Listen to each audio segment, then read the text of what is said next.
Okay. We are live. Um, as you can see, we're back with Doki Literature Club. It has been a while. It's been 6 days to be exact since my last Doki stream, so basically a week.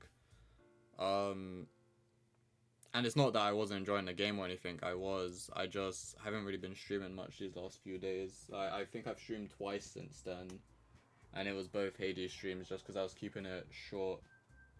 But previously on Doki, let me move this over here because for these streams I keep the microphone close. But previously on Doki, we did actually technically beat the game for the first time. We got our first clear, I guess. I kind of wanted to. I don't know. Yo, what's up, Lynn? Welcome in, dude. A part of me is kind of like, should I have just kept reading through it and like just finish Monika's stuff? Because I feel like now if I ever want to experience everything Monika has to offer, I feel like I'm gonna have to go through that same ending again and read through it. So maybe I should have just read through it, or even though apparently there's like hours worth of the shit she says in that room. But I don't know, maybe it's fine that I just deleted the data. Now I want to obviously go through and keep as many people alive as I can. Now that I know that Monika is making them worse off than who they actually are, I'm thinking like, just to agree with whatever comes first, I guess. If that does end up being Sayori, then maybe we'll go with Sayori. But I'm kind of, a part of me wants to go with Yuri to like give her the chance that she missed out on, because I did like Yuri a lot. But a part of me also wants to see Natsuki, because I kind of do like her personality a bit, even though she is one of those typical, is it tsunderes? But I don't know, I don't know. Because I don't usually like that personality, but with her, it doesn't feel that bad for some reason. Yeah, there was like 3 to 4 hours of stuff. Yeah, and I kind of wish I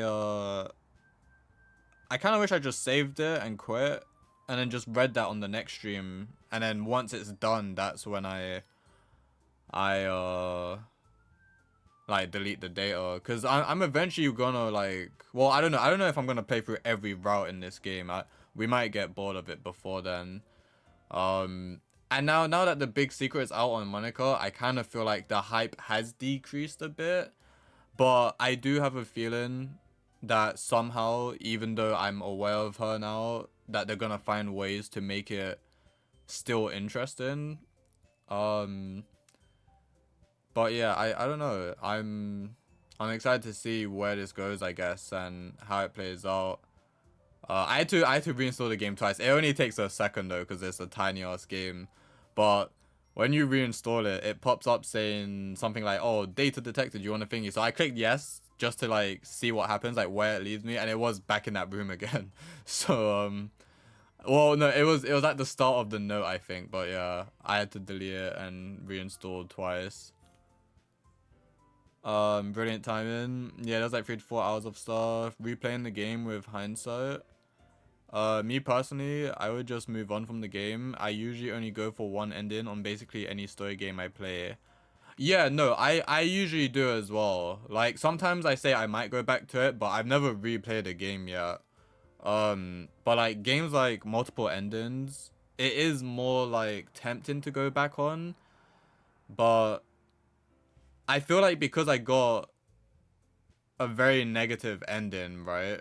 That I kind of want to just go and see how it goes. I am just a bit worried. That's why I'm leaning more towards Netsuki, because I'm a bit worried that most of it is gonna just be me reading the same shit over and over again. Which is why if I can get Netsuki, I'll go for Netsuki. But if it leans more to Sayori, then I'll just say yes to Sayori and hope for the best, I guess. But I don't know. I don't know if I will play through every route on this. As curious as I am to see the happy ending, I think the main experience of this game is trying to avoid Monika's clutches, like, in the first run. I feel like that is a big part of it. I mean, I could be wrong. Like, you got the hardcore fans that come in saying, like, oh, there's, like, so much lore and stuff. And if you're interested in the lore, you know, that's fair. Yo, what's up, Reese? Welcome in. But yeah, like for me, even though I think the lore is probably interesting, I don't know if I can be bothered to be playing through this that many times. Which I know it might sound fucked up considering I'm on like 40 something streams of Hades, but this is just reading, and even though I'm enjoying it, it feels like way more energy. I think maybe because I'm doing voices as well. I don't know. Terrible timing. Reese, it's always terrible timing with you, man. I'm sorry. It's not my fault you work. Well, yeah, that's it. That's the sentence. It's not my fault. It's not my fault you work. How dare you make a living, bro? Who the hell do you think you are? Making money. Making money in this economy? Bro, I noticed I've been seeing memes and comments of that so much more recently. Like in this economy, that meme, I see that so much more now these days, and it hits too deep. Farewell. It is more energy because you have to read in voices. Yeah, true. It's not your fault. I hate working. Working sucks. I've been struggling for planning, and you guys know the deal. I try to, but yeah, I just die on the inside every time I try. I don't know. I think I've applied to one job in the last like 2 weeks, which is not good. Not good at all. So if you go another path, I think there's a lot of dialogue left. Oh, wait, hold on. I missed previous messages. Well, you went quite a bit for Yuri and got a lot of dialogue from her. Yeah. I think the only reason I want to go for Yuri again is because she is my favorite, and I did her dirty, and she died unfortunately. But no, I think this time it's either gonna be Sayori or Natsuki. Because Yuri, we've gone through a lot of the dialogue. I don't want this to feel like I'm doing mostly the same shit over and over again. Like I don't want to feel like I'm reading a book a second time. Even though I know there will be some differences by the end of it, I don't want to go through majority of it feeling like it's the same.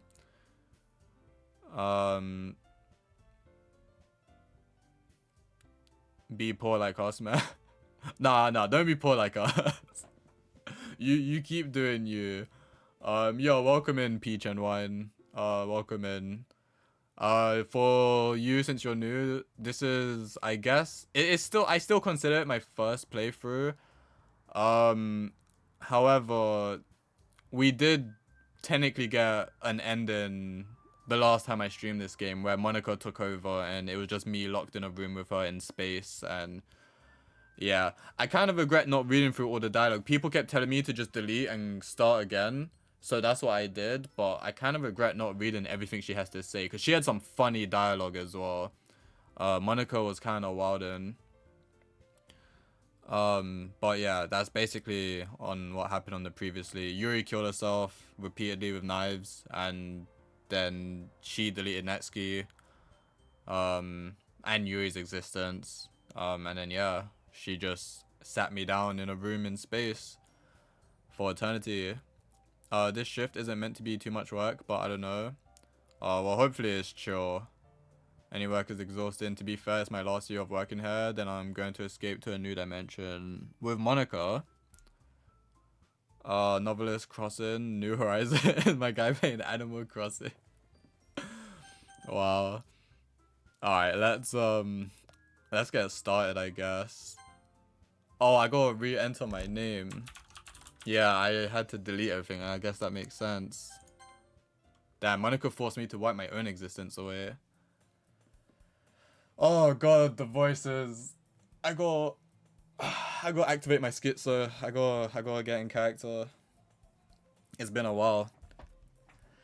Hey! I see an annoying girl running toward me from the distance, waving her arms in the air like she's totally oblivious to any attention she might draw to herself. That girl is Sayori, my neighbor and good friend since we were children. You know, the kind of friend you'd never see yourself making today, but it just kind of works out because you've known each other for so long. We used to walk to school together on days like this, but starting around high school, she would oversleep more and more frequently, and I would get tired of waiting up. But if she's going to chase after me like this, I almost feel better off running away. However, I just sigh and idle in front of the crosswalk and let Sayori catch up to me. I overslept again. But I caught you this time. Maybe, but only because I decided to stop and wait for you. You say that like you were thinking about ignoring me. That's mean, Kyoto. Well, if people stare at you for acting weird, then I don't want them to think we're a couple or something. Fine, fine. But you did wait for me after all. I guess you don't have it in you to be mean even if you want to. Whatever you say, Sayori. Ihihihi. We cross the street together and make our way to school. As we draw near, the streets become increasingly speckled with other students making their daily commute. By the way, Kyoto, have you decided on a club to join yet? A club? I told you already, I'm really not interested in joining any clubs. I haven't been looking either. That's not true. You told me you were joining a club this year. Did I? I'm sure it's possible that I did in one of our many conversations where I dismissively go along with whatever she's going on about. Zoe likes to worry a little too much about me when I'm perfectly content just getting by on the average while spending my free time on games and anime. Uh-huh. I was talking about how I'm worried that you won't learn how to socialize or have any skills before college. Your happiness is really important to me, you know. And I know you're happy now, but I'd die at the thought of you becoming a NEET in a few years because you're not used to the real world. I can't remember Sayori's voice, I'm struggling with this. You trust me, right? Don't make me keep worrying about you. Alright. I'll look at a few clubs if it makes you happy. No promises though. Will you at least promise me you'll try a little? Yeah, I guess I'll promise you that. Yay! Why do I let myself get lectured by such a carefree girl? More than that, I'm surprised I even let myself relent to her. I guess seeing her worry so much about me makes me want to ease her mind at least a little bit, even if she does exaggerate everything inside of her head. The school day is as ordinary as ever, and it's over before I know it. After I pack up my things, I stare blankly at the wall, looking for an ounce of motivation. Clubs. Sayori wants me to check out some clubs. I guess I have no choice but to start with the anime club. Hello? Sayori? Sayori must have come into the classroom while I was spacing out. I look around and realize that I'm the only one left in the classroom. I thought I'd catch you coming out of the classroom, but I saw you just sitting here and spacing out, so I came in. Honestly, you're even worse than me sometimes. I'm impressed. You don't need to wait up for me if it's going to make you late to your own club. Well, I thought you might need some encouragement, so I thought, you know... Know what? Well, that you could come to my club. Sayori. Yeah? There's no way I'm going to your club. Meanie. Sayori is vice president of the literature club. Not that I was ever aware that she had any interest in literature. In fact, I'm 99% sure she only did it because she thought it would be fun to help start a new club. Since she was the first one to show interest after the one who proposed the club, she inherited the title of vice president. That said, my interest in literature is guaranteed to be even less. Yeah, I'm going to the anime club. Come on, please. Why do you care so much anyway? Well, I kind of told the club yesterday I would bring in a new member. And Natsuki made cupcakes and everything. Don't make promises you can't keep. I can't tell if Sayori is really that much of an airhead or if she's... Oh, I right-clicked by accident. My bad. Or if she's so cunning as to have planned all of this out. I let out a long sigh. Fine. I'll stop by for a cupcake, okay? Yes, let's go! Schizo gaming time. Oh, okay, I'll be right back, or maybe not. Alright, Reese. I hope work goes good for you. Hang in there, you'll get it down eventually. Yeah, I need to actually lock in. And thus today marks the day I sold my soul for a cupcake. I dejectedly follow Sayori across the school and upstairs, a section of the school I rarely visit, being generally used for third year classes and activities. Pardon me. Sayori, full of energy, swings open the classroom door. Everyone, the new member is here! I told you, don't call me a new member. I glance around the room. Welcome to the Literature Club. It's a pleasure meeting you. Sayori always says nice things about you. Seriously? You brought a boy? Way to kill the atmosphere. Ah, Kyoto, what a nice surprise. Welcome to the club. All words escape me in this situation. This club is full of incredibly cute girls. What are you looking at? If you want to say something, say it. Sorry. Natsuki. Humph. The girl of the sour attitude, whose name is apparently Natsuki, is one I don't recognize. Her small figure makes me think she's probably a first year. She is also the one who made cupcakes according to Sayori. You can just ignore her when she gets moody. Sayori says that quietly into my ear, then turns back towards the other girls. Anyway, this is Natsuki, always full of energy. And this is Yuri, the smartest in the club. Don't say things like that. Yuri, who appears comparably more mature and timid, seems to have a hard time keeping up with people like Sayori and Natsuki. Well, it's nice to meet both of you. And it sounds like you already know Monika, is that right? That's right. It's great to see you again, Kyoto. Monika smiles sweetly. We do know each other. Well, we rarely talked, but we were in the same class last year. Monika was probably the most popular girl in class. Smart, beautiful, athletic. Basically completely out of my league. So having her smile at me so gently feels a little... You too, Monika. Come sit down, Kyoto. We made room for you at the table, so you can sit next to me or Monika. I'll get the cupcakes. Hey, I made them. I'll get them. Sorry, I got a little too excited. Then how about I make some tea as well? Oh, and Admiral wanted to say something about Monika, but it was a bit too early. Oh, what, when you banned one of his messages? I'm guessing it's something you can tell me now then. Because I think with Admiral, and then there was also... Was it Little... Is it Phonics? I forgot their name. No, Monix. I think Little Monix you also banned a message from as well. Like, they were both saying shit that was, like, spoilery, I'm guessing.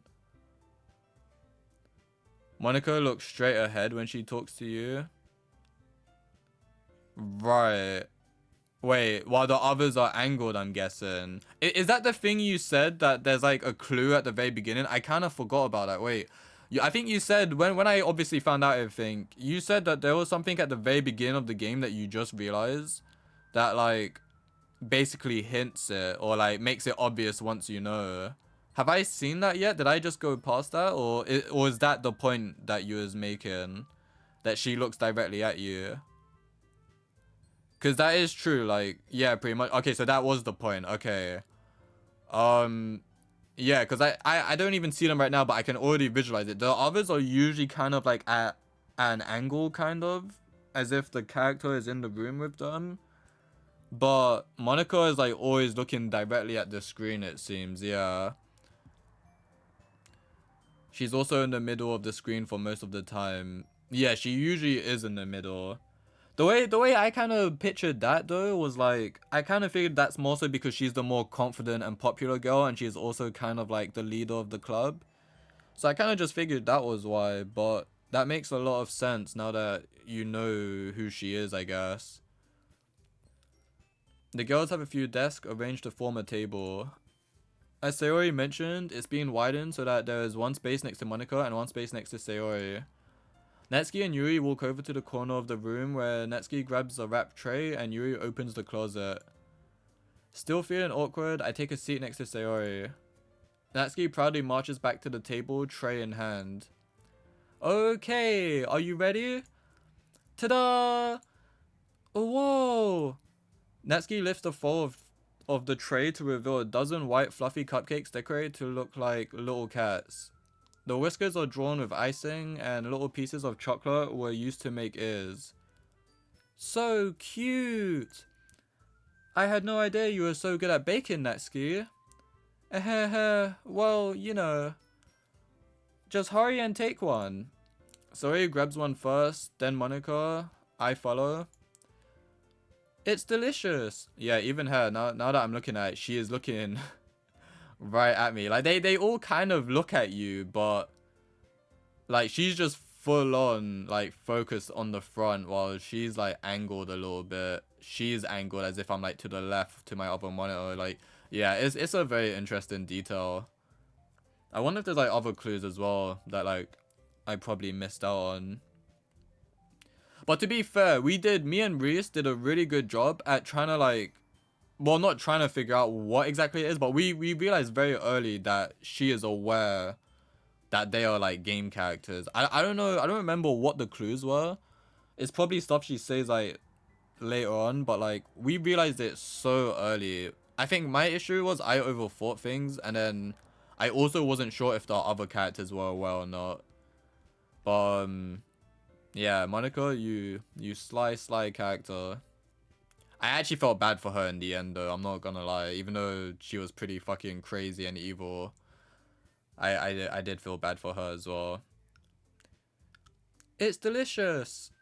Sori talks with her mouth full and has already managed to get icing on her face. I turn the cupcake around in my fingers, looking for the best angle to take a bite. Natsuki is quiet. I can't help but notice her sneaking glances in my direction. Is she waiting for me to take a bite? I finally bite down. The icing is sweet and full of flavor. I wonder if she made it herself. This is really good. Thank you, Netsuki. Why are you thanking me? It's not like I... Haven't I heard this somewhere before? Yeah, you've heard it in anime, bro. Made them for you or anything? I thought you technically did. Sayori said, well, maybe, but not for you, no, you, dummy. Alright. I give up on Netsuki's weird logic and dismiss the conversation. And then you doubted yourself and changed it up. I doubted myself so hard. Like, I overthink things too much. And it's a shame because I know this about myself. Like, I overthink things too much because I think of every possible fucking solution or, like, situation that it could be. When in reality, okay, not always, but sometimes in reality, it is the most simple one, that Monica is the villain. And yeah, because I overthought, I doubted everyone. But in my defense with this game specifically, I don't think there was any way I could have known that Monica was capable of making the others act differently. I was thinking of it in a too, like, realistic way. I was thinking, like, okay, if they're all aware that they can, you know, skip scenes or, like, that they're in a game, or if they're all aware that Monica can do that, then, you know, it makes sense that the other characters have been on edge. Like, if they are also aware that Sayori got deleted, because she got deleted super early in the game, then it makes even more sense that they're on edge, because it's like, oh god, if she got deleted, maybe I'm gonna be next. So that was where my logic was going, but I didn't consider the possibility that she was just coding them to, like, be even more crazy, and, like, Yuri, like, twitching and bleeding out her eye and shit. Like, I just didn't consider that as a possibility, which is the main thing that I think ruined my run. I think if that wasn't part of it, then maybe I could have, like, stuck to Yuri despite the craziness, but yeah, I don't know, man. It was tough. This game is really well written. I give up on Netsuki's weird logic and dismiss the conversation. Yuri returns to the table carrying a tea set. She carefully places a teacup in front of each of us before setting down the teapot next to the cupcake tray. You keep a whole tea set in this classroom? Don't worry, the teachers gave us permission. After all, doesn't a hot cup of tea help you enjoy a good book? I guess. Don't let yourself get intimidated. Yuri's just trying to impress you. Uh, that's not... Insulted, Yuri looks away. Damn, sorry. Now that I know, like, Monica is trying to make me into her and against the others, I realize here, Yuri probably dead ass wasn't actually trying to impress me. She probably just generally wanted to have a cup of tea and just shared it with everyone else. Like, she was probably just chilling. And then Monica just said that to make me, like, you know, not, I don't know, to like just think she's trying too much to impress me or something. I don't know. I meant that, you know, I believe you. Well, tea and reading might not be a pastime for me, but I at least enjoy tea. I'm glad. Yuri faintly smiles to herself in relief. Monica raises an eyebrow, then smiles at me. So, what made you consider the literature club? I was afraid of this question. Something tells me I shouldn't tell Monica that I was practically dragged here by Sayori. Well, I haven't joined any clubs yet, and Sayori seemed really happy here, so... That's okay, don't be embarrassed. We'll make sure you feel right at home, okay?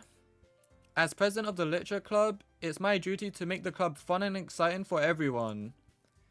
Monica, I'm surprised. How come you decide to start your own club? You could probably be a board member for any of the major clubs. Weren't you a leader of the debate club last year? Well, you know, to be honest, I can't stand all of the politics around the major clubs. It feels like nothing but arguing about the budget and publicity and how to prepare for events. I'd much rather take something I personally enjoy and make something special out of it. And if it encourages others to get into literature, then I'm fulfilling that dream. Monica really is a great leader. Yuri also nods in agreement. Then I'm surprised there aren't more people in the club yet. It must be hard to start a new club. You could put it that way. Not many people are very interested in putting out all the effort to start something brand new. Hold on.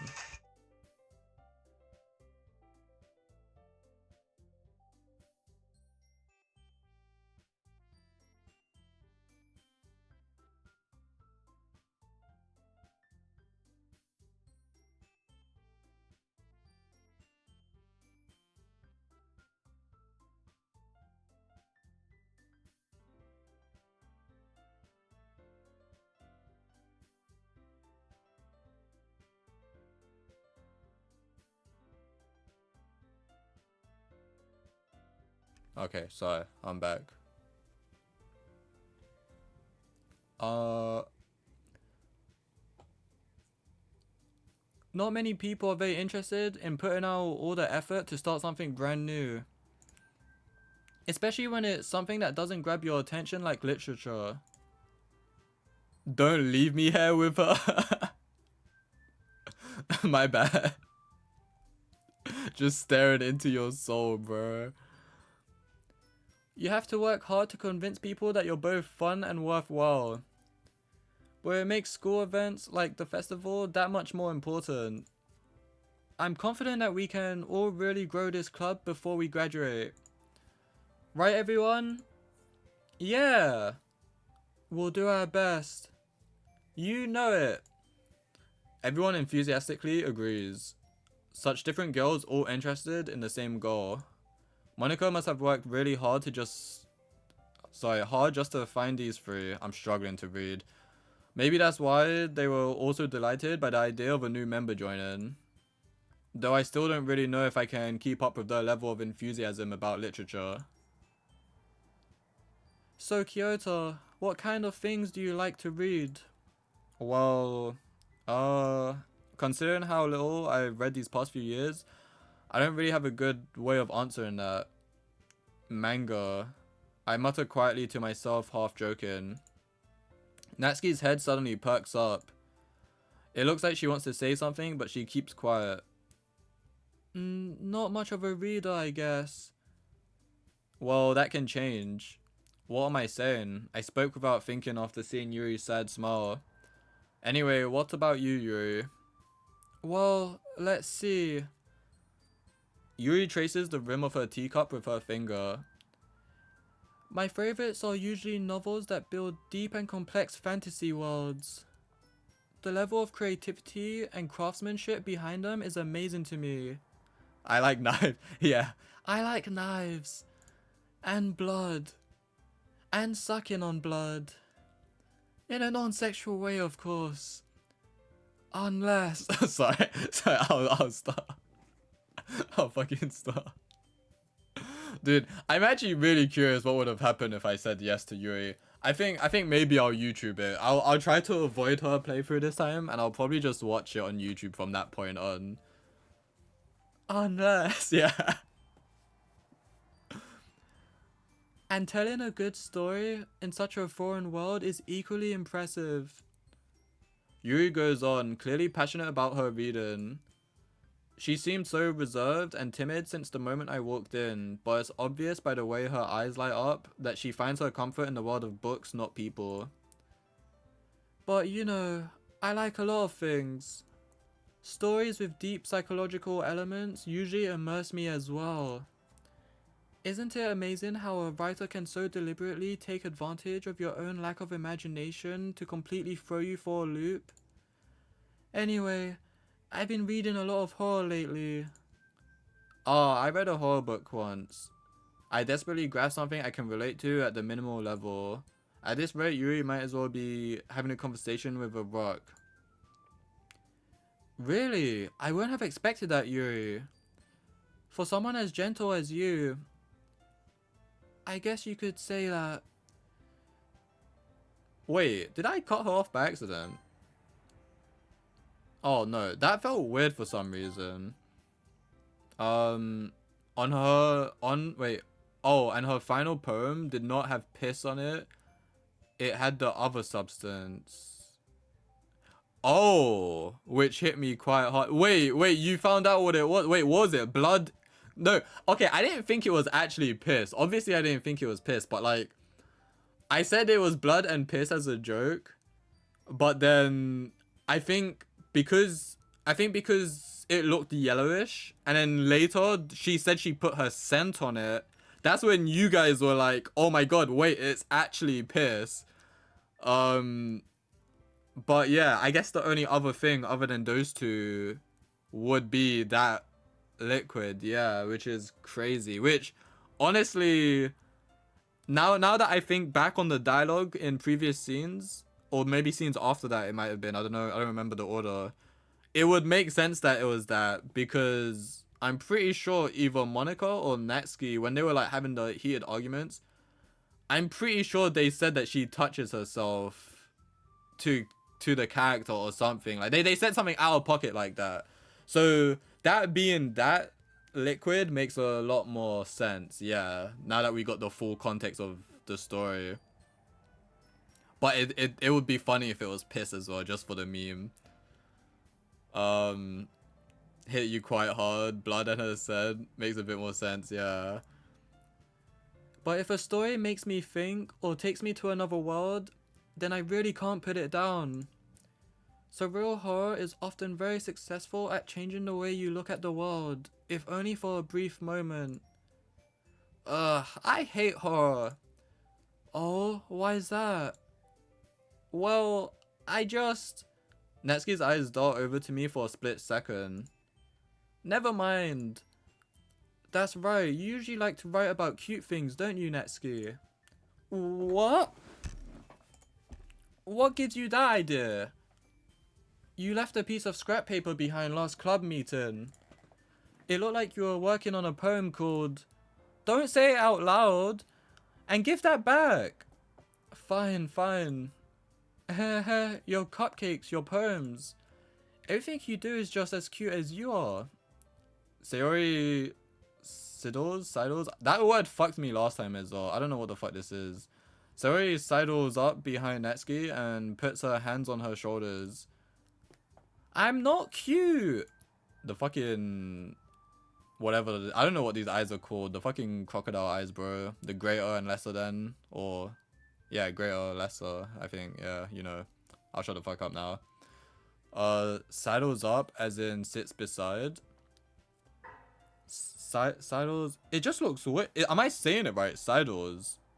Like, I feel like I'm trying to say saddles up, but I don't think that's the same word. I don't know. Like, saddle up is like if you sit on top of something, right?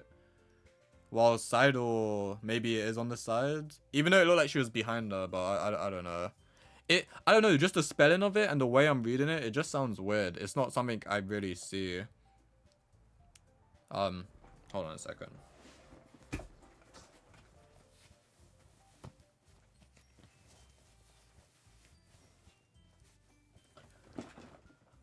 Okay. Netsky, you write your own poems? Well, I guess sometimes. Why do you care? I think that's impressive. Why don't you share them sometime? No. Netsky averts her eyes. You wouldn't like them.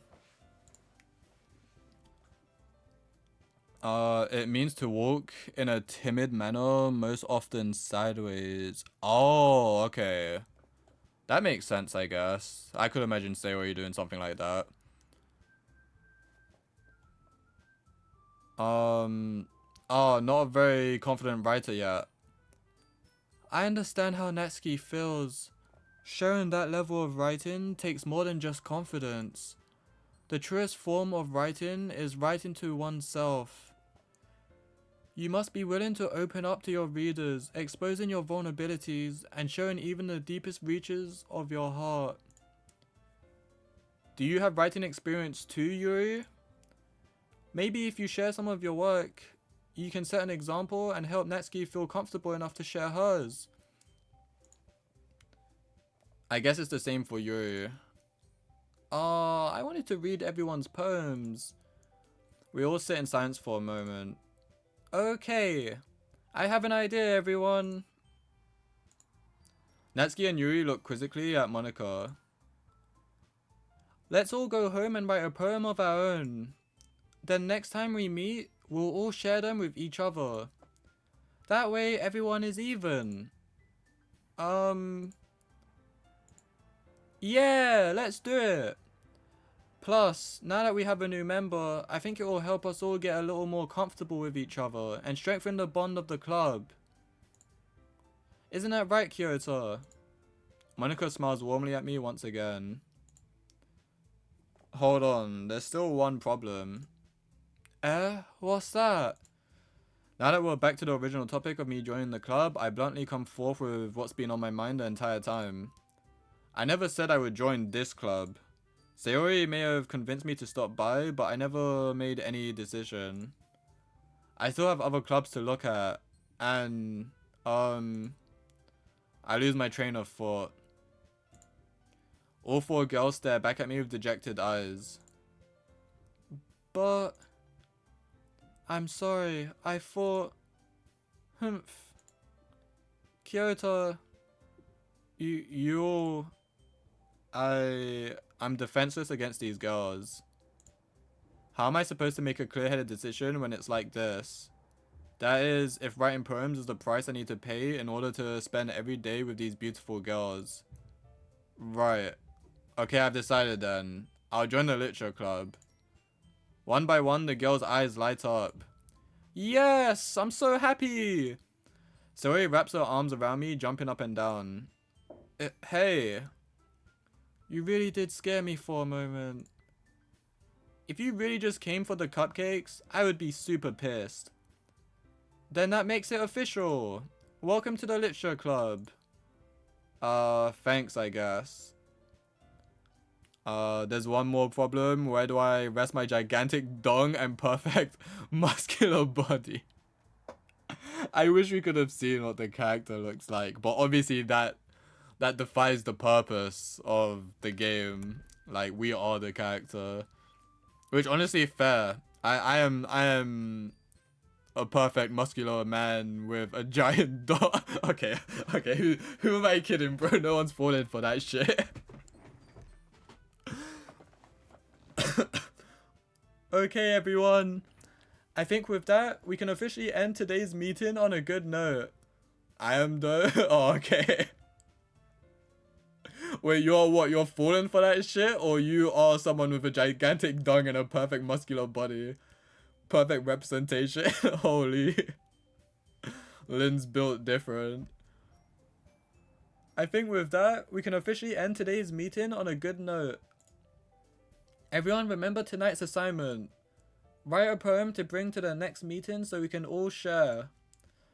Monica looks over at me once more. Kyoto, I look forward to seeing how you express yourself. Ehehehe. Yeah. Can I really impress the class star Monica with my mediocre writing skills? I already feel the anxiety welling up inside me. Meanwhile, the girls continue to chit-chat as Yuri and Netsuki clean up their food. Hey, Kyoto, since we're already here, do you want to walk home together? That's right. Sarah and I never walk home together anymore because she always stays after school for clubs. Sure, might as well. Yay! With that, the two of us depart the club room and make our way home. The whole way, my mind wanders back and forth between the four girls. Sayori, Natsuki, Yuri, and of course Monica. Will I really be happy spending every day after school in a lecture club? Perhaps I'll have the chance to grow closer to one of these girls. No, Sayori, you can go ahead. We will have some time with Monica first. Dude. I don't know. Actually, now that you mention it, I wonder if, Actually, I don't know. I was gonna say, I wonder if there's a way where I can just keep Monica happy without getting the others killed. But I feel like the first big decision in the game was rejecting Sayori. Like, I don't even know if that's possible. Yeah, I don't know. Oh, right. I just need to make the most of my circumstances, and I'm sure good fortune will find me. And I guess that starts with writing a poem tonight. It's time to write a poem. Pick words you think your favorite club member will like. Something good might happen with whoever likes your poem the most. Okay, I think what I'm going to do is I'm going to focus Natsuki, I think. And I'm going to see... Because... Okay, I'm going to focus Natsuki and I'm going to see if we can romance her. But I feel like if we do that, Sayori is guaranteed going to kill herself. Like, I feel like the only way she doesn't kill herself is if you just go for her immediately. So if I do focus Natsuki first, but then we get the option to say yes to Sayori, I'm just going to say yes to Sayori and just see what happens at that point. But then maybe that's going to break Natsuki's heart because I flirted with her at first. I don't know. I'm already overthinking this. Objective, get laid. My objective is to keep everyone alive. But yeah, maybe we get laid this time. Who knows? Alright, so Natsuki likes like anime and cute things. Peaceful? Oh, okay, that was Sayori, which is fine. Bubbles? Fun. Oh, Sayori? Okay. Yeah, that's fine. If we get Sayori, it's whatever. Party? Oh, okay, Sayori as well. Rainbow or Climax. That was Yuri. Okay, Climax made me think of like anime or kawaii. Easy anime. Ribbon. Yeah, I'm killing it now. Games. Was love might be say or excitement. Oh, okay, no. Play.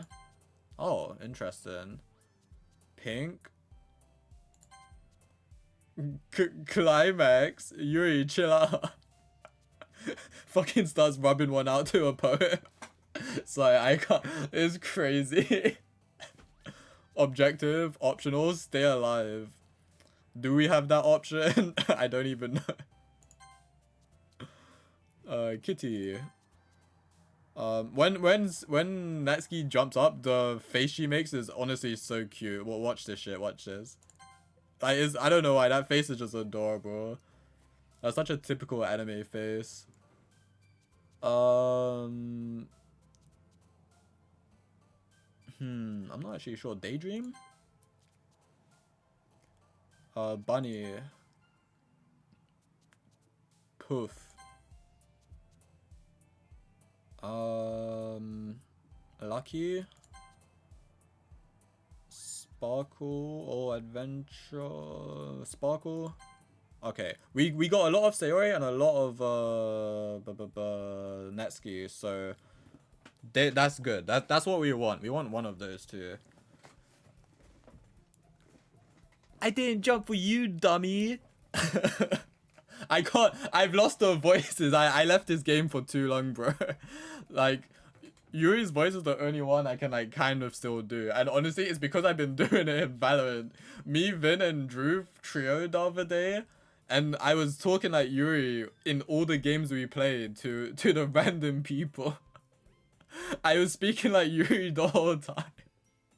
It sucks. Like, it was funny for us because obviously we were cracking up, but like they weren't having much of a reaction to it. Like, I don't know if they actually thought I was a girl or if they were just tolerating my bullshit, but yeah, it was a good time for us.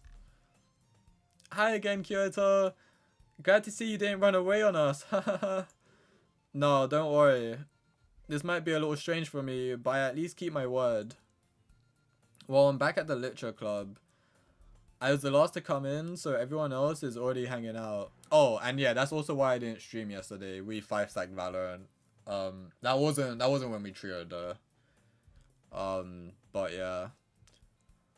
I was the last to come in, so everyone else is already hanging out. Thanks for keeping your promise, Kyoto. I hope this isn't too overwhelming of a commitment for you.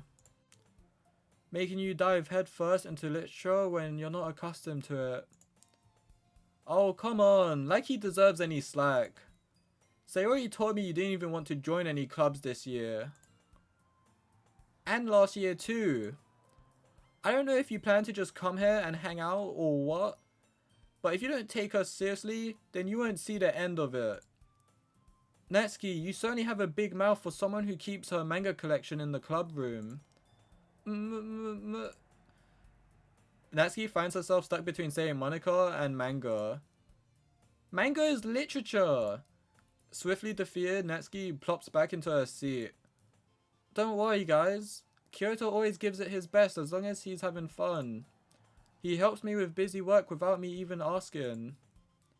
Like cooking, cleaning my room. How dependable.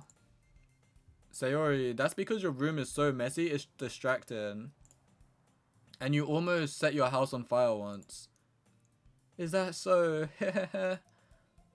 You two are really good friends, aren't you? I might be a little jealous. How come? You and Kyoto can become good friends too. Sayori. As usual, Sayori seems oblivious to the weird situation she just put me into. Oh, Yuri even brought you something today, you know? I am fucking up Sayori's voice so bad. Hold on, I need to lock in.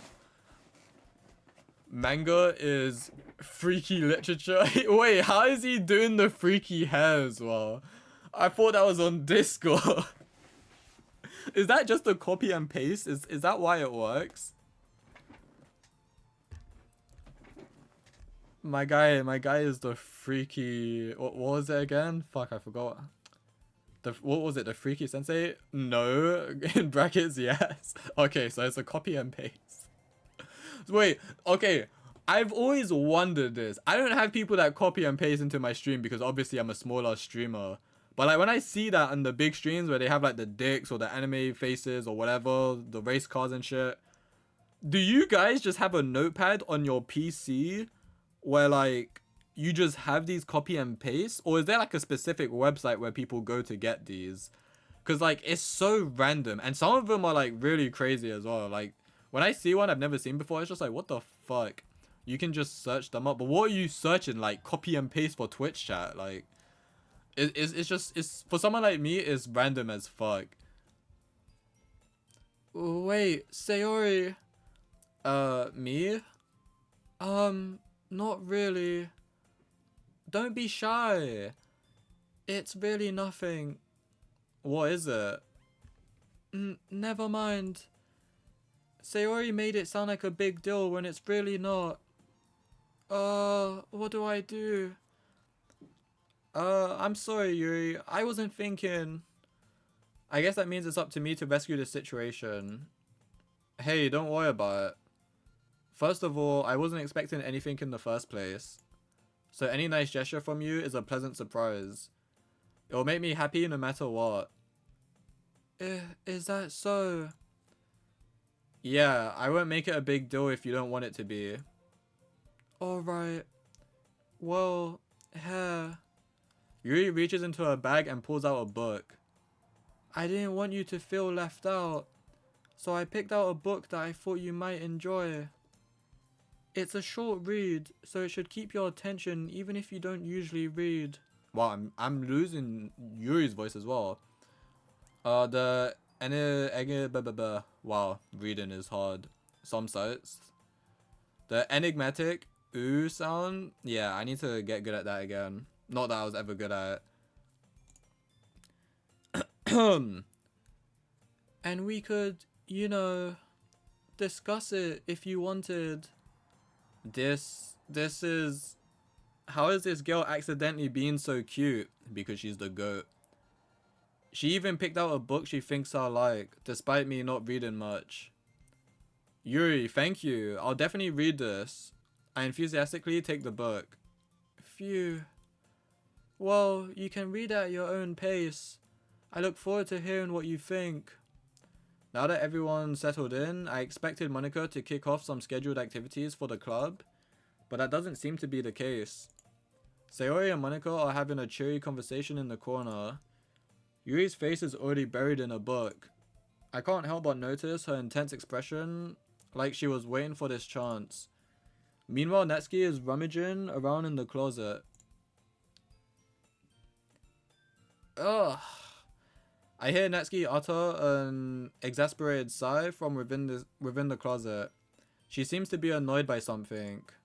I approach her in case she needs a hand. Oh wait, we're on a different path now. Okay, nice. So the picking thing worked. Okay. Okay, it's giving me a better understanding of this. You looking for something in there? Freaking Monica. She never puts my stuff back in the right spot. What's the point in keeping your collection organized if someone else is just gonna mess it up? Honestly, she's spitting facts. I hate when people move my shit around in my room. Like, listen, if you want to randomly clean my room or something, or you want to take something from my room, then, you know, I'm grateful for that. Like, do you? But if you're gonna put it back, like, put it back where you found it. I love moving his stuff. Dude, you used to put all my shit on my cat. Like, he would just take anything he could find in my room and he would stack it on my cats. Like, he would just put it all on top of them. It would be so much that it would be to the point that they would eventually get up and move. And also, hi Vin, welcome in. What's the point in keeping your collection organized if someone else is just gonna mess it up? Natsuki slides a bunch of stacked books and boxes across the shelf. Manga? You read manga, right? Sometimes. Manga is one of those things where you can't admit you're really into it until you figure out where the other person stands. How did you know anyway? I heard you bring it up at some point. Besides, it's kind of written on your face. What's that supposed to mean? I see. There's a lone volume of manga amidst a stack of various books on the side of one of the shelves. Curious, I pull it out of the stack. There it is! Natsuki snatches it out of my hand. She then turns a box... Sorry, I'm struggling to read today. She then turns to a box of manga and slips the volume right into the middle of the rest. Ah, much better. Seeing a box set with one book missing is probably the most irritating sight in the world. I know that feel. I get a closer look at the box set she's admiring. Parfait Girls? It's a series I've never heard of in my life. That probably means it's either way out of my demographic or it's simply terrible. Good cat usage. OCD? What, Natsuki or me? I don't think I've got OCD, and if I do, it's like very little and very, very specific things, but I don't get like really irritated, but I just feel like it should be a common courtesy thing, right? Because whenever I take something from someone, I usually put it back where I got it, or, you know, I ask them like, do you need this somewhere, whatever. But yeah, Natsuki, I mean, yeah, she probably does. That probably means it's either way out my demographic or it's simply terrible. If you're gonna judge, you can go do it through the glass on that door. She points to the classroom door. Hey, I wasn't judging anything. I didn't even say anything. It was the tone of your voice. But I'll tell you one thing, Kyoto. Consider this a lesson straight from the literature club. Don't judge a book by its cover. In fact, Natsuki pulls out the first volume of Parfait Girls from the box. I'm gonna show you exactly why. I want to get good at Natsuki's voice again. I feel like I got good at it like when I was reading regularly, but now that I've stopped, I feel like I've gotten so shit. Lies, give back my Smash for the Wii back. Okay, that's different. That's completely different. I did give it back. You could have came for it. You just refused to as well, by the way. Just saying. She shoves the book right into my hands. I stare at the cover. It features 4 girls in a colorful attire, striking animated feminine poses. Pardon me. It's exceedingly mo. Anyone know what mo means? Don't just stand there. Whoa. I don't know what that sound is. Natsuki grabs my arm and pulls me out of the closet. She then takes a seat against the wall beneath the windowsills. She pats on the ground next to her, signaling me to sit there. Wouldn't chairs be more comfortable? I take my seat. Chairs wouldn't work. We can't read at the same time like that. Why is that? I guess it's easier to be close together like this. Don't just say that. You'll make me feel weird about it. Natsuki crosses her arms and scooches an inch away from me. Sorry. I didn't exactly expect to be sitting this close to her either. Not that I can say it's a particularly bad thing. I open the book. It's only a few seconds before Natsuki once again inches closer, reclaiming the additional space while she hopes I won't notice. I can feel her peering over my shoulder, much more eager to begin reading than I am. Wow, how long has it been since I read the beginning? You don't go back and flip through the older volumes every now and then? Not really. Maybe sometimes after I've already finished the series. Hey, are you paying attention? I am, but nothing's really happened yet, so I can talk at the same time. It looks like it's about a bunch of friends in high school. Typically slice of life affair. I kind of grew out of these since it's rare for the writing to be entertaining enough to make up for the lack of plot. So, what should I expect from this? Is there going to be plot? Well, obviously. You think I would enjoy something that didn't have a plot? I mean, well, I guess I know what you're saying. A lot of the beginning is about simple things. Like, there's a really funny chapter where they're obsessed with a guy at the ice cream shop. But that just helps you get to know the characters. And besides, it's still entertaining. But later on, there's all kinds of drama. Like when they get into all the backstories and when some of the romance starts to happen. That's really what makes it so good. There are so many touching parts. Ah, is that so? It sounds like you really know what you're talking about. Maybe I underestimated you. Ehehehe. Hey, wait. What's that supposed to mean? Whoa. Natsuki gives me a little shove. I just meant that I haven't yet seen you at your full. Sorry, I don't know why that laugh was so delayed to the OR. I'm gonna do that OR like that all the fucking time, even if it's not how it's meant to be, which I'm pretty sure it's not. But yeah, that shit's making me laugh. Good save. Wait, I forgot what you said. I'm distracting myself. I just meant that I haven't seen you at your full power. Oh, that was a good response. Very anime as well. Mo, I don't know. Ooh, slight nudge. No, I know it's like her nudging me or something, but like I'm gonna do it like I'm fucking dying. Like that's how I'm gonna do it. Oh, this chapter seems like it's about bacon. This is just a guess, but is there a lot of bacon in this manga? Well, Natsuki pauses for a moment as if she doesn't want to admit something. Yeah. Why does that matter? It doesn't. I was just curious. Since you enjoy bacon too, right? That's just a coincidence. I just happened to get into bacon around the same time I got this manga. Like I would ever get into anything because it's in a manga. I'm so frustrated with her voice. I can't do it, bro. It's pissing me off. Slight shove. Gah! Yeah, pretty much. I feel bad for anyone that impressionable. Ahahaha. Definitely not a coincidence. I guess that explains Natsuki's interest in bacon. Still, of all the hobbies to pick up from a manga, that's definitely one of the better ones. Not to mention, she's really good at it, so who am I to judge? That's cute.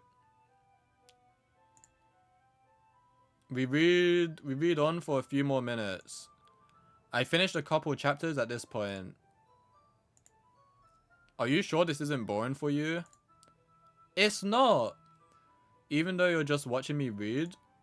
Well, I'm fine with that. If you say so. I guess it's fun sharing something you like with someone else. I always get excited when I convince any of my friends to pick up a series I enjoy. You know what I mean? You don't? That's not... Well, I wouldn't really know. I'm guessing... Okay, I got these vibes with the other characters as well. But, like, I'm guessing the only friends are, like, within this club. Or it's more so that none of her friends specifically are into manga. Because they make it... I don't know what Japan's actually like. Maybe this is how it is. But they make it seem like it's a very embarrassing thing. And I have seen that in, like, other anime as well. Where, like, being an anime fan or a manga fan is, like, quite an embarrassing thing. Especially, like... a few years ago, like maybe like 5 to 10 years ago. I know it wasn't as popular, maybe a bit more than 10 years actually, but like I know manga and anime, especially in the Western world, was very rare, and like it was very...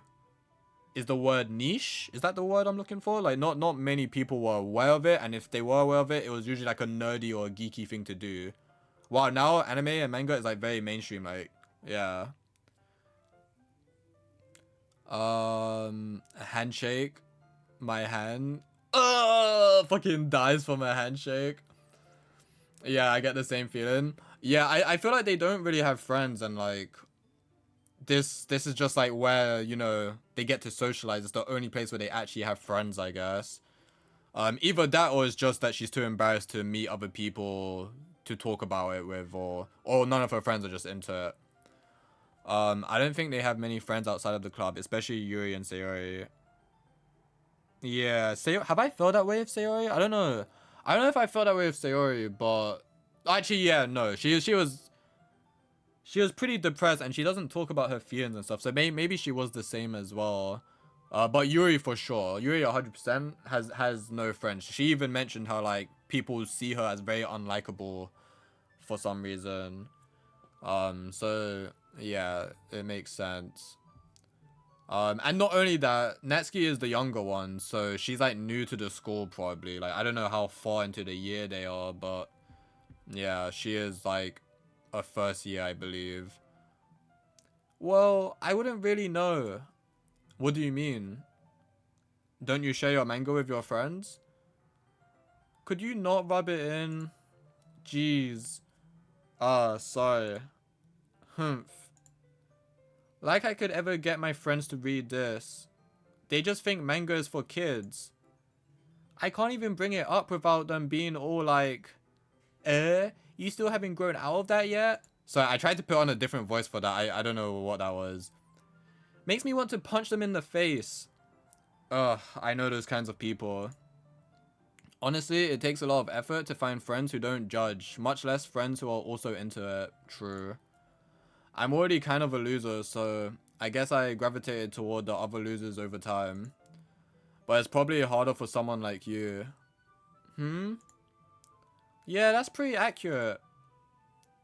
Wait, which part? I mean, I feel like I can't even keep it in my own room. I don't even know what my dad would do if he found this. Surely it's not that deep. At least it's safe here in the club room. Except Monica was kind of a jerk about it. Ugh, I just can't win, can I?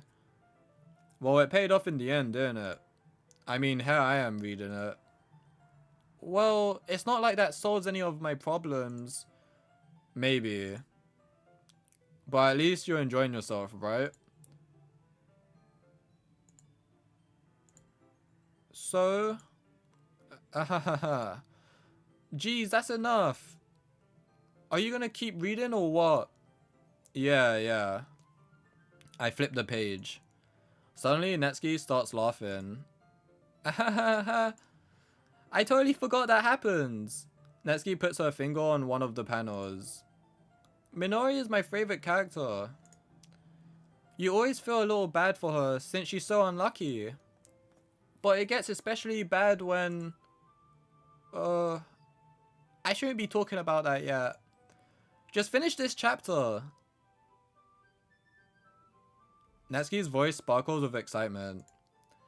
It's a stark contrast to her usual bossy tone. But if she's not used to sharing her favorite manga with her friends, I can understand why.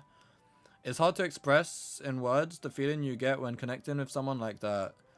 And being able to provide that to Netsuki, for whom it's a rare experience, the thought makes me smile a little to myself. Okay, everyone. Are you all ready with today's poems? Oh, come on. Could your timing be any worse? Sorry. I just need to make sure we have enough time. Though you do look pretty cozy over there. Ahaha. The jealousy. Natsuki suddenly notices how close she's gotten to me. She hastily slides herself a good 12 inches away from me. How do you know that's 12 inches, bro? Like, what? Wait a minute. How does he know that's 12 inches? Wait a second. The guy knows exactly where 12 inches is. Yo, main character is hung as fuck, bro. He knows exactly where 12 inches is. If a girl was close to me and she suddenly parted distance, I'm not gonna look at that distance and be like, damn, she really stepped back 12 inches from me. Like, I'm not gonna think that. I'm not gonna know how much fucking distance that is. How does he know 12 inches? Bro is built different. My guy saw the space, looked at it, and was like, yeah, that seems about right. That's the length of it. Sorry, I'm being so dumb. I'm being very stupid right now. But that's just so oddly specific, bro. I feel like do people actually have a good, like, gauge? Is it gauge or gauge on that? Like, I've never been good at that. I've never been good at just looking at a distance and be like, yeah, that's 2 miles or something. Or, like, that's 30 centimeters. Like, people do that a lot in movies. Like, when they look at a distance. Especially when it comes to, like, traveling in, like, cars. They'll, like, look at a map and be like, yeah, that's about, like, 30 kilometers or something. Like, they just spitball some random number. And to me, I'm just like, are they just saying fucking numbers? Or are they, like, actually serious? Like, is it accurate? And, like, I feel like that's just probably a skill I don't have, but maybe people actually do have that.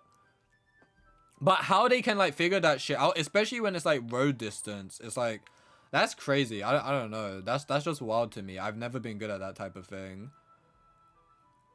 Hell yeah, she doesn't spoil shit. Yeah, respect to her for stopping the spoiler there. She almost went for it. There's only one way to know. The fucking behemoth.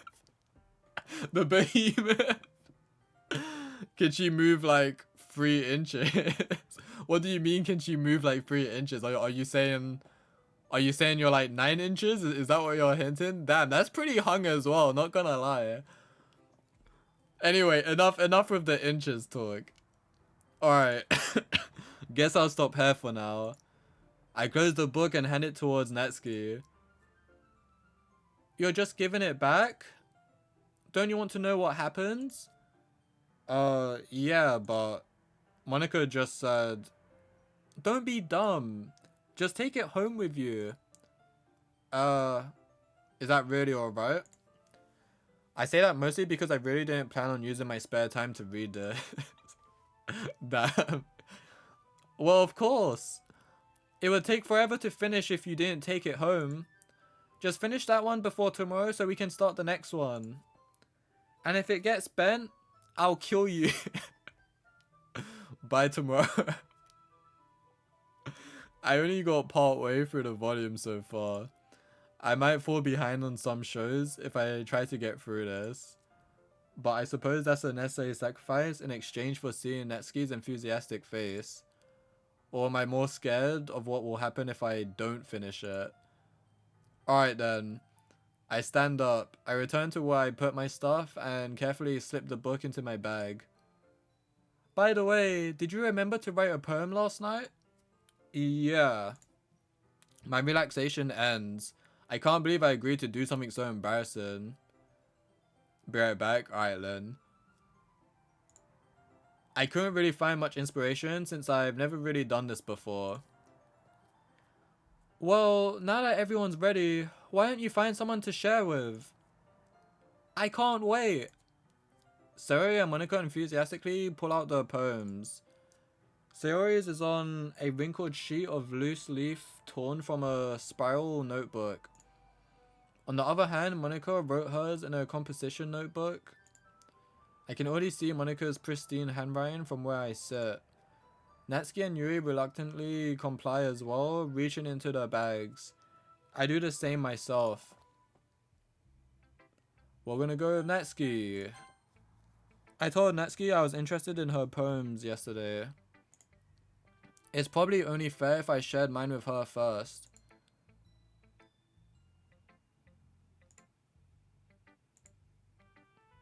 Okay, well, let's start with the things I don't like.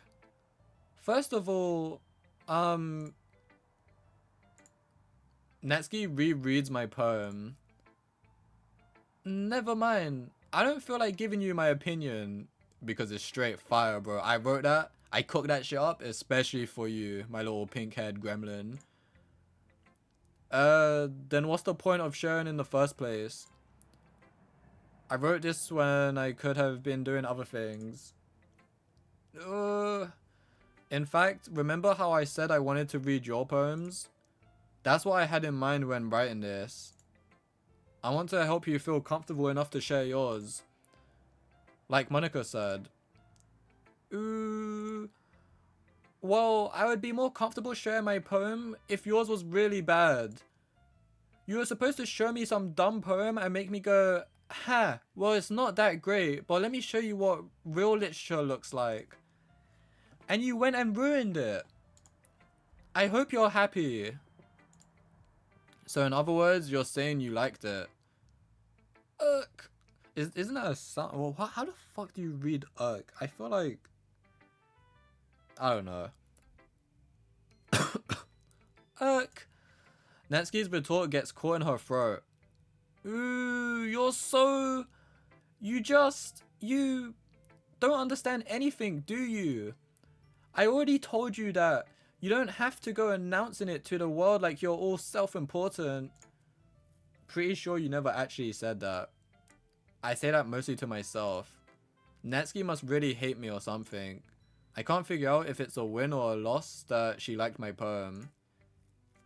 In any case, you still need to show me yours, right? Grr, fine, I guess. Only because Monica will make me if I don't. Eagles can fly, monkeys can climb, crickets can leap, horses can race, owls can seek, cheetahs can run, eagles can fly, people can try, but that's about it. Yeah, I remember this one. Honestly, I think all of Netsuki's were bangers. Was there any Netsuki poems I didn't like? I can't remember. I feel like Netsuki was like one of the stronger ones, to be honest. I really did like hers a lot. Welcome back, dude. Yeah, I told you that you weren't gonna like it. I like it. What? Just be honest. I am. Why are you so convinced that I wouldn't like it? Well, because everyone in high school thinks that writing has to be all sophisticated and stuff. So people don't even take my writing seriously. But isn't the point of poems for people to express themselves? Your writing style wouldn't make your message any less valid. Yes, exactly. I like when it's easy to read but it hits you hard. Like in this poem. Seeing everyone around you do great things can be really disheartening. So I decided to write about it. Yeah, I understand. But the other nice thing about simple writing is that it puts more weight on the wordplay.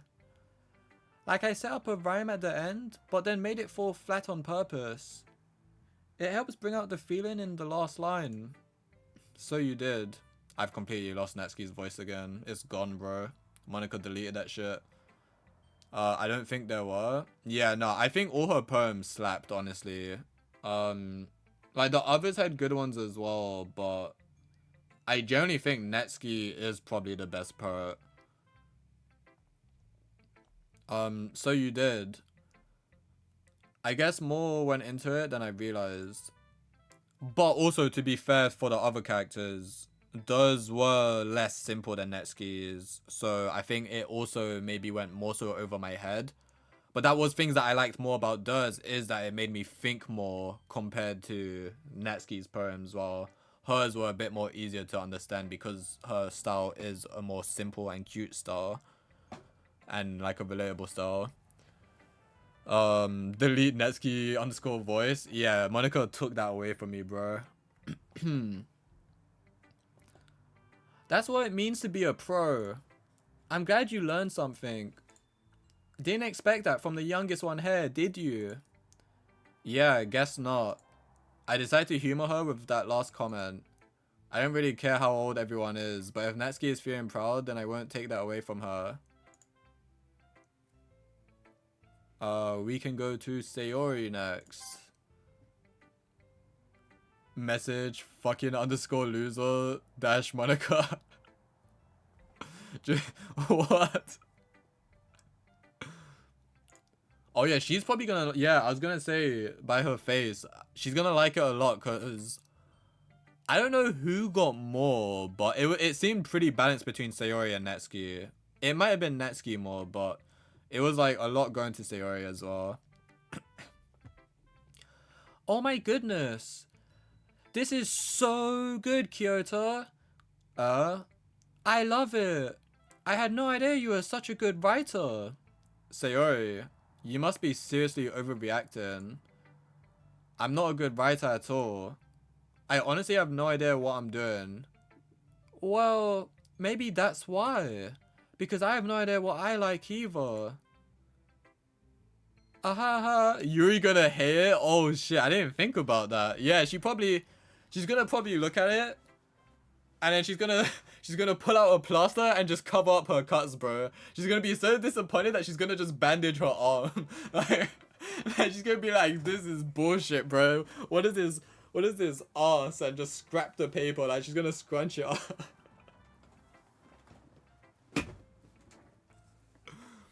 Ahaha. Jeez. I'm sure Yuri's opinion has to be a little more constructive than this. Are you sure you don't like it just because I wrote it? Well, I'm sure that's part of it. I think I understand you better than a lot of other people, you know? So, when I read your poem, it's not just a poem. It's a Kyoto poem. And that makes it feel extra special. Like I can feel your feelings in it. Sayori hugs the sheet against her chest. You're so weird, Sayori. I'm really happy just that you wrote one. It just reminds me of how you're really a part of the club now.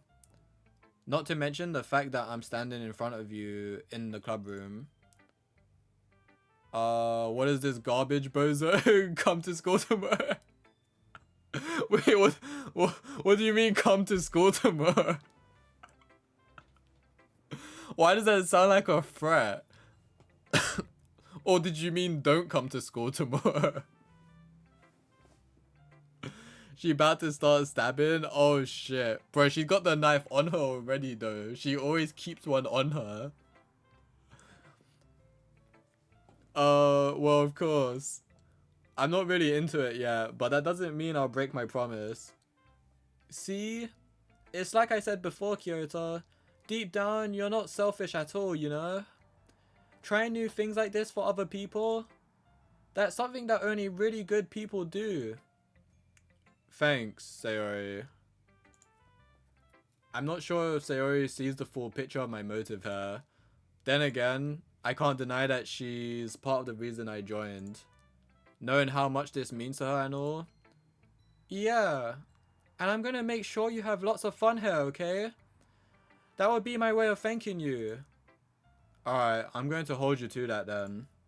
Yay! Now you'll read my poem too, right? Don't worry. I'm really bad. Sorry, I just thought of breakfast.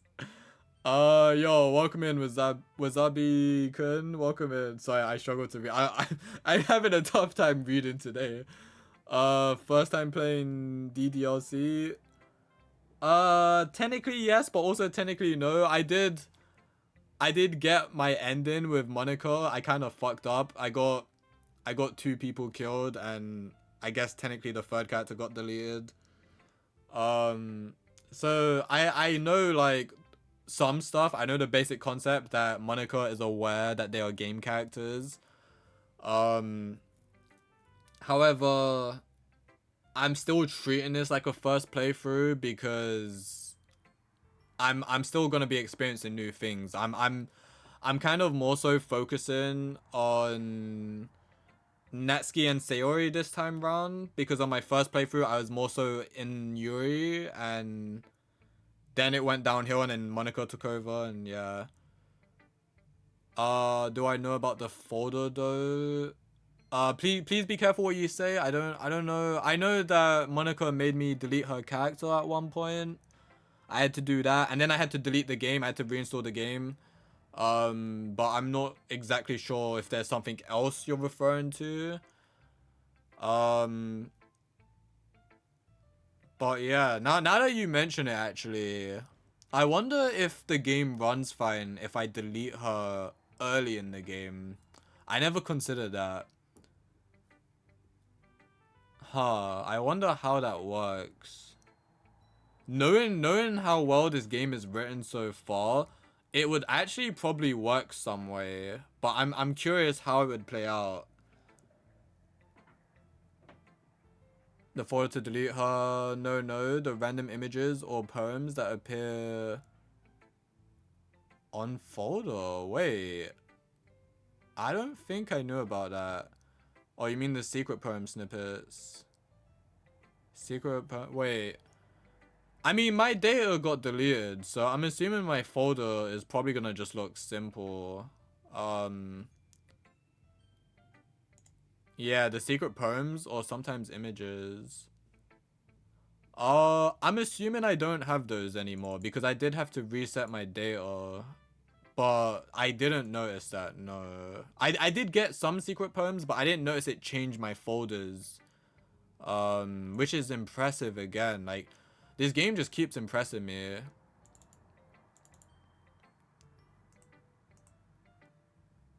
Um. Oh wait, I installed it on my C drive this time, didn't I? Why is that there? And that must be other stuff. Steam apps, common. Doki. Yeah, no, everything seems normal. I don't know. I don't want to open every folder though, just in case. But yeah, no, I didn't notice that it was doing things to the folders. Only thing I knew with the folders is that the game, well, I technically got spoiled, but the game was hinting once I was in Monica's room that I need to delete her character thingy. And then later on, it tells me to just reinstall the game, basically, and it tells me how to do it. But I didn't see any symbols or anything. And yeah, C drive to go. So hopefully if my D drive crashes, it shouldn't affect the game. But for some reason, there was still folders on the D drive, so I don't know. But yeah. Hinton is an understatement. I mean, at the time where he had said it multiple times in chat, from when I was reading it, they only hinted it once. And like, I thought it was like a joke on breaking the fourth wall, since she was finally like breaking the fourth wall, right? But because he said it 4 times, it was like, okay, yeah, it's probably a spoiler that I'm actually meant to delete her folder or character or whatever. And then obviously it kept repeating it, so it was like, okay, at this point, yeah. No, she said multiple times to delete her. No, I'm pretty sure that by the time I read his messages, she had only said it like once. Or maybe twice. But even then, like, even though, yeah, it was hinting, I still thought it was like her making jokes. Because at that point in the game, she was making jokes about everything. She was making fourth wall jokes. She was making jokes about the characters dying. Like, she was just being ruthless. So, I don't know. But my guy was spamming that shit. And it was like, bro, let me just experience the game. Because it was new dialogue as well. Like, I was going through new dialogue. Which I kind of regret that I didn't go through all the way. But, oh well.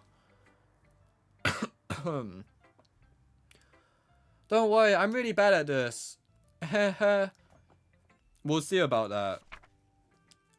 Dear sunshine, the way you glow through my blinds in the morning, it makes me feel like you missed me. Kissing my forehead to help me out of bed, making me rub the sleepy from my eyes. Are you asking me to come out and play? Are you trusting me to wish away a rainy day? I look above, the sky is blue. It's a secret, but I trust you too. If it wasn't for you, I could sleep forever, but I'm not mad. I want breakfast. It always gets me, bro. It's such a good ending to the poem. And obviously now that I'm on my second playthrough, reading this poem, it makes a bit more sense. I feel like her secret is obviously her being depressed because she hasn't told anyone about it. And then I think it's like she's saying the fact that a sunny day, like, it motivates her to, you know, keep going and just have a good day. Like, it's motivation. Like, it's that little bit of motivation for her. Which is honestly, you know, fair. Because otherwise, if it's not a sunny day, it's like, it's just, what's the point in getting out of bed? Since you knew the game, when Monica starts acting up, the sign she adds poems or images, and it becomes frequent after Act 2, Sayori gone. Okay, so when Monica starts acting up, I should look at the folders then, is what you're saying. If it wasn't for you, I would sleep forever. Yeah, that line as well. That's basically her saying if there wasn't sunny days, she would basically unalive herself, which is honestly really sad. I'm really worried because I feel like her killing herself is like, obviously don't spoil if you notice, but I feel like it's inevitable unless I go for her route and I say that I love her, basically. Which kind of sucks because I do want to go for Natsuki this time, but I don't know. Why does most people go Yuri route though? I mean, Natsuki best girl. I mean, I didn't intentionally go for Yuri. I was just kind of, when it comes to choosing words on the poems, I was just choosing whatever words that stood out to me personally. Like, I knew how the mechanic worked. Like, I figured it out fairly early. But I was mostly just choosing like whatever word stood out to me personally, and it will go for whoever just has that in common. And it just happened to be Yuri. However, I will admit, Yuri was the one who I was leaning more towards as well. I did like her a lot because she reminded me of Hanako from Katara Shoujo. I don't know if you're familiar with that. Um, who is another character who I really love. Um, However, I will say this, Natsuki has very much interested me as well. And now that I'm trying to go towards her and I've got a little bit more new dialogue with her, I kind of like her even more so now. I kind of get why people are liking her. She is like a bit of a relatable character and she's just easy to understand, I guess. For him, he just stumbled on her path. Yeah, I was literally choosing words very randomly. I think on one of the poems, I think I let people choose as well. People that hadn't played the game before. I'm pretty sure I let a couple people choose words. This is just a guess, but did you wait until this morning to write this? No, just a little bit. You can't answer just a little bit to a yes or no question. I forgot to do it last night. Well, at least that makes me feel a little better about myself. Don't be mean. I still tried my best. Yeah. I didn't mean to say that it was a bad poem. It came out nice. Or how should I put it? It sounds just like you. Really? Yeah. Especially that last line. Yeah, that last line slaps. I made eggs and toast. Even though you were late to school? It's bad to skip breakfast. I get all cranky. Well, I guess there's no point in arguing. Anyway, thanks for showing me. This was so much fun. Monica's the best. Yeah. But next time, I won't forget. And I'm gonna write the best poem ever. Well, I guess I look forward to it. Sorry, let me drink some water. My throat is kind of bothering me. Nibble? Nibble? What are we nibbling? So you choose making a decor over a free cupcake? I don't know what you mean. I don't know.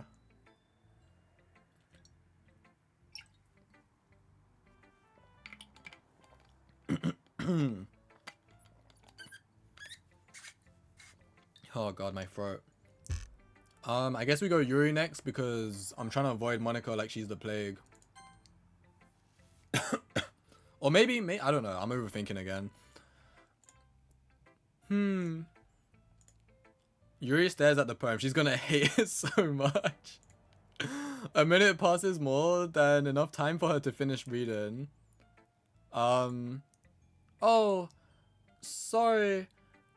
I forgot to start speaking. It's fine. Don't force yourself. I'm not.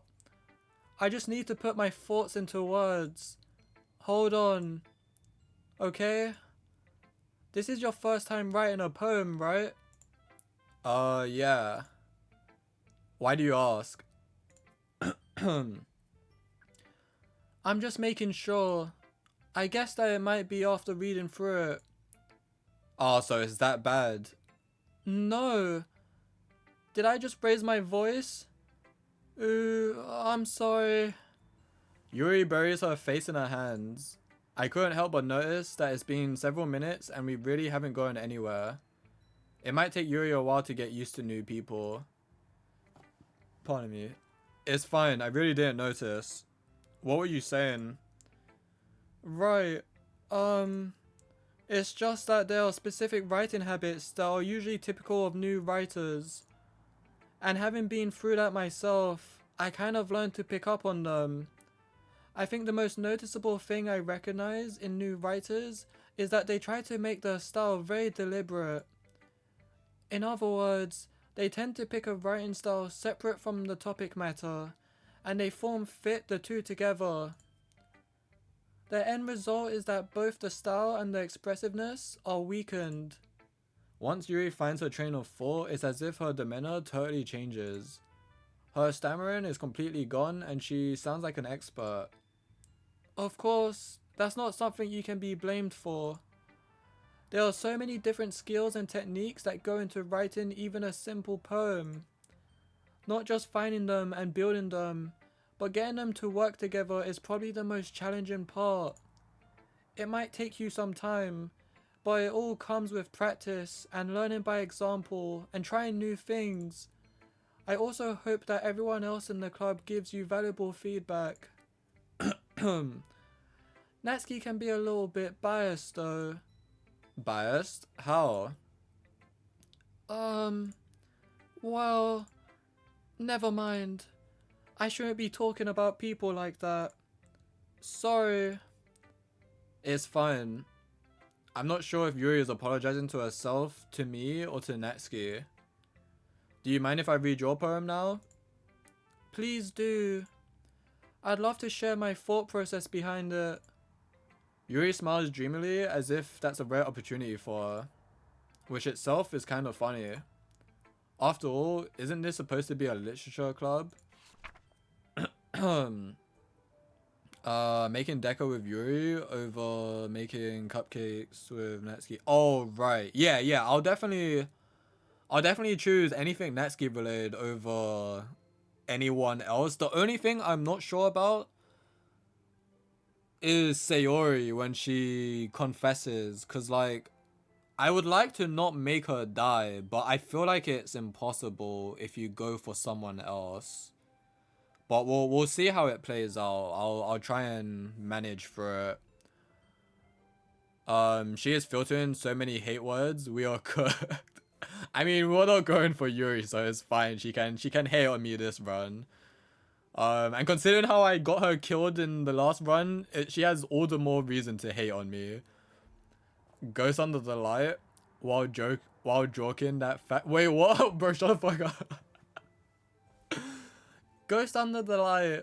The tendrils of my hair illuminate beneath the amber glow. Bathing. It must be this one. The last remaining streetlight to have withstood the test of time. The last yet to be replaced by the sickening blue-green hue of the future. I bathe. Calms breathing air of the present but living in the past. The light flickers. I flicker back. You know, it's funny. Oh, wait. Who got banned? Diffident formality. Was that a chatbot? God damn it. Every time I see Yuri, I can't think of anything else. It's funny because I was thinking about this and it doesn't really tell me much about Yuri still. Okay, it was a view bot. And I'm wondering, like, I never really learned much about Yuri other than the fact that, you know, she's shy, she didn't really have friends, and she's into blood. Like, we didn't learn too much about her, I feel like. And or nothing that makes me understand her poems better, at least so far. And I'm wondering if that's just because that's how it is with her, or if it's like because I got her killed. And maybe like if I just confessed to her or whatever, it would have continued and I would have got more. Like, I don't know. I'm very interested if I'm gonna understand her poems more, because this one it's still the same. I don't really, nothing new comes to me this time round. I mean, she did somewhat mention she got bullied. Did she say that she got bullied, or was it just that people just didn't tend to like her? I mean, I feel like there's getting bullied and then there's people just simply not liking you, right? But yeah, like either way, she's very lonely. She doesn't really socialize because of it, and that's why she's so shy and careful with what she says. But yeah, maybe she did get bullied. I can't remember. Or more shunned. Yeah, she was just alone. Like, she didn't have anyone to go to other than the club. And it seems like the club is kind of new as well, as far as I can tell. So yeah, I don't really know much about Yuri, which is sad considering she was my first playthrough. I can't remember exactly what she said. I just remember her saying specifically that people tend to not like her. Like, I remember that. But I don't know if she really gave a reason behind it. I think it might just be I think what I got from it was because she's so smart and like she's also, because of her lack of socialness, she's also kind of blunt, that she sometimes comes off as rude, I think, or maybe like arrogant, even though she's not intending to be. And I think that's why people don't really like her. She did give a vague reason, but I can't remember. Okay. Yeah, I don't know. See, I really want to play through Yuri again and like just confess love to her, regardless of what crazy shit I end up seeing again. But I won't do that just because it will be mostly replayable and we've already committed to Netski. But yeah, I'll probably watch YouTube videos on it. I'm sorry I have such terrible handwriting. What? I wasn't thinking that at all. But it took you a long time to read. Well, I just don't read script very often. I actually think your handwriting is pretty. That's a relief. Also, I like the poem. Even though it's short, it was really descriptive. It wasn't too short. I usually write longer poems. Not at all. I'm really glad you like it. I'll be honest, since it's our first time sharing, I wanted to write something a little more mild. Something easy to digest, I suppose. Are you into ghosts, Yuri? Hoo hoo. Actually, the story isn't about a ghost at all, Kyoto. Really? I must have totally missed the point. Well, I suppose you did only glance over it after all. But remember that poets often express their own thoughts, feelings, and experiences in their work. They usually do more than tell a simple story or paint a picture. In this case, perhaps, the subject of the poem is only being symbolically compared to a ghost, lingering in her last remaining place of comfort, unable to let go of the past, and soon to be left with nothing. That's a lot more solemn putting it that way. I hadn't even thought of that. That's impressive. It's nothing really. Well, it makes me happy that you think that. Just remember that it won't be long before you pick up on these things too. Yeah, maybe you're right. I guess I'll have to keep trying. I'm counting on you. Yeah, around what you're saying. I didn't see enough knives and blood. Yuri, very disappointed. She reads my poem and just shanks me up. She's like, what the fuck is this? What the fuck do you call this poetry? She just gives me the London treatment. After she stabs me like 11 times, she just says, don't ever come to this club again, you little bitch. Dude, Yuri's voice is the most fun to do because it's just so soft the way I do it. Also, I was thinking this earlier, but I forgot to say because I was reading. At the end of our run, we got to hear Monica's voice. She played the piano and she also spoke a little as well. I'm wondering, obviously don't spoil if you already know the answer, but I'm wondering if we get to hear like the other characters' voices on a successful run with them. Like if I could have heard Yuri's voice if I said yes to her, and if things go well with Netsuki, if I get to hear her voice as well. Because it's really interesting, because Monica, her voice was like kind of how I imagined it. I wouldn't say it was completely the same, but like some parts of it were like how I imagined, even though I can't perform it that way. But like, yeah, I try. She's got that Shankin Pass Premium. Shankin Pass Premium is crazy. Hi, Kyoto. Having a good time so far? Yeah. Good. Glad to hear it. By the way, since you're new and everything, if you ever have any suggestions for the club, like new activities or things we can do better, I'm always listening. Damn. Always listening. See, I think I mentioned this before. Maybe, I don't know if we were aware at this point. But now that I know, like, this bitch always is listening. She really is. She knows all. She knows everything. She hears everything. Don't be afraid to bring things up, okay? Alright, I'll keep that in mind. Of course I'll be afraid to bring things up. I'm much better off just going with the flow until I'm more settled in. Anyway, want to share your poem with me? It's kind of embarrassing, but I guess I have to.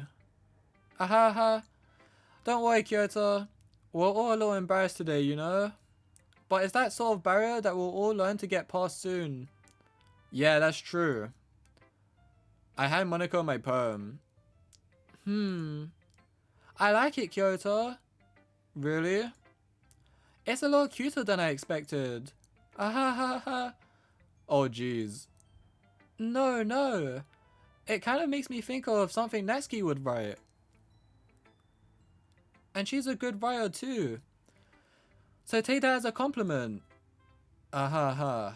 If you say so. Yep. By any chance, have you read anything by Shel Silverstein? Maybe a long time ago. He's famous for telling all kinds of stories in just a few simple words. His poems can be funny, endearing, or even sad. And sometimes they're only a few lines long. They might even feel like they're written for kids, but if you think about them, they can express views of the world that would apply to anybody. I see. So you're saying that Natsuki is kind of like that? Sort of. Maybe she's not an expert, but you probably won't find much filler in her poems. They might be easy to write, but they're super challenging to get the meaning through. So I can see why it would be your kind of poem to explore. I'm sure I'll end up trying different things a lot. It could take a while before I feel comfortable doing this. That's okay. I'd love to see you try new things. That's the best way to find the kind of style that suits you. Everyone else might be a little bit biased toward their own kinds of styles, but I'll always help you find what suits you the most. So don't force yourself to write the way everyone else wants you to write. It's not like you have to worry about impressing them or anything. Ahaha. Ahaha. Anyway, do you want to read my poem now? Don't worry, I'm not very good. You sound pretty confident for someone who claims to not be very good. Well, that's because I have to sound confident. That doesn't mean I always feel that way, you know? I see. Well, let's read it then. Hole in wall. It couldn't have been me. See the direction the spackle protrudes? A noisy neighbor, an angry boyfriend. I'll never know. I wasn't home. I peer inside for a clue. No, I can't see. I reel blind like a film left out in the sun. But it's too late. My retinas, already scorched with a permanent copy of the meaningless image. It's just a little hole. It wasn't too bright. It was too deep. Stretching forever into everything. A hole of infinite choices. I realize now that I wasn't looking in. I was looking out. And he on the other side was looking in. Yeah, that, these last few lines is like, it makes a lot more sense with Monica. Yeah. Yo, what's up, Dan? The return of my queen, Slay. I'm struggling with the voices. I took too long of a break with this game. But I'm trying to get back to it. I don't know why today my jaw is hurting doing this. Like, it's actually crazy. I've been told you're doing voices. That's right, Octine. Welcome in. Hope you enjoy the stream. That was like a mix of Yuri and like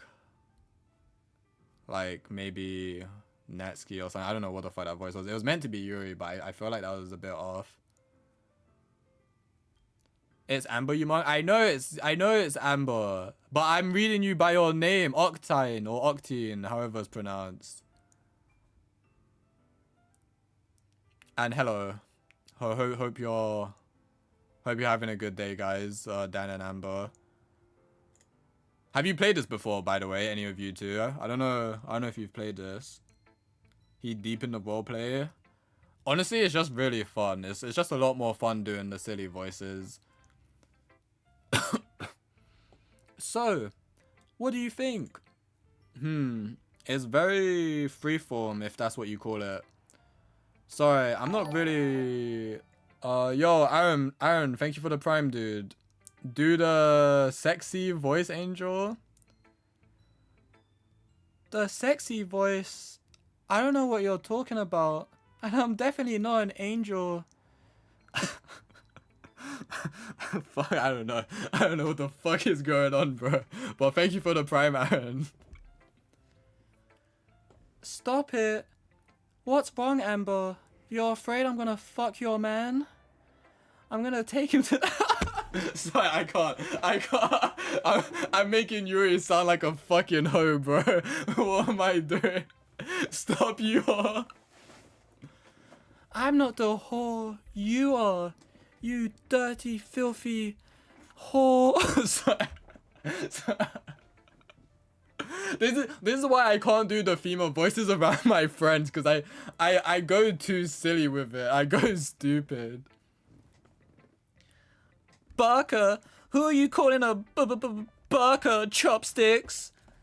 That was my Natsuki. Natsuki's voice is the hardest, bro. I'm trying so hard to like get good with her, but I feel like she's one of the more fun voices as well. Her and Yuri are the fun ones, but Natsuki is just difficult because I feel like she's high pitched, but she's also like very energetic as a character, and she is the type to like yell and stuff. So it's hard trying to go high, but not like Yuri high. I need you to do that whole time in Valor. I was doing it. No, you guys missed it actually. Me, Vin, and Drew were trio queuing the other day, and the whole time with the randoms, I was talking like a girl for all the games. We played like 3 or 4 games, and I spoke like a girl in every single game, and we were dying, but the randoms didn't have too much of a reaction to it, unfortunately. Like, I think some of them actually thought I was a girl, but some of them I think didn't buy it. Catfish Kyoto arc. The duality of man. Yeah, I guess it's catfish arc. I mean, I can do it if we 5-stack, I guess, but I mean, it's not as fun when I'm not trying to fool someone. It's the switchback that kills me. Yeah, I did that at the end of the game as well. Like, when we won the game, I said in my normal voice, oh, GG guys, you guys were great. Like the whole game, I was coming like this, saying 120 jet or chamber B. And then when we won the game, I was like, yo, GG guys, well played. And I left it as that. And they didn't have a reaction, which pissed me off so much. I wanted a reaction so bad. Why is it so good?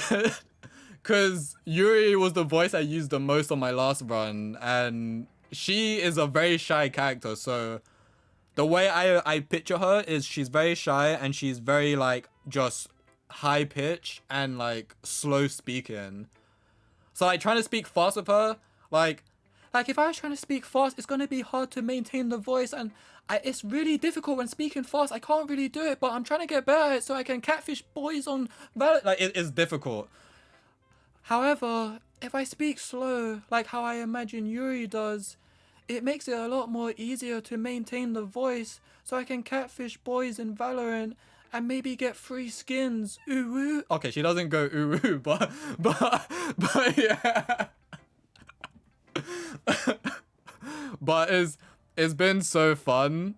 It's been so fun that I made it a redeem.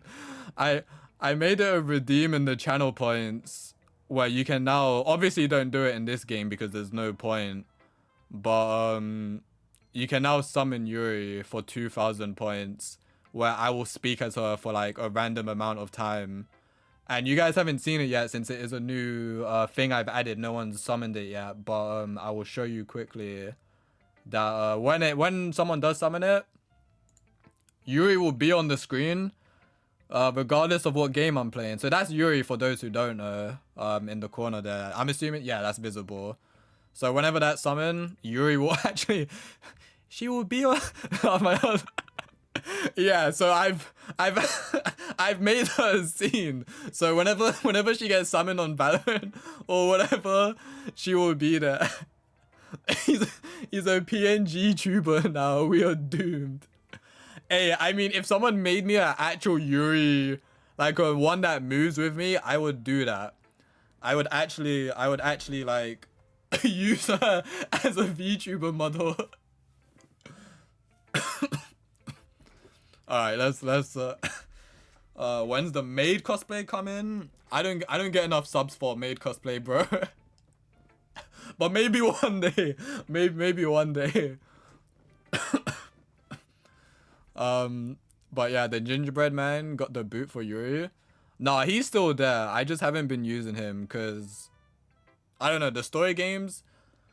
I took him off for story games so it's more immersive. Like with the Yuri, I might not even want to use that during story games. Like I might just do the voice only, but like yeah, it's I think I don't know what it was, but a story game I took it off and I basically just forgot to put it back on until someone mentioned it and then I took it off again.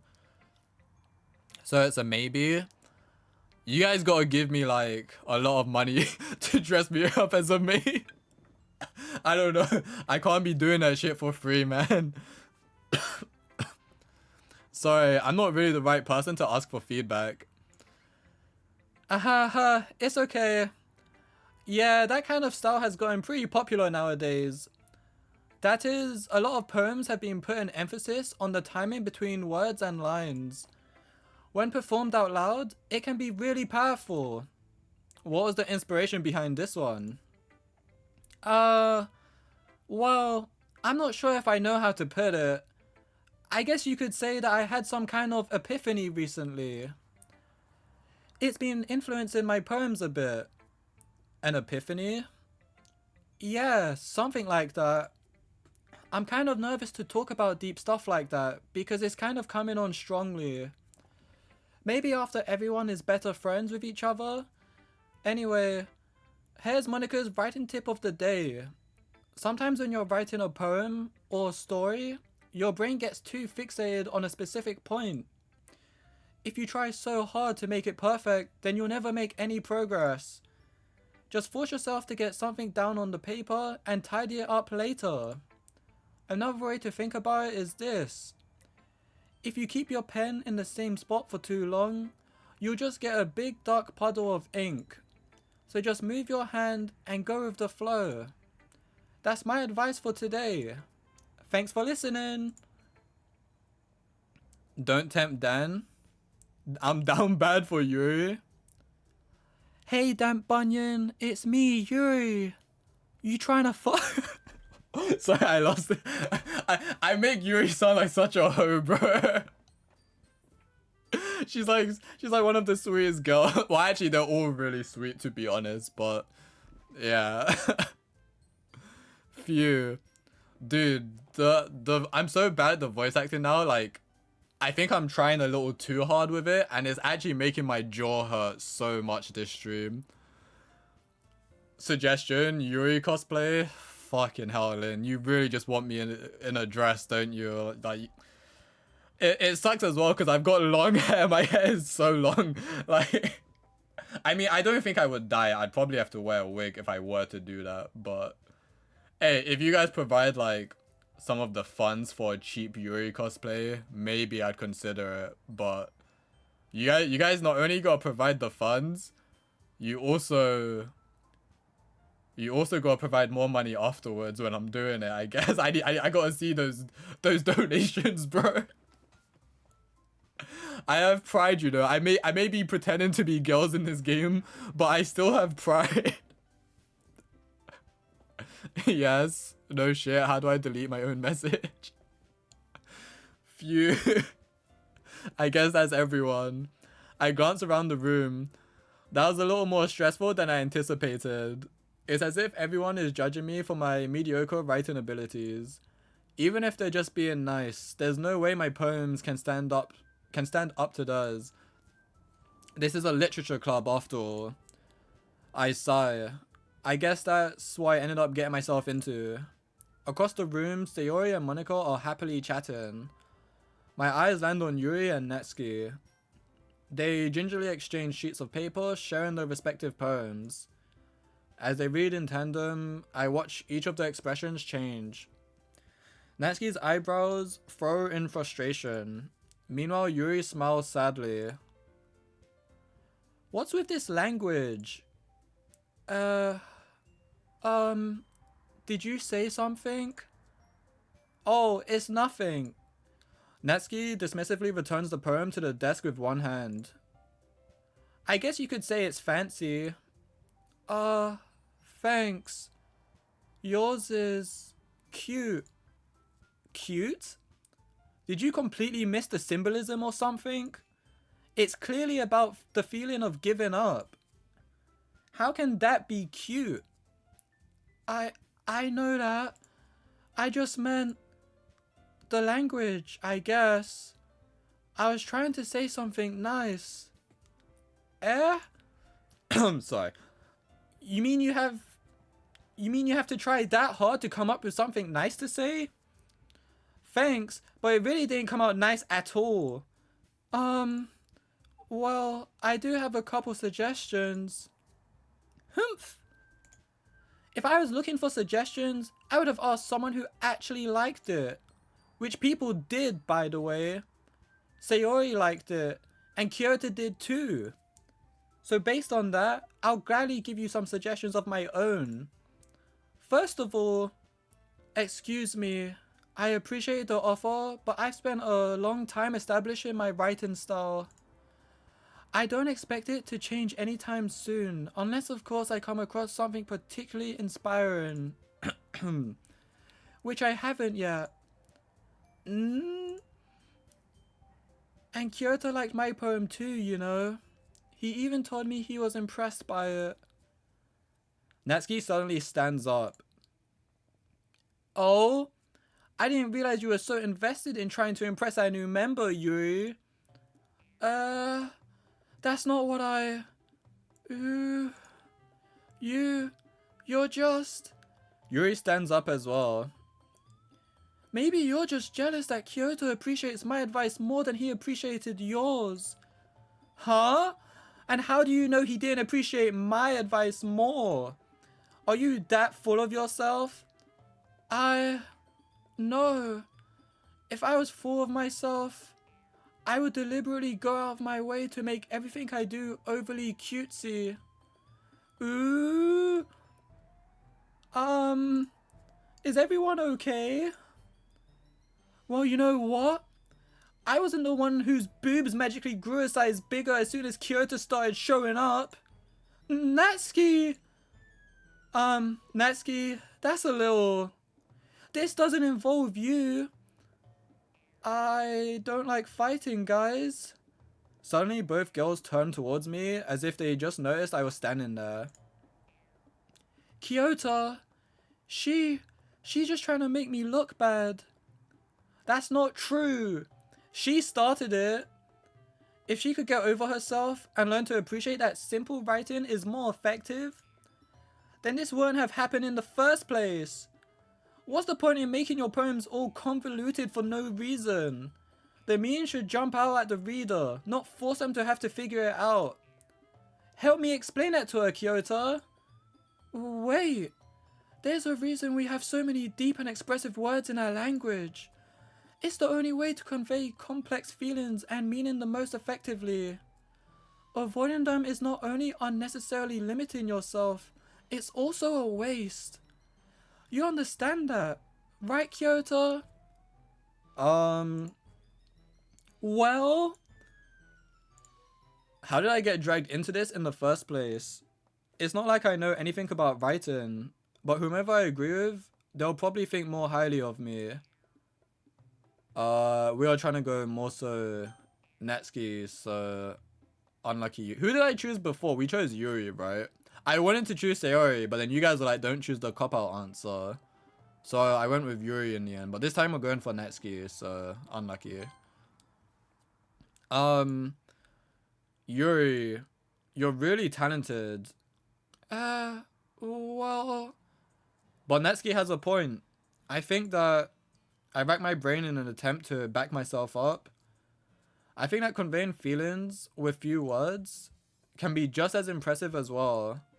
It lets the reader's imagination take over. And Natsuki's poem did a really good job at that. I'm struggling to read my lines, bro. What the fuck? Yeah! It did, didn't it? Aha! Shows how much you know. That's not... Natsuki, I think that's enough. Huh? Me? But she was so mean to me. Natsuki's voice whines. Look, what we talked about yesterday was right. Writing is a really personal thing. And sharing it can definitely be hard. It looks like we learned that today. Even small criticism can lead to something pretty heated. I glance over my shoulder. Sayori is nodding vigorously. Yeah, so you don't need to feel threatened. You're a great writer, Natsuki. Natsuki's voice gets caught in surprise. Thanks for noticing. She finally mutters that, barely audible. Yuri looks at me dejectedly. With a face like that, I can't help but feel bad for her as well. I'm sure that Natsuki didn't mean everything she said, so you don't need to feel threatened either. Well, if you say so. Hey, it's not like you need to apologize for me, Kyoto. Sheesh. Natsuki takes a breath. The thing about... Natsuki glances around the room. Would everyone stop staring at me? Unsurprisingly, Natsuki has a harder time with it than she boasted. Sayori and Monika look away. Humph. Anyway, the thing about your boobs, I didn't mean it, okay? That's all. Natsuki looks away, avoiding eye contact with anyone. Yeah, you're naturally beautiful, Yuri. Sayori. I'll go make some tea. Eh? I was just trying to help. I've lost Sayori's voice again. I'm sure she appreciated it, Sayori. I put Sayori on the shoulder. Oh, I pat, sorry.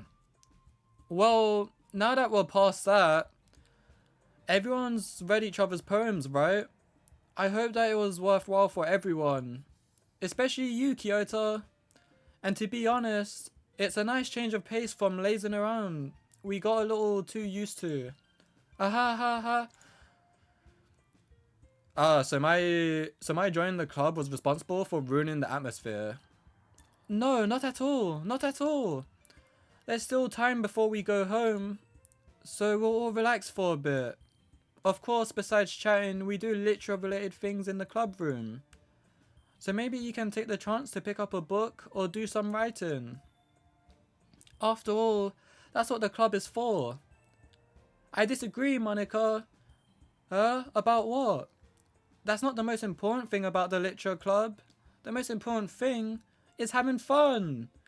Of course. Well, I guess that's why you're the vice president, Sayori.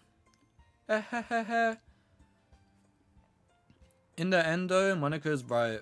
Being in the literature club probably means I can't spend all my time doing nothing. But in the end, I guess it's been worth it so far. Still a mega burn by Yuri. Yeah, Yuri. Honestly though, I think that one kind of went a lot better compared to the other way around. I think last time Natsuki like storms out the room, doesn't she? But I think Natsuki just doesn't take criticism well in general. Like she doesn't take confrontation well, I think. Okay, everyone. It's just about time for us to leave. How did you all feel about sharing poems? It was a lot of fun. Well, I'd say it was worth it. It was alright. Well, mostly. Kyoto, how about you? Yeah, I'd say the same. It was a neat thing to talk about with everyone. Awesome. In that case, we'll do the same thing tomorrow. And maybe you learn something from your friends too. So your poems will turn out even better. I think to myself, I did learn a little more about the kinds of poems everyone likes. With any luck, that means I can at least do a better job impressing those I want to impress. I nod to myself with a newfound determination. Kyoto, ready to walk home? Sure, let's go. Hehehehe. Sayori beams at me. It truly has been a while since Sayori and I have spent this much time together. I can't really say I'm not enjoying it either. Sayori, about what happened earlier. What do you mean? You know, between Yuri and Natsuki. Does that kind of thing happen often? No, no, no. That's really the first time I've seen them fight like that. I promise, they're both wonderful people. You don't hate them, do you? No, I don't hate them. I just wanted your opinion, that's all. I can see why they'd make good friends with you. Phew. You know, Kyoto, it's nice that I get to spend time with you in the club. But I think seeing you get along with everyone is what makes me the happiest. And I think everyone really likes you too. That's... Hehehe. Every day is going to be so much fun. It looks like Sayori still hasn't caught onto the kind of situation I'm in. Sure, being friends with everyone is nice, but does it really need to stop there? We'll just have to see what the future holds, Sayori. I pat Sayori on the shoulder. I said that more to myself than to her, but it's easy to use Sayori as an internal monologue sometimes. Okay. Yeah, let's do this. Yeah, she straight up leaves. Yeah. Alright, let's give it a save, because I actually haven't saved this run so far. I'm gonna continue to go for Netsuki, so... Games. Also, I was wondering, obviously, once again, if anyone knows, don't spoil me, but, like... I was wondering if, like, the safest route is being nice to everyone. Like, perhaps each poem, you aim it towards a different character and keep it balanced. Because I don't think I'd done that before. I'm wondering if you were to do it like that, if maybe that's, like, the ideal outcome through the story, perhaps, or something. But I don't know. We're probably gonna get Sayori killed, and then we're probably gonna end up with Natsuki. I'm assuming that's how things are gonna go. Smile? That was Sayori. Okay, friends. Nope. Wow, okay, I'm ending up more pink. I know that's one of hers.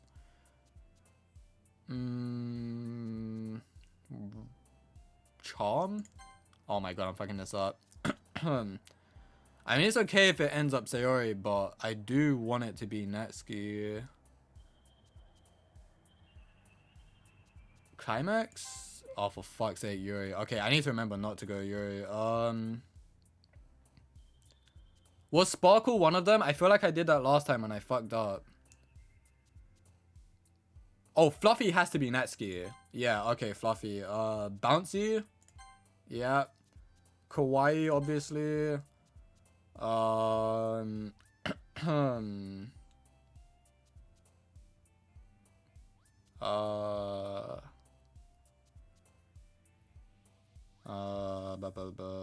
Happiness?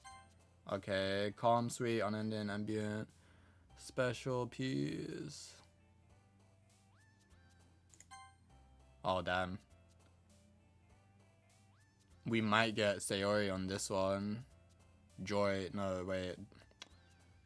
Joy, Candy, Bunny. Bunny?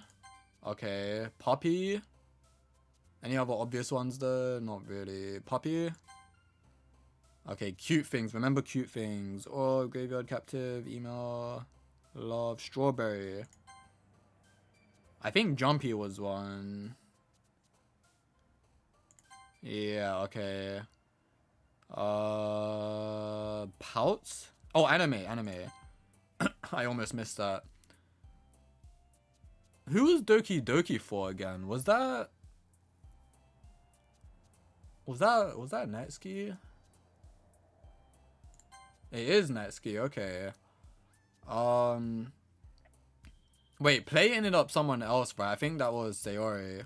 I wonder if they mean play like... Actually, no, Sayori is playful, yeah. Giggle?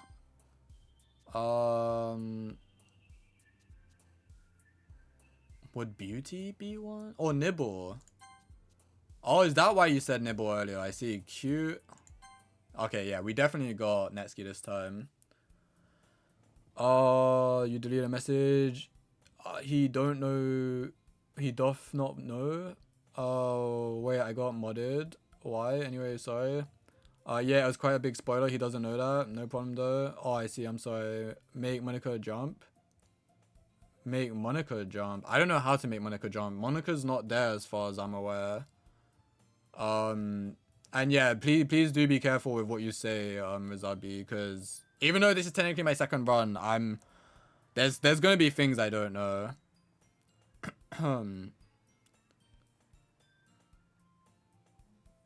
She's there. He did it once. There was, yeah, okay, so if you're saying make Monica jump, there was one time when, like, I saw like, let's say this is where the characters are, right? Like, they're standing on top of her. I saw like a little something, like, for like half a second pop up. And when it happened, Sayori was like non-existent, right? Like, they glitched her out of the game. So I thought that it was either Monica maybe, or it was Sayori. Maybe like if I go for Sayori words, maybe I can bring her back into existence. That was my theory on that at the time. However, the guys confirmed with me that yeah, that's Monica, and I kind of forgot about that, to be honest, because it was a one-timer. And honestly, I don't even know what Monica's words would be, to be honest. I wouldn't really know what to go for her specifically. So even if I wanted to go for Monica, which I don't, I wouldn't really know how to go for her, to be honest. He did it once. I don't think you realized it though. I did see it for like a second, but I just didn't know it was Monica. I thought we were like bringing Sayori back into existence. Another day passes and it's time for the club meeting already. I've gotten a little more comfortable here over the past couple days. Entering the club room, the usual scene greets me. Hi, Kyoto. Yo, Sayori. Looks like you're in a good mood today. Hehehe. I'm just still not used to you being in the club, that's all. I see. Oh, Wasabi, thank you for the follow, man. I appreciate that. Glad you're enjoying the stream. That's a pretty simple thing to get you in a good mood. But I guess it's always the simple things with you anyway. Speaking of which, I'm kind of hungry. Will you come with me to buy a snack? No thanks. That's not like you at all. I have my reasons. Why don't we take a look at your purse, Sayori? Why that all of a sudden? No reason really. I just wanted to look at it. Sayori nervously retrieves her coin purse. She fumbles with the latch and gets it open. Then she turns it upside down and lets its contents spill onto the desk. Only 2 small coins fall out. Ha ha ha ha. I knew it. I can see right through you, Sayori. That's not fair. How did you even know? It's simple. If you had enough money in the first place, you would have bought a snack before coming to the club room. So either you're not hungry and wanted an excuse to take a walk, or you plan to conveniently forget that you spent all your money so that I would lend you some. But there's one more thing. You're always hungry. And so that only leaves the one option. Wah! I don't know how the fuck you would say this. Wah! I give up. Don't make me feel guilty. If you feel guilty, that means you deserve to feel guilty. Ah ha ha ha. Yuri suddenly giggles. I didn't notice that she was listening in. Her face is in her book, as always. I wasn't listening or anything. It was just something in my book. Yuri! Tell Kyoto to let me borrow some money. Don't get me involved like that, Sayori. Pardon me. Besides, you should only buy what you can responsibly afford. And frankly, after pulling a mischievous little stunt like that, your suffering is fair enough retribution. Did I just... I didn't mean that. I got too absorbed into my book. Ooh. Ah ha ha ha. I really like when you speak your mind, Yuri. It doesn't happen much, but it's a fun side of you. There's no way you could think that. You were right though. I did something bad and now I have to accept the revolution. Retribution. That. Still, coming from you, Sayori, I guess there's a little devil inside all of us, isn't there? Ehehehe. Don't let her fool you. Sayori knows exactly what she's doing. After all, she told you guys she was bringing me to the club before she even told me. But you wouldn't have come if it weren't for the cupcakes. So I had to trick Natsuki into making them. Come on, give me more credit than that, Sayori. Ehehehe. Prap. Kya! Out of nowhere, something smacks Sayori in the face and tumbles onto the desk. Ow. What was... a cookie. Sure enough, it's a giant cookie wrapped in plastic. Sayori glances around. Is this a miracle?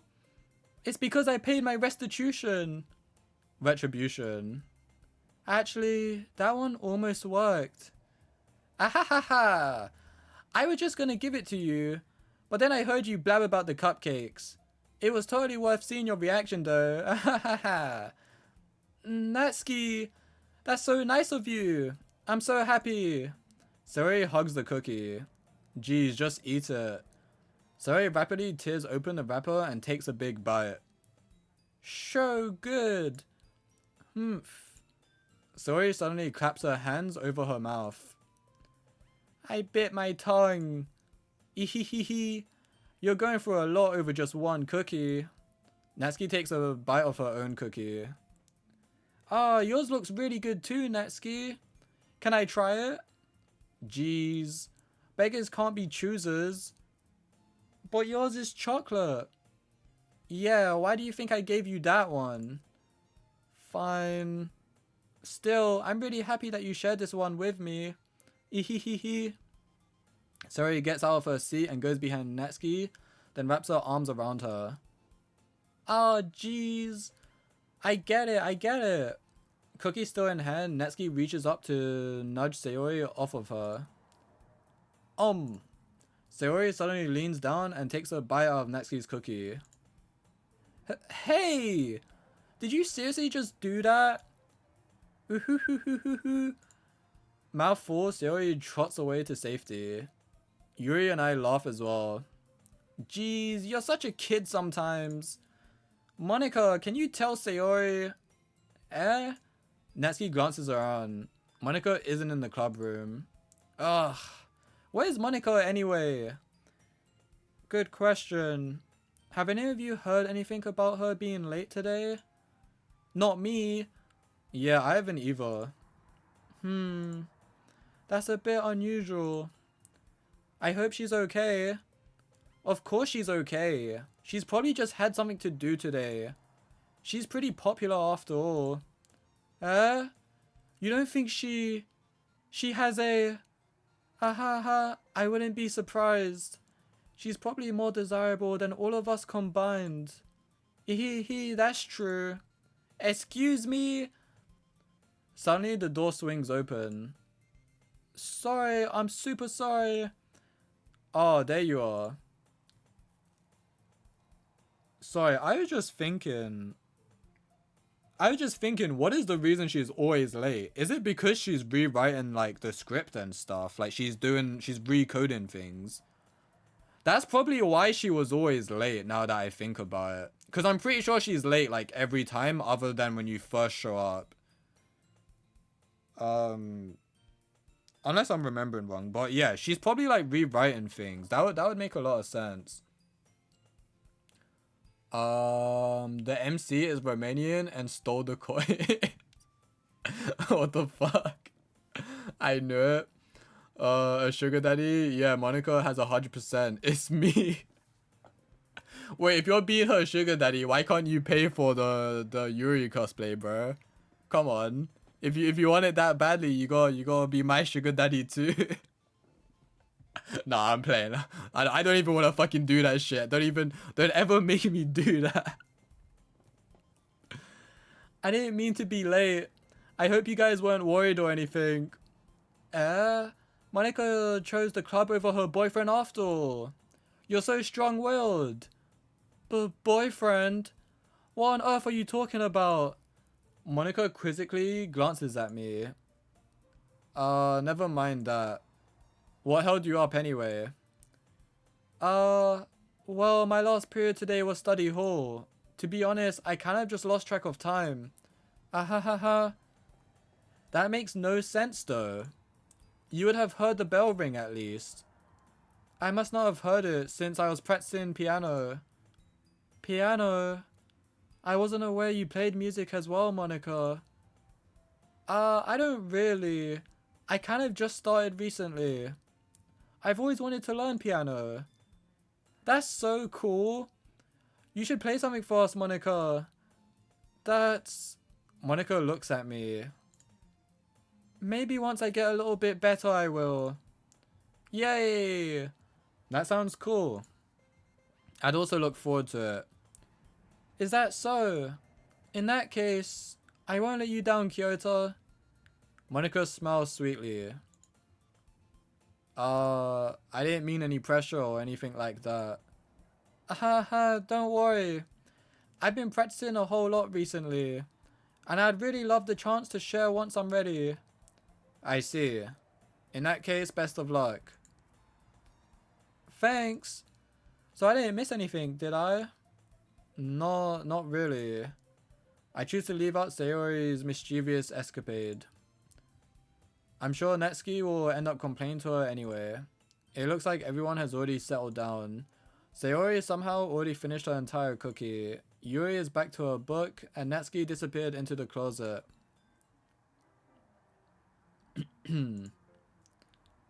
It's not long before Natsuki comes up to me expectantly. Yeah. Don't worry, I kept my promise. I pulled the first volume of Parfait Girls. I don't even know. Am I saying Parfait right? Is that... I'm gonna keep saying Parfait. I don't know. I'm assuming that's how it's pronounced. Parfait Girls out from my bag. Natsuki takes it from my hands, then quickly turns it over, presumably to check for wrinkles.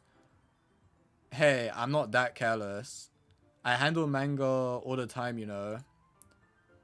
I just wanted to make sure. Can you blame me for being paranoid? I don't give people my manga every day, you know. That's true. I don't blame you. Paru? Wait, Parfait? What, it's pronounced Paru? Nah, you're joking, right? Is that something else? Is that like a reference? There's no way it's pronounced Paru. Parfait? Or maybe it is, I don't know. No, don't think about it? Okay. I kind of want to Google it now, but whatever. If I'm saying it wrong, I'm saying it wrong. Well, anyway, let me put this one back. I'm gonna get the next one, okay? Natsuki makes her way to the closet. I follow. So, you're gonna tell me everything you thought, right? Where did this volume leave off again? I forget. The chapter ended when Minori and Alice found... Monica! Natsuki's voice resonates out from inside the closet. I peer inside. All of Natsuki's books are lined up on the top shelf. Damn. Is it so she can't reach it?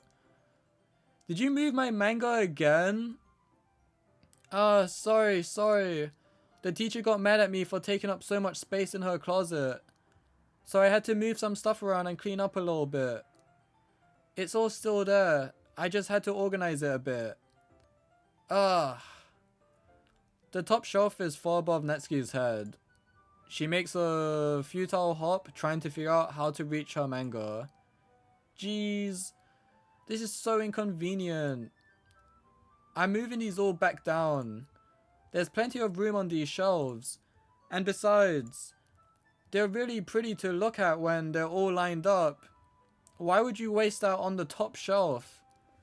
Natsuki, there's a stool on the wall there. In the closet, there's a collapsible stool that's hanging on the wall. If you want, I can reach up there and hand them to you.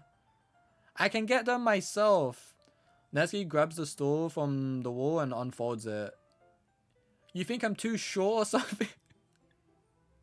As she's saying that, I just picture her unfolding the chair and placing it on the ground so she can stand on it. Like, that's so funny. While bullying. Yeah, low-key, moving it to a place where you know she's not gonna be able to reach it is kind of bullying. Think? I have eyes, bro. Wait, what? Oh, right, yeah, okay, yeah, I can literally see you. Listen, there's no shame in being too short. I was once too small to reach the top shelf on things. I know what that feeling is like.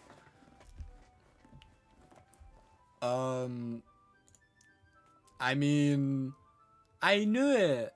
Well, you know what? Just watch me. Natsuki hops onto the stool, which ends up being a little wobbly because of its collapsible design. Careful. I know what I'm doing. Standing on the stool and Natsuki's fingertips reach the top shelf. The stool would be enough for me to easily grab the books, but Natsuki is being stubborn as usual. Natsuki uses her fingers to scoot one of the smaller boxes to the edge of the shelf. See? Kya! I'm sorry. I can't do the sound effects good. Let me try one more time. Kia! That's nice shit. I don't know why. Sound effects are fucking hard. It's hard to do in like a high pitch and match the personality voice as well. Like it's too much. It's too much. The box suddenly tips. Natsuki barely catches it before it falls to the floor. The stool wobbles. Wow. Fucking Wario, bro. Wow. Wait.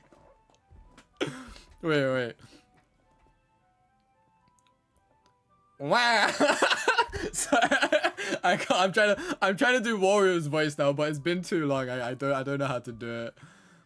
Wow. My cringe meter is off the charts. Hey, you guys wanted voice acting, bro. You asked for this. Why Luigi ass? Wow. I can't remember how to do the voices. Losing balance, Natsuki hops off the stool. Thankfully, she was able to stay on her feet. She holds on the box triumphantly. There. Having almost fell, Natsuki is a bit shaken up. Jeez. No need to prove yourself to me. There's no way you'll be able to get the bigger boxes like that. I can reach them, so just... I said I can do it. I don't want your help, okay? I'm gonna get a chair, so just hang on. Natsuki forces her way past me out of the closet. Let's see. The classroom chairs have the desk attached, so they're too inconvenient to fit into the closet. Aha! Natsuki trots over to the teacher's desk, which has a computer chair behind it. That's gonna be even harder to balance on, bro. What the fuck are you doing? She rolls it on its wheels back over to the closet. It's a little dangerous since the chair swivels and rolls. But I've already learned my lesson, so I keep my mouth shut. Ush. What is this sound effect? Ush. Natsuki climbs onto the chair, then slowly balances onto her feet. Since she refuses my help, I take a seat with my back against the side of the doorway and simply watch.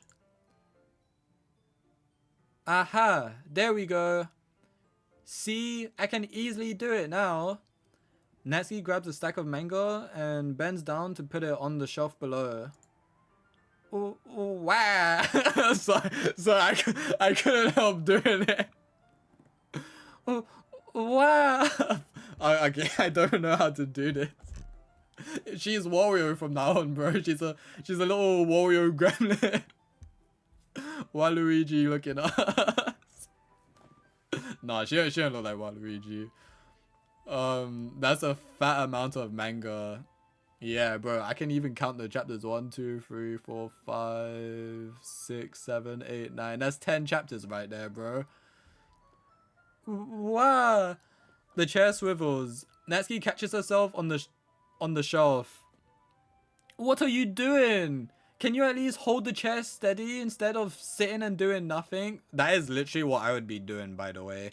Like, even if it's like a normal chair, I would usually be holding the chair just in case, like, they put too much weight on one side.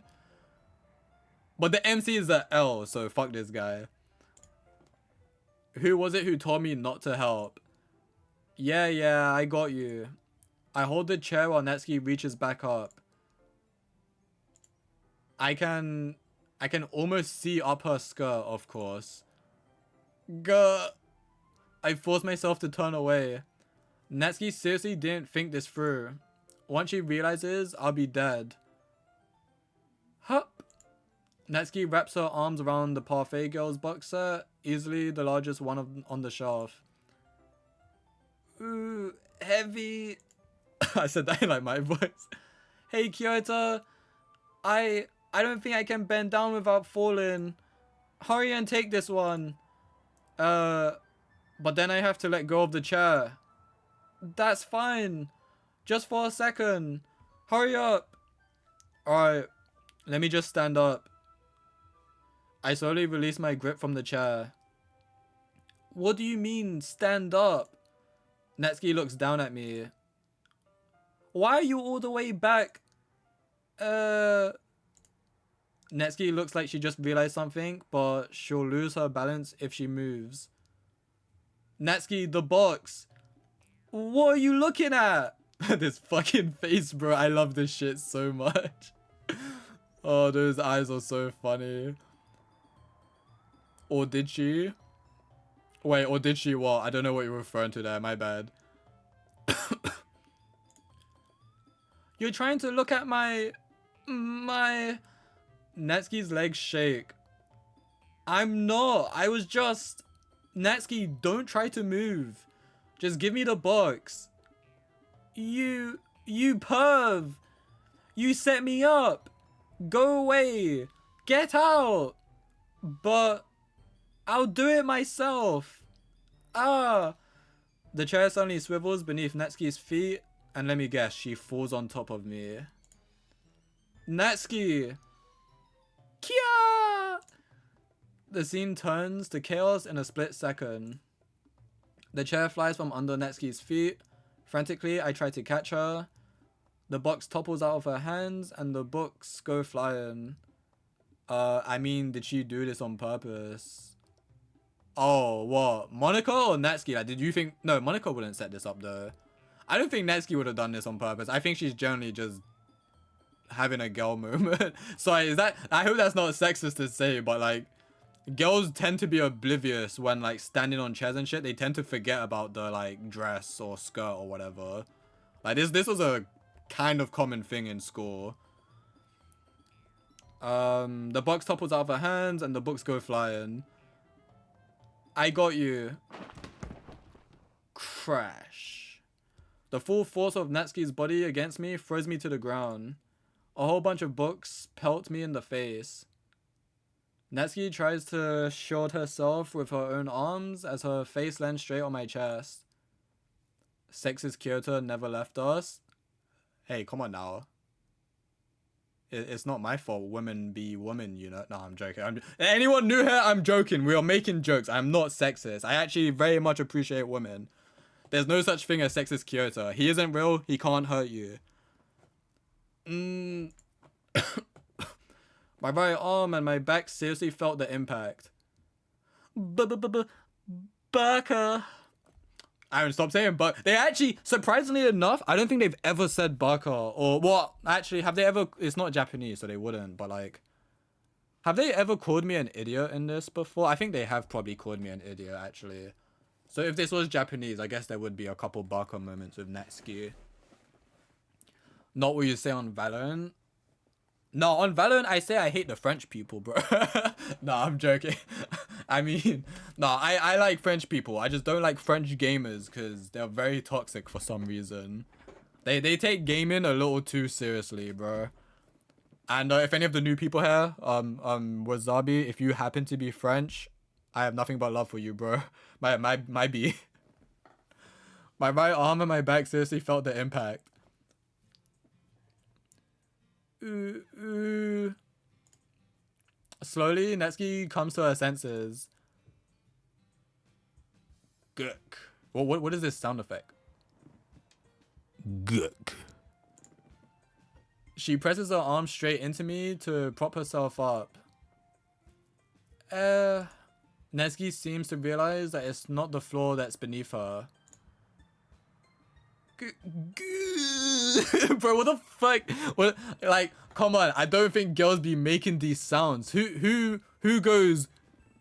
Goo. Like, what is this? Gross, gross. Gack, and that as well. Like who has a girl fall on them, looks up, and goes, gack. Like, I don't know, man. Some of these sound effects. It honestly, I know it probably would have been more effort and more work, like when making the game, but it honestly would have been better if they just like made the sound effects themselves or some shit. But I don't know. A fist pounds into my chest. Natsuki then hoists herself to her feet. What were you thinking? You sicko. Sorry, sicko is just a funny insult. Sicko is just a really funny insult for some reason. I don't know why. The double down, sheesh. Acura BHK sound effect. Oh, really? Thank you. I tried my bestest. Goon. Everything okay over there? I heard a loud noise. Monica suddenly peers in. Monica, see what happens when you put the manga on the top shelf? Are you trying to kill your club members or something? Jeez. Sorry. Ha. Oh, and one more thing. It seems like your most recent club member is a total pervert. So I hope you're happy. I didn't. Somehow it is impossible for me to explain this whole bizarre situation to Monica. I didn't do anything, I swear. I know, don't worry. Monica says that quietly to me. Looks like I'm off the hook. Oh no! My... I look down. Natsuki is kneeling on the floor, holding one of the books that are scattered all over. There's a large diagonal crease along the page that she's desperately trying to smooth out. Ah, it must have landed on the page. Natsuki tries a bit more to fix the crease, but she can't get it out. Suddenly, she gives up and slams the book shut, then throws it to the floor. Instead of continuing to yell, she just lowers her head.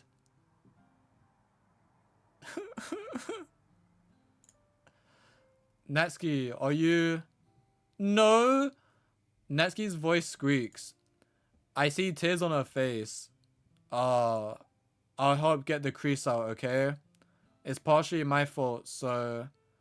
Natsuki shakes her head, still looking down.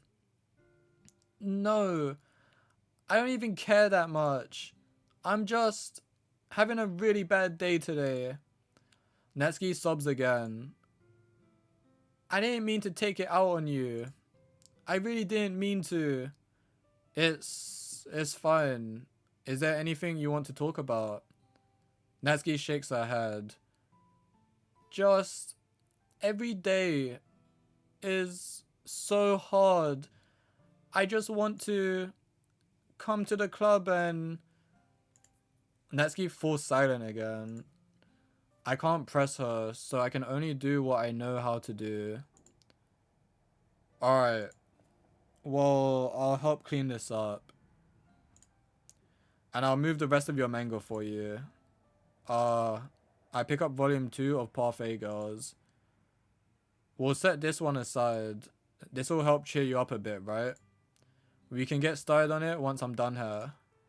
Natsuki looks up with her glossy eyes. Her lips quivers. You're really nice to me. Yeah, I'm assuming she's kind of in the same situation as Yuri. I feel like she doesn't really have any friends, which is...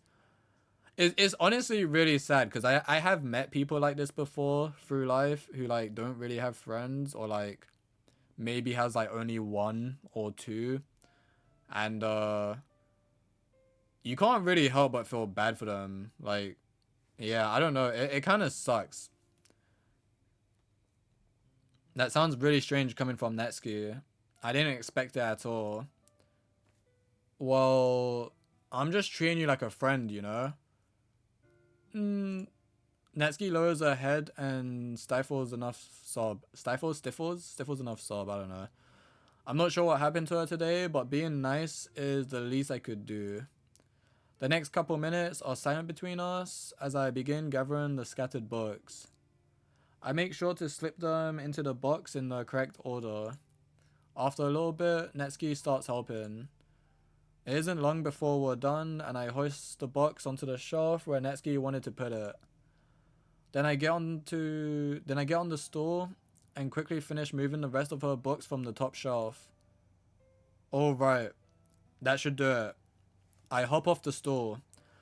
Netsuki averts her gaze. Thanks. Ahaha. It's nothing. Netsuki is holding the volume I set aside in her hands. Alright, I'm ready. Good. Even if you weren't, I'd make you anyway. You're taking responsibility for what you said. The thing about cheering me up? If you insist. We sit in the same spot as last time, and I open the second volume. Netsuki's mood quickly improves, laughing and pointing things out to me. She's surprisingly sharp, making note of a lot of subtle repeated jokes and background elements. In the end, I'm pretty impressed by how everything ties together in this manga. I guess Natsuki has good taste after all. After some time, Monica gets our attention as usual, and it's time to share poems again. Guess I'll be holding on to this for now. Yep. Even you sound more Sorry, I'm struggling. Even you sound more enthusiastic this time. Well, I'm starting to get into it, you know? Hehehehe. Told you. Yeah. In return to my seat and sorry. Words. I returned to my seat and slipped the book into my bag. We will continue to start with Netsuki. Netsuki reads my poem. She keeps glancing at me, then back at the poem. By now, she must have read it more than once. Is it that bad? No, it's not. It's good. It's really good, okay? There, I said it. This wasn't supposed to happen at all. Why can't you just be bad? My poems are supposed to impress you, not the other way around. You're trying to impress me? Obviously, you think I'd let you enjoy Yuri's writing more than mine? Give me a break. Well, in that case, what's the problem with me trying to impress you? I'll tell you. Natsuki's face freezes like she just realized something. You're trying to impress me? Natsuki vigorously scans her eyes over my poem one more time. Then the poem slips out of her hands and flutters to the floor. I have to use the bathroom. Red-faced, Natsuki quickly walks out of the room. Hey, Kyoto? Did you do something to Natsuki? I just saw her rush out like that. You didn't do anything terrible, did you? No. I just told her that my voice gets caught in my throat. There's no way I could tell Monica that I'm trying to impress Natsuki. Monica sees the poem lying on the floor and swiftly picks it up.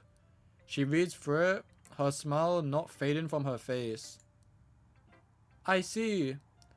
You wrote this for Natsuki, didn't you? I mean, not really. In fact, didn't she like your poem a lot the other day too? I'm surprised you know her taste so well already. Are you sure you're not cheating, Kyoto? Cheating? What do you mean by that? Never mind, I'm just kidding, ahahaha. We got a code red. I think she's onto us. I think Monica knows. She knows we're cheating, bro. She knows we're focusing Natsuki.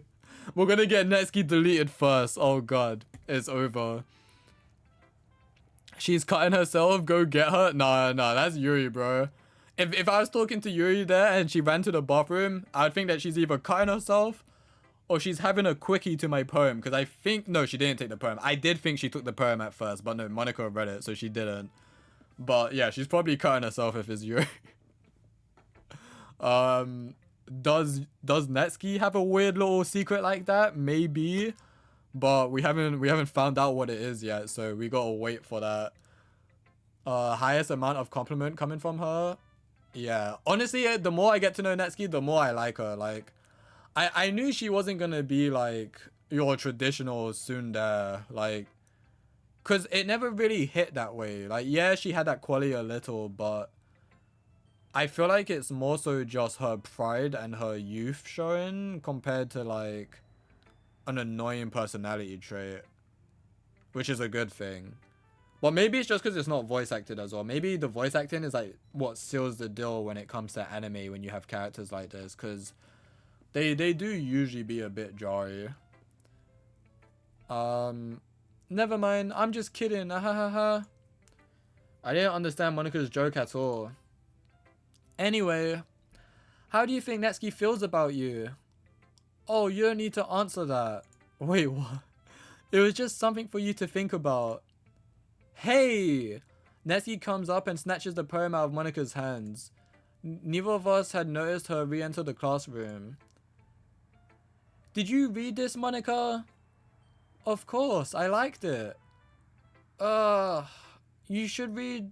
Sorry. You should really stop reading things that aren't for you, you know? You have a bad habit of doing that.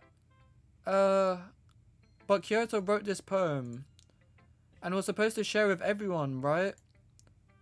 Ooh. Netsuki freezes. She apparently forgot that my poem is technically for everyone to read. Okay, well, I think Kyoto is done sharing this poem with everyone. It's not like anyone would want to read this anyway. In fact, I'm just going to hold on to this. If you insist. What? Why are you looking at me like that? Like what? Ugh. Never mind. Netsuki, I'll give you the poem, but that's still not very fair to Sayori. She hasn't gone to read it yet.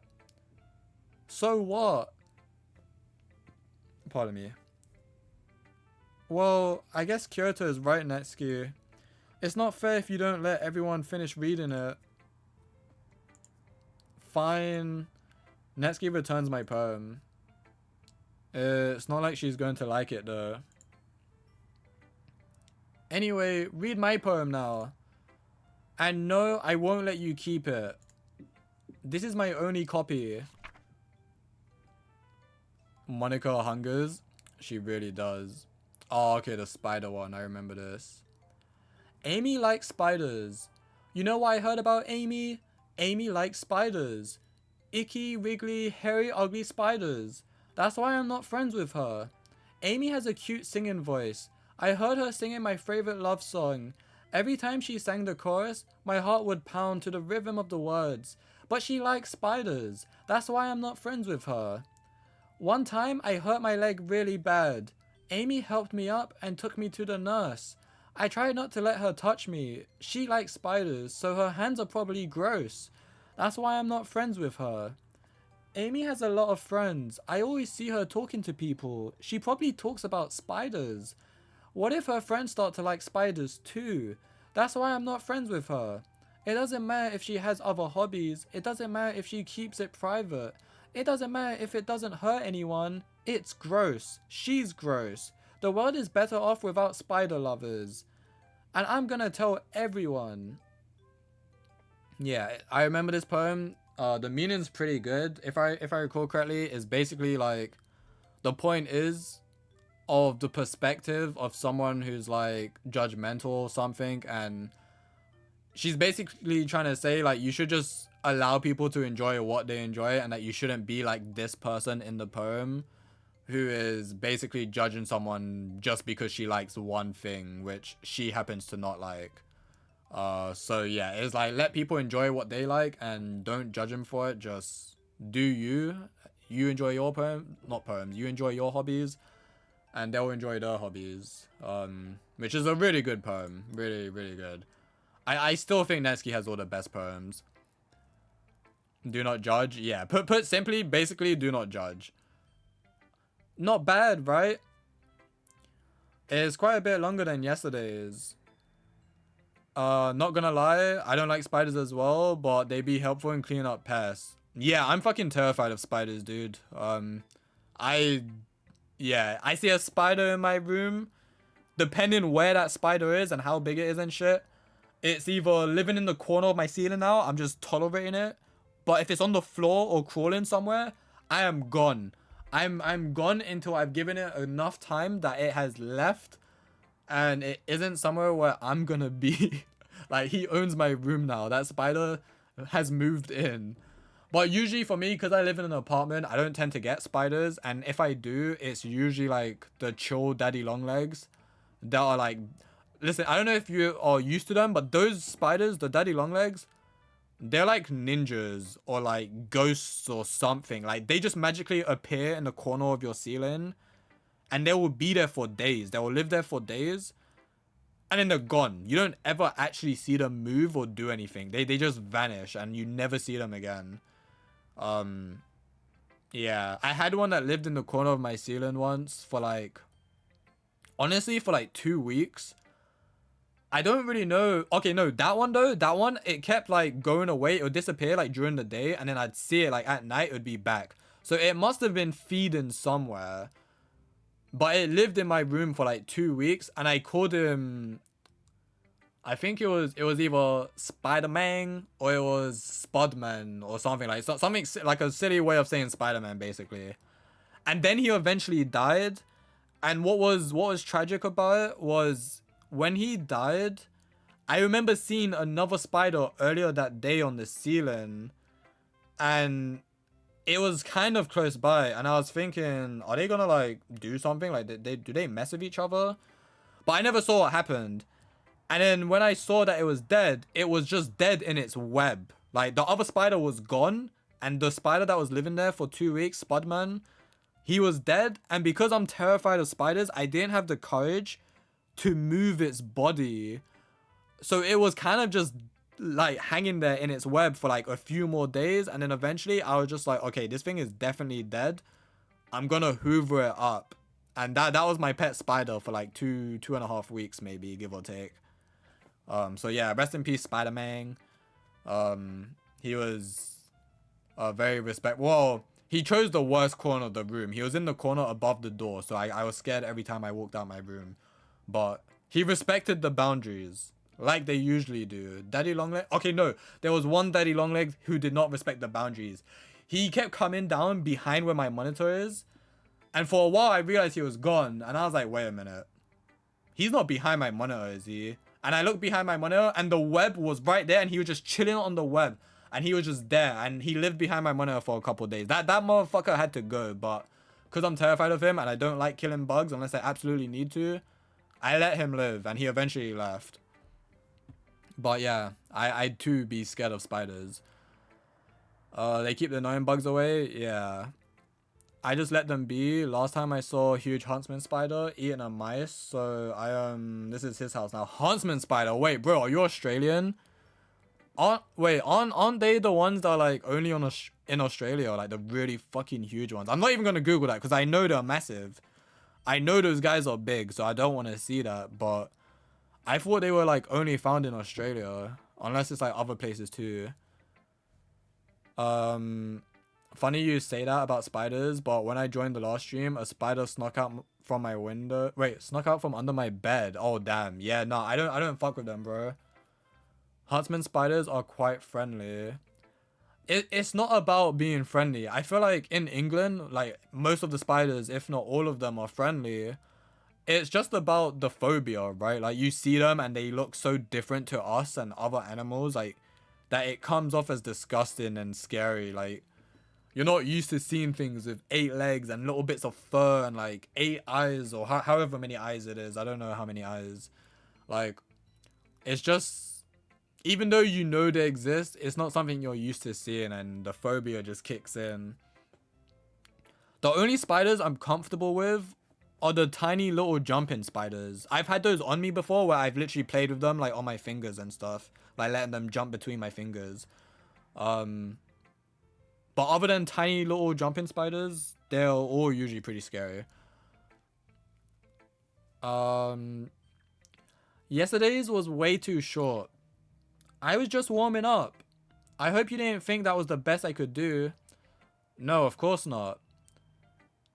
Anyway, the message is pretty straightforward in this poem.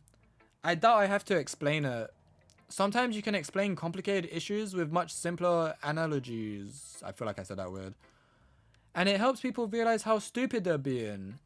Like, anyone would agree that the subject of this poem is an ignorant jerk. Do you know people like that? Of course. It's about how everyone thinks my... That doesn't matter. It can be about anything. Yeah, it's about how people treat her about liking manga. I wrote it to be easy to relate to. Everyone has some kind of weird hobby or guilty pleasure. Something that you're afraid if people find out, they'd make fun of you or think less of you.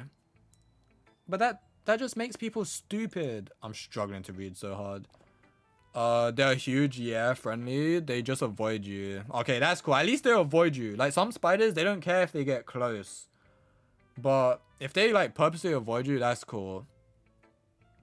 And the scarier ones as well, I don't know if the big ones are, like, huge spiders in Australia. I'd assume the bigger they are, the slower they are. But maybe that's wrong. Maybe that's not true. But when there are fast spiders, which England, some of them can be. But... not always. Most spiders in England, they just chill in their webs. But if you see one on the floor and sometimes like they get startled, they'll run really fast and that shit scares me. That would be my nan's house. When I was a kid, that was the only downfall about going to my nan's house, is that there's a solid chance that there's spiders. Because she had like an actual house like with a garden and shit. And spiders often like got in and that shit would be terrifying when you see one. If the spider is black, it's good night. It's funny you say that because the first ones I'm remembering, like at my nan's house, they were like usually in England, like the bigger ones, like they're not big compared to like other countries, but for our standards, they were the bigger ones, and they were the ones that were usually like pitch black, like dark black. Like they were fast, so it's interesting that you say that. But why do you say that? Are they the ones that are usually like quick in other countries as well, or is that just like the bigger ones? And also, can big ones be fast? Because like realistically thinking, you think of a big human, right? Like a giant. I know in anime and stuff they're depicted as slow, but I feel like they would be fast. Like if you can run as a giant, surely you're making more distance than a normal human. But like big spiders in shows have always been slow, except one of my favorite films, by the way. I don't give a fuck what you think about this film. Eight-Legged Freaks, goated film. That has been one of my favorites since I was a small child. Still scared of spiders, but I have watched that film so many times. The spiders in that film, despite growing unusually large, like literally eating humans large, for some reason, some of them still be fast, which I really love. And to be fair, it is a comedy. Like that film is like a comedy horror, so that's probably why. Like there's one scene where like a big spider is punching someone up. Like they're literally just throwing hands, and the sound effects were pretty funny if I remember right. Yeah, Eight-Legged Freaks has been one of my favorite films since I was a kid. If you guys have never watched that, just watch it. Feel free to, like, honestly. And if you need motivation, if you're a gooner, if you need motivation, it has young Scarlett Johansson in it. Just saying. Young Scarlett Johansson. And there's another actress. I don't know who the other actress is. But she was pretty attractive as well. I had a crush on her when I was a kid. Even though she was probably, like, in her early 30s or something. I don't know. But yo, young Scarlett Johansson. So, yeah. But the spiders are actually pretty cool. They do show, like, a variety of different spiders. And, yeah. Kyoto is a gooner. No. The reason I love that film is because when I was a kid, I did have an interest in spiders. I was that little geeky kid who actually knew about like spider breeds and stuff. That knowledge is all gone now, unfortunately. But I could tell you like there's a black widow in that film. There's a tarantula in that film. I think the boxing spider is an actual type of spider as well. I'm pretty sure I knew what that was. And there's also trapdoor spiders, which are really dope. The trapdoor spider scene is pretty cool. And there's jumping spiders. The jumping spider scene is the best scene in that film. One of the two best scenes, in my opinion. So if you are a spider nerd and you want to see people get clapped by spiders in like a comedic way, and with a little bit of badassery as well, there's some badass moments in that film, then you should definitely watch it. When you watch it and you see the jumping spider scene, you will know, like, yeah, this scene is fire. Like, even to this day and age, that scene is fire, bro. Like, I wanna rewatch Eight-Legged Freaks. I need to watch that film again. It's been a few years since I last watched it. But it's good. It's honestly a really good scene. And yeah, if you do enjoy seeing the different breeds of spiders, you will see like a few different types. Two types of spider, the crawlers, hunters. Those are huge because they hunt. The other are orb weavers, small. There are a few huge ones. They weave webs, wait to trap. Interesting. Okay, yeah, that makes a lot of sense. Are you saying that? Are you saying that for spiders in general, or are you saying that for types of huntsman spiders? Also, I forgot some spiders can dive in water. Yeah, water strider spiders. Yeah. Unfortunately, I don't think that is in the movie. That would have been a crazy scene though. Oh my god, a giant... Imagine you're swimming in a lake and a spider's just in a tree or something and it crawls down and dives in the water for you. That would be fucking terrifying. Yeah, that would be crazy. But unfortunately, that's not in there. But yeah, they use bubbles to basically breathe air to like go underwater and catch like smaller bugs that are in the water. And then they basically, I don't know if they, no, they also do it. Yeah, that is true. I don't know if it's the same type, but they also do it so they can feed safely because other spiders and shit can't go down there. So they literally be chilling in a bubble down on the water to be feeding on whatever prey they catch. Wow, I'm a fucking nerd right now, but I'm okay with that because spiders are actually pretty sick. Spiders are very interesting. They're just terrifying. They're just terrifying alien-like creatures. But that's also why they're cool. I'm a three-legged freak. Damn, Iron got that long schlong, bro. Kyoto Zaguna. Listen, the other woman I was talking about is very attractive. And also Scarlett Johansson. We would all goon for Scarlett Johansson. Like, I think she was like a teenager in that film. Or maybe like early 20s. I don't remember. I think she's like a teenager in that movie. And just for context, I was younger than that. By that age when I watched it, and I'm pretty sure Scarlett is older than me, so yeah, nothing weird going on there. The Yap session of all time, nah. Eight-Legged Freaks is my favorite film. Like, I shit you not. So when I was a kid, it was Eight-Legged Freaks and Deep Blue Sea. Deep Blue Sea is a shark film. Sharks eat people because people are dumb. Like, I rewatched that like a year ago. I didn't know how bad they were. I just thought, yo, these people are just getting unlucky as a kid.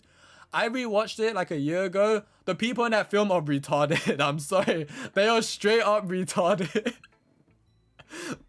Deep Blue Sea, it's a good film still, don't get me wrong. I did enjoy the movie, but god, they are so stupid in that movie. But yeah, if you want to watch people get ate by a shark, you can feel free to watch that.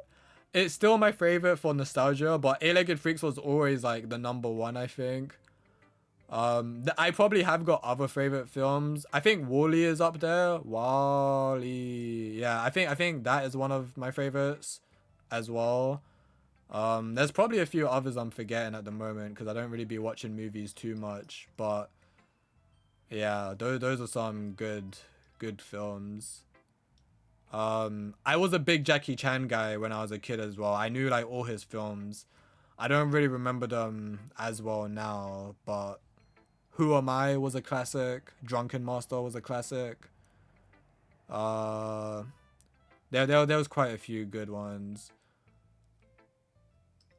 Yo, what's up, Reese? Welcome in, dude. If you got bit by a wandering spider, your thing is gonna be on hard mode. Wait, my thing down there, is that what we're talking about? I don't actually know like the effects of spiders. Like obviously some are venomous, they just straight up kill you, but like I know it affects blood rush, right? Is that why it would go hard because of the blood? Because I know I don't know if it's Black Widows. I know Black Widows kill you in a single bite, but I don't know if it's that I'm thinking of. I don't know. I remember when I was younger, there was something I knew about spiders where it does something to blood flow, basically. But I don't know if that's every spider. It's probably not. Because I know some spiders aren't even venomous or poisonous or whatever, whichever the term is. We goon to spiders. No, we don't goon to spiders. Yo, chill, bro. Wally, really? Bro says name the entire movie and you call it that? Wally. I said it after. Listen, bro, it's been a while. Shut the fuck up, Reese. What? You come in there hating? Hey, yo. I think I'm gonna leave the chat. Nah, you're stuck here now, bro. You cannot leave now. Please let my people go. I feel like that's a reference. Is that... Let my people go? Is that a, another goated film, by the way? Oh my god. Is that the Prince of Egypt? Or am I mistaken? Prince of Egypt is a banger film. It is. Oh my god. Okay. See, peak knows peak, bro. Not peak. Real knows real. Peak people know peak people. Like, Prince of Egypt was another film where I watched it so much as a child. If you haven't seen that film, watch it. It is really good. Really, really goated animated film. Road to El Dorado, another peak film. If you don't know the film, I know for a fact you at least know the girl from that film, Chell. Chell is the reason men in this day and age have a thing for thick thighs, bro. The curves, she is the reason we love, bro. Chell is a character worth gooning for. If you haven't watched Road to El Dorado, watch that film, and your taste in women, if you're not already there anyway, which you probably are, you're gonna be there even more. Like, yeah. We watched it in primary school. Did we? I don't remember that. I had that on videotape. That's why I know that. I used to watch that film so much. I had a lot of like the old like Pixar, Disney like animated films on video at the time. And just in case anyone here does not know what a videotape is, imagine a DVD. Do people even know DVDs these days? It's all fucking digital. Imagine a digital download, except it's in a disc, except it's not in a disc because it's in a block like a Minecraft rectangle, and then you put it into a device and then it plays a movie. That is what a videotape is. I don't know how to explain that. No, I assume you're all of age that you know what a videotape is, to say the least. You may not have owned one, but you've probably seen or heard about them. But yeah, Prince of Egypt, peak. Road to El Dorado, also peak. Very entertaining. We watched it in primary school. Still playing Doki Doki. Hello, everyone. Sorry, I won't be able to stay down different time zones. It's 10 p.m. at night right now. At this time, I usually go to bed so as not to be sleepy early at 7. I wish you a good stream. Good luck and pleasant viewing. Alright, thank you, Vova. I didn't even realize you were here, but thank you for lurking and thank you for watching. I hope you enjoyed. I might end things soon anyway. I have been live for a while. I might do like another hour maybe. But I hope you enjoyed and have a good sleep. I will hopefully see you next time. Absolute cinema. I peak your elo. First time I saw it, maybe for you too. Maybe. I don't know, but I just remember watching it a lot at home. But yeah, that's probably where my love for animation started, to be honest. Now that I think about it, I always kind of assumed it was anime, but even as a kid, I loved animated films so much more than like other ones, like live action. But Prince of Egypt, fire. Like, I don't remember it too well because it has been a long time since I watched it, but I'll never forget them racing on like the horse carts, I think, like the carriages. And like they're trying to fucking kill each other, bro. Like, these guys are meant to be like brothers or some shit, and they're like slamming into each other, and like they're going through the streets and shit. That scene is so good. That scene is so good, man. We are not that young, grandpa. Bro, you're literally like 17 years old, 18. I'm doxing him, my bad. But like, yeah, you're young.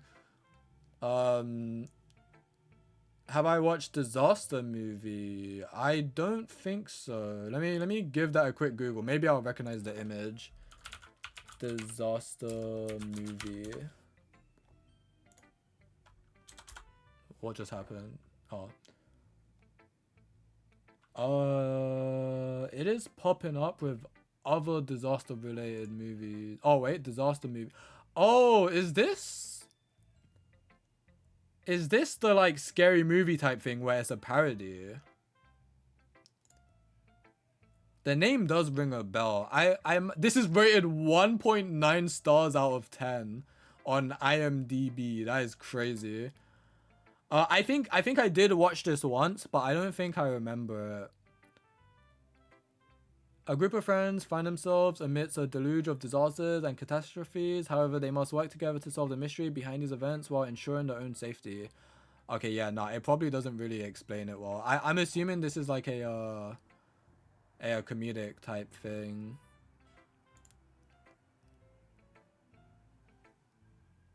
Wrap at the end of this day. Yeah, maybe at the end of this day we'll wrap it up.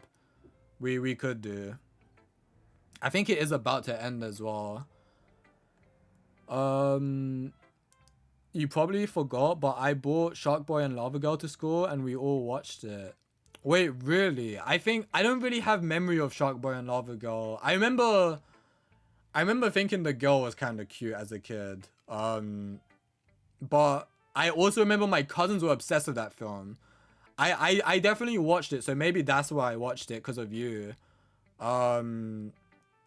However, I don't really remember much. I don't think I ever rewatched it. I think it was a one-timer for me. But my cousins would always talk about that film. They fucking love that shit. 18? Damn, I hope bro got life insurance. Wait, what was we talking about? 18? I don't even know. Time almost up for 1.9 Jesus? Yeah. I guess it really was a disaster movie. Damn. Bro, I'm 20. I have said that multiple times. Oh, you have! Wait, I'm so sorry, Lynn. Wait, why do I always assume you're like 17 to 18? I think it's because you're in college, and I think... Well, no, because you can be 20 in college in England as well. I think because when I was in college, I was like 17, 18, I think. I think my first college, I was 17 to 18 years old, and then the second college I went to, I finished at 19. So I think that's why I keep thinking you're a teenager. Listen, bro, it's also the way you speak, man. No, I'm joking. It's not. I was gonna try to say you're like one of those proper Twitch people who just speak in memes, but you're not really like that. It's a freaking parody movie. It's a movie that's so much happening, but nothing happens. Yeah. I used to watch those a lot. Like the scary movie films, I watched those a few times, even though I don't really remember them too well. I know I watched at least up to 4, at least like 2 or 3 times each. I think Scary Movie 3 was the one I watched the most though, maybe. But even that, I can barely remember it. Dude, we should do like... Maybe we should do a just chatting stream sometime and just talk about old films that we all used to love. Because I feel like there's a bunch that like would be good to talk about. I don't know. I don't really do just chatting. I think the only time I've ever done just chatting is if it's a tier list, or when I tried to do in real life stuff, but my phone was too shit to do it. But yeah, parody films are pretty good back then. I feel like you don't really get those anymore. Do they still make parody films?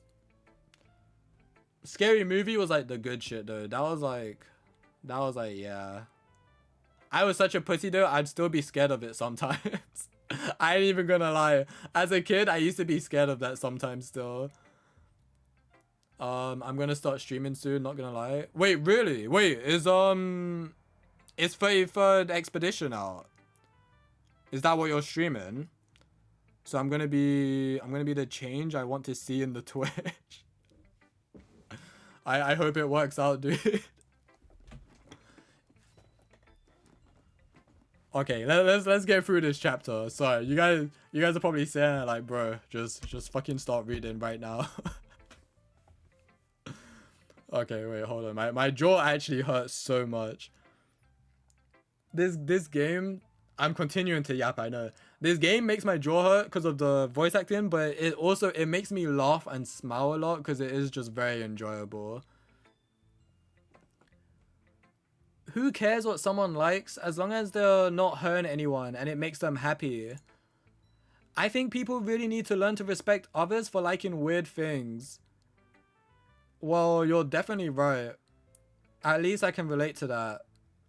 And I'm sure a lot of other people can too. You know, I'm glad that you can appreciate this kind of writing.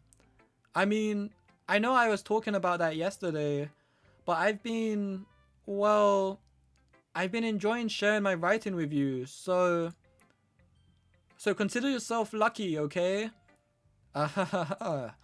Well, thanks for being honest. What's that supposed to mean? I'm always honest.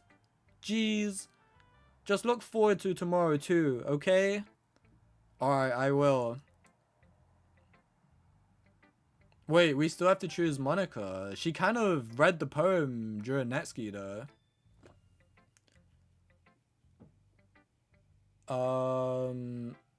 Time to do tier list of parody films. See, that would be good, but the issue is I haven't watched them in like over a decade. Like, it's been forever. So my memory, it would basically mean I'd have to rewatch them all and then like do a tier list on what I think of them. And the only ones I really know are like Scary Movie. Oh, and Meet the Spartans. Dude, Meet the Spartans was fucking hilarious. I watched that at least 2 or 3 times. I'm assuming you guys know about 300 Spartans. That film was pretty damn popular. It's based on that, except it's full on comedy and that shit was hilarious, bro. I think, you know what's crazy as well? I think I watched Meet the Spartans before I actually watched 300. So like, yeah, I don't know. It was just dumb, bro. That film was so stupid. But that would be a good idea for a tier list. If I've only done 2 tier lists so far, and it was very different. It wasn't my idea. It was Lynn's idea, and I think a couple other people as well. But they wanted the booty, like the cake size, if you know what I mean. They wanted me rating them for Warframe characters. I don't know if you're familiar with Warframe.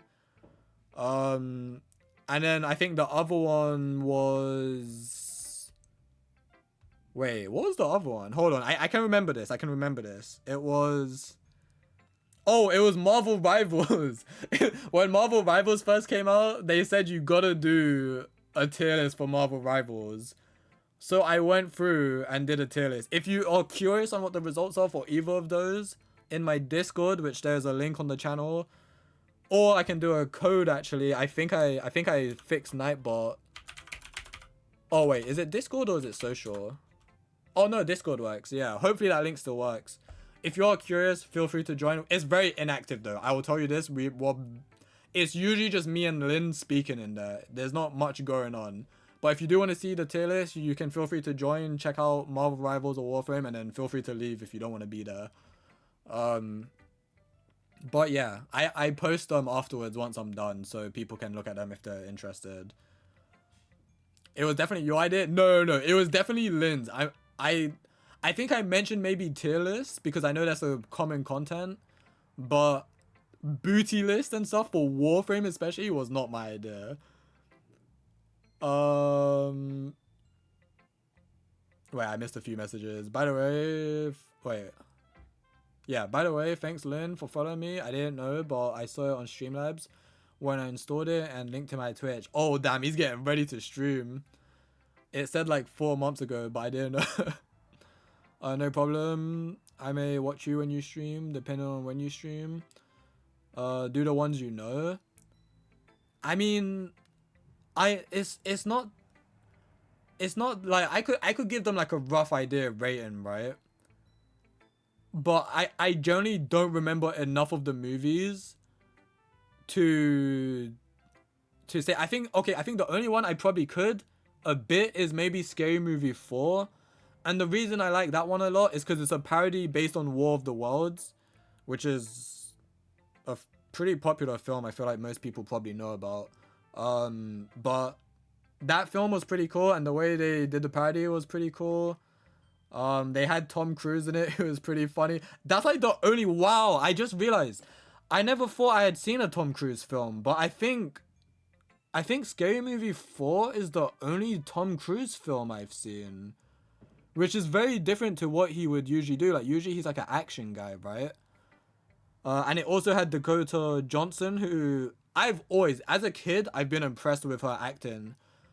Dakota Johnson is a very impressive actress. Especially since she's been acting from such a young age as well. Like, she is a really good actress. I don't know if she still acts. I don't know the last time I've seen her in a movie, but she always impressed me. And yeah, it had some of the other the regular, like, Scary Movie people. Some of them were in it as well. Not all of them though. But yeah, those films are great. But yeah, I don't remember enough about any of them to really rate them all. It would probably be unfair and inaccurate. Growing up, I used to think 300 was a parody because I always saw clips from that. Wow, that's funny. Yeah, I didn't watch 300 until afterwards, and Meet the Spartans was just so much more better just because of how funny it was. Like, 300 being all serious and stuff. Don't get me wrong, it was a good film, but like, Meet the Spartans was just so much more enjoyable because of the comedy.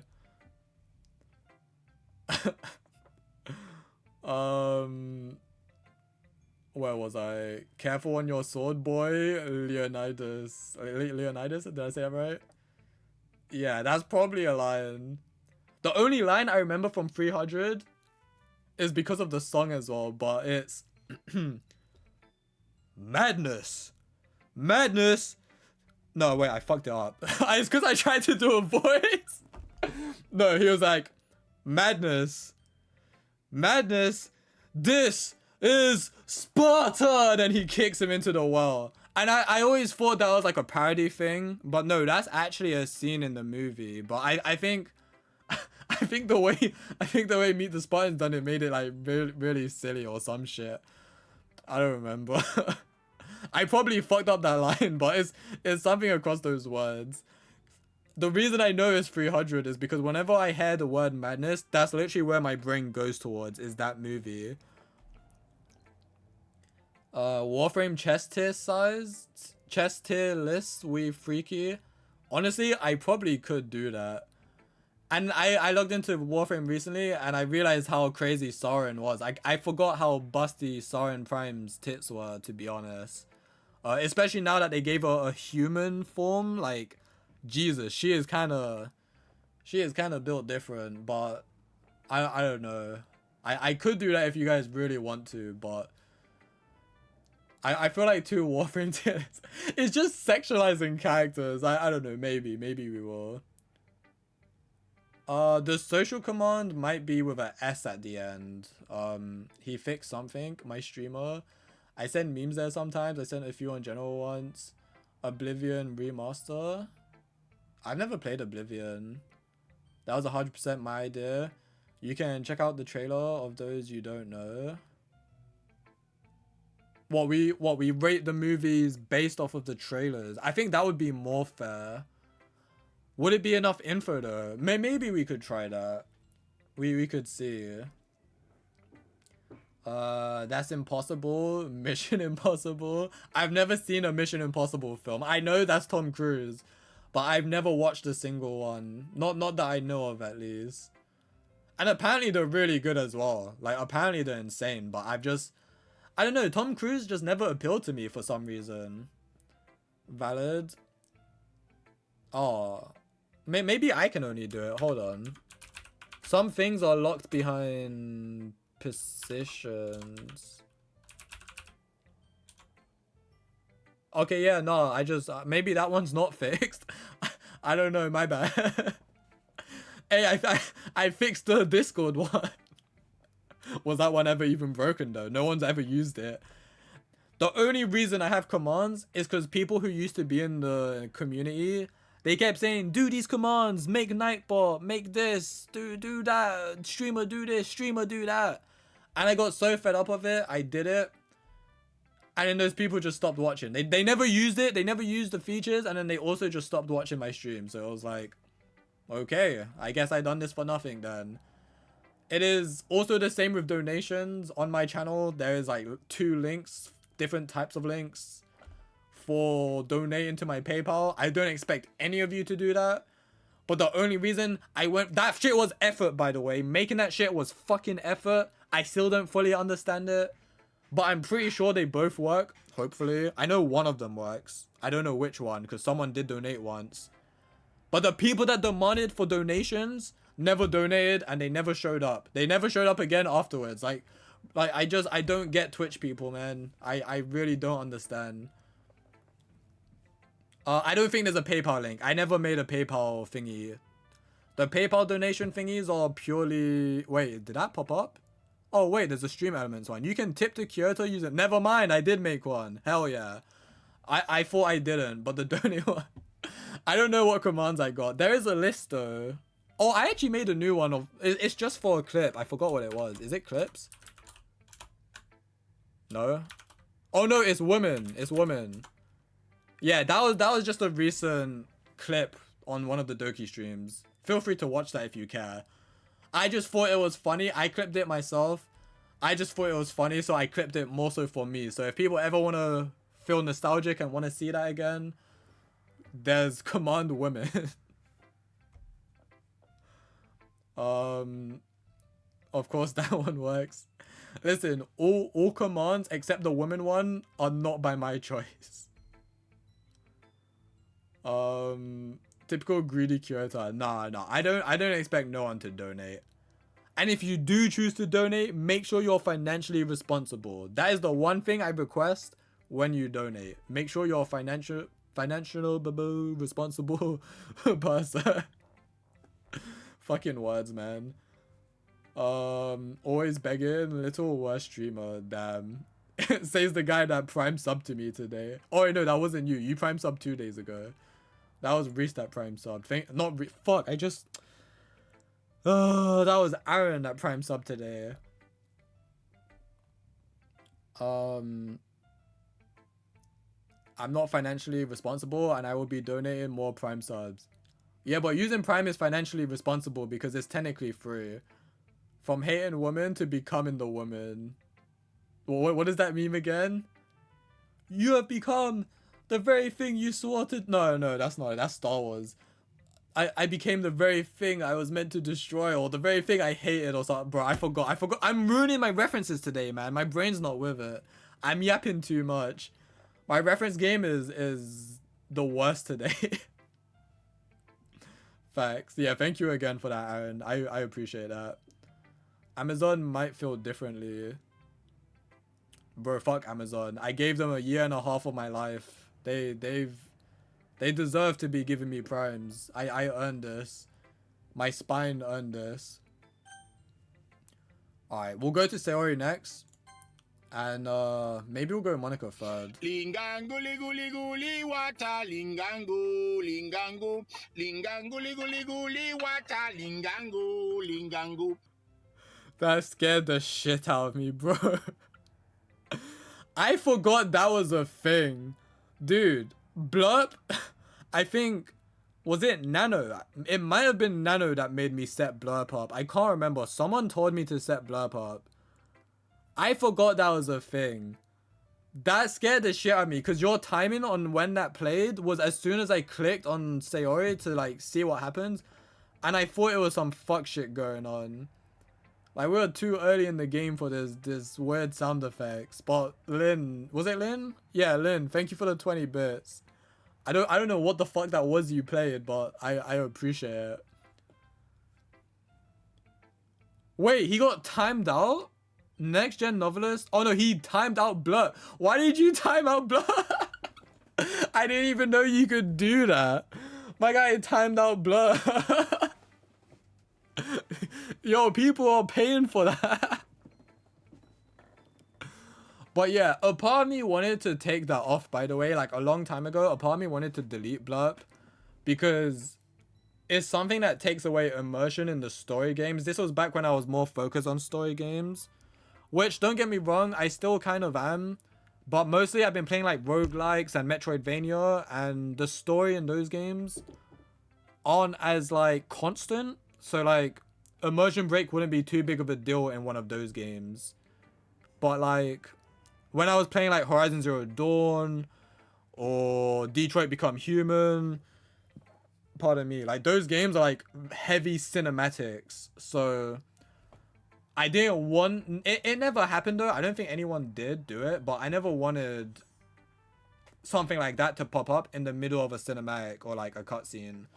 So I was considering turning it off, but then everyone stopped using it anyway. So I was like, okay, cool, that's fun. But I actually forgot that was a thing. I think the reason as well is because someone who was like spending a lot of bits at the time, I think they wanted like more use for it. Or I was like, you might as well get more use on it. Like if you're wasting money on bits, it might as well be more for than just cheering, right? Because usually they just cheer for you. But yeah, oh, you removed the timeout.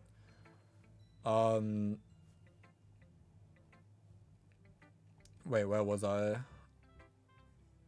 I forgot where I was. You have allowed this woman to twist your mind until now. Until now, you have become the very woman you swore to destroy. Okay, that's Star Wars, but you've twisted it a bit because it's not woman usually. But yeah. I know the Star Wars one on episode 3 where it's like, you were meant to, well, fuck no. See, I do know these. I swear I know these, but I think because I'm saying that I know it, I think I'm not in the zone today, man. It's, you were supposed to destroy the Sith, not join him. You were my brother, Anakin. I loved you. And then it's, I think maybe before that it was you became the thing you were meant, or no, you became the very thing you swore to destroy, or something. Fuck, I don't know, man. I'm cooked today. I ain't got it. But yeah, W Star Wars, especially episode 3. Good shit. Really good shit. Gonna ban Blur. Nah, bro, Sayori started speaking facts. Bro, Sayori was just making noises. He's an op. I have unlimited power. Wait, what even is it? I didn't know that exists. So you use bits instead of just for cheering. You can choose like a random like clip of sound. I guess to either like make people laugh or make them scared or whatever. Like some people are pretty like, they try to get it good with the timing to like scare streamers. I don't see it too much though, but I've seen it a couple times.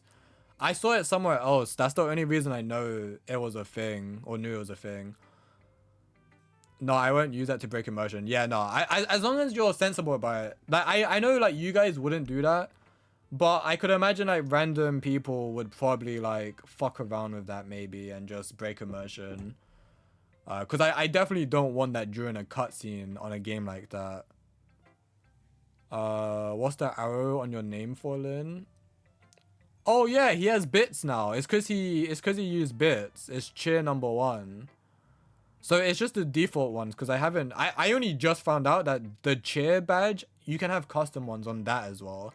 I thought it was only sub badges, but there's actually cheer badges as well. So I need to make both of those or commission both of those eventually. Which I'm considering commissioning Voltron, because Voltron has some stuff that I might want to use for sub badges. But my idea might be cooked because I don't think you can choose. Actually, wait. 4-month subscriber.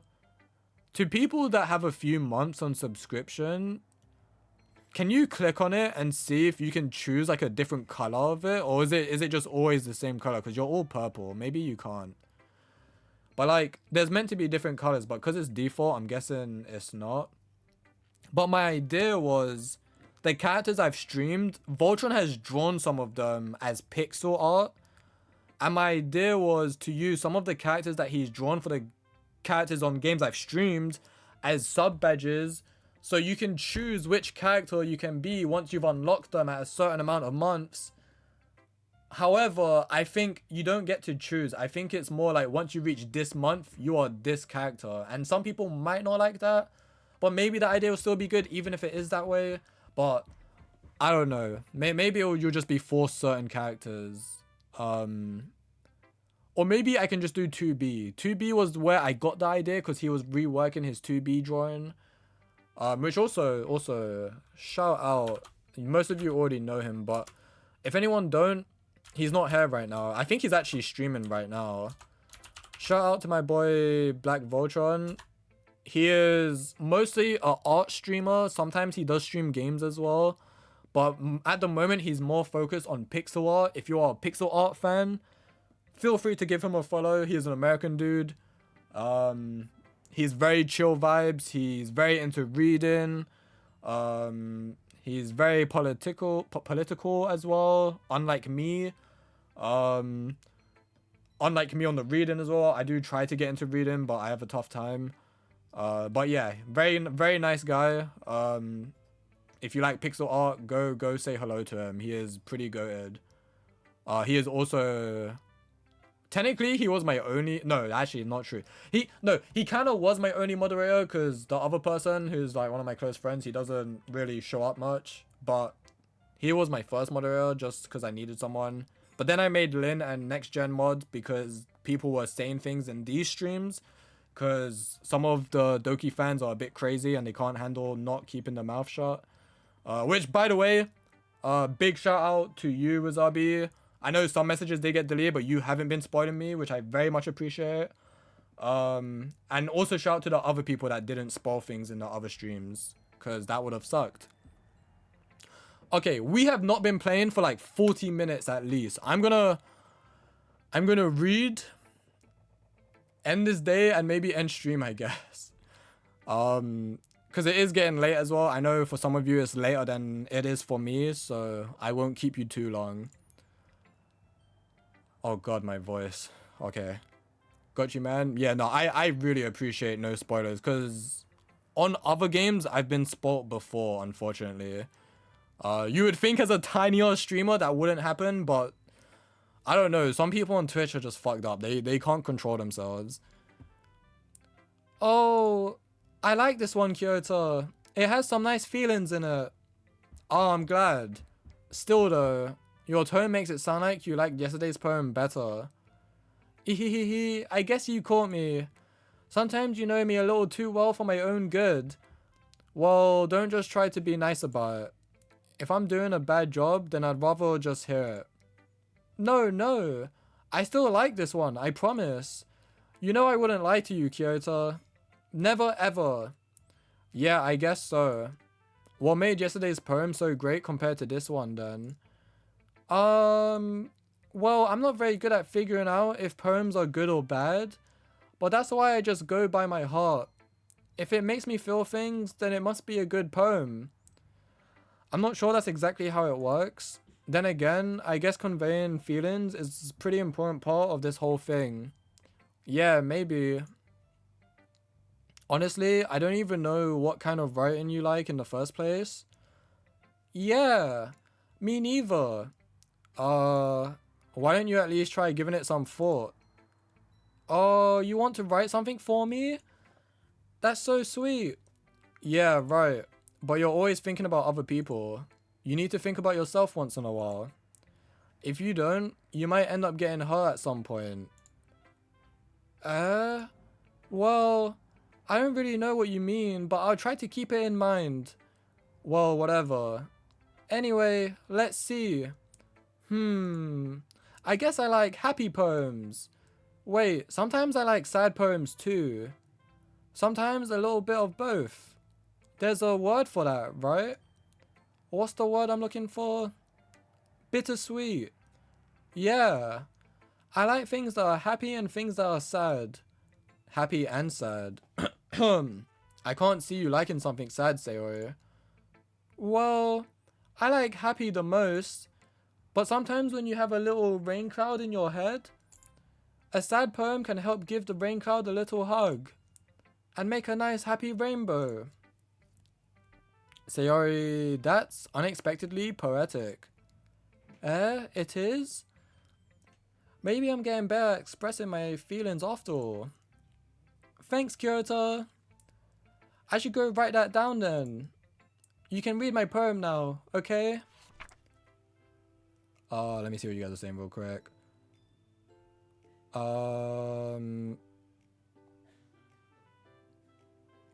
Oh damn, he's done the reference. Hold on. Wait, where was I? Oh my god, I missed a lot. Okay, the arrow, neat. You were the chosen one. It was said you were to destroy the Sith, not join them. Bring balance to the Force, not leave it in darkness. Obi-Wan, my goat, bro. I fucking love Obi-Wan. Like, I always loved him, but going through Clone Wars and then going through his Obi-Wan story as well, that shit was so good. I hate you. I can't do that good. Sorry if that fucked your ears. I really leaned in there.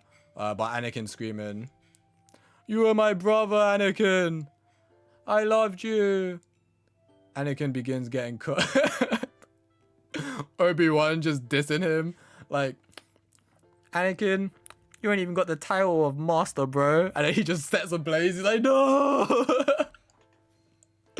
So, I'm yapping again. Like, imagine you see Sayori hand herself for the first time and you just hear a random sound. Yeah, that would suck. No, I can't on mobile at least. Yeah, I don't think it's a feature with the badge thing. Polo tickle? Oh, political. Yeah. Polo tickle.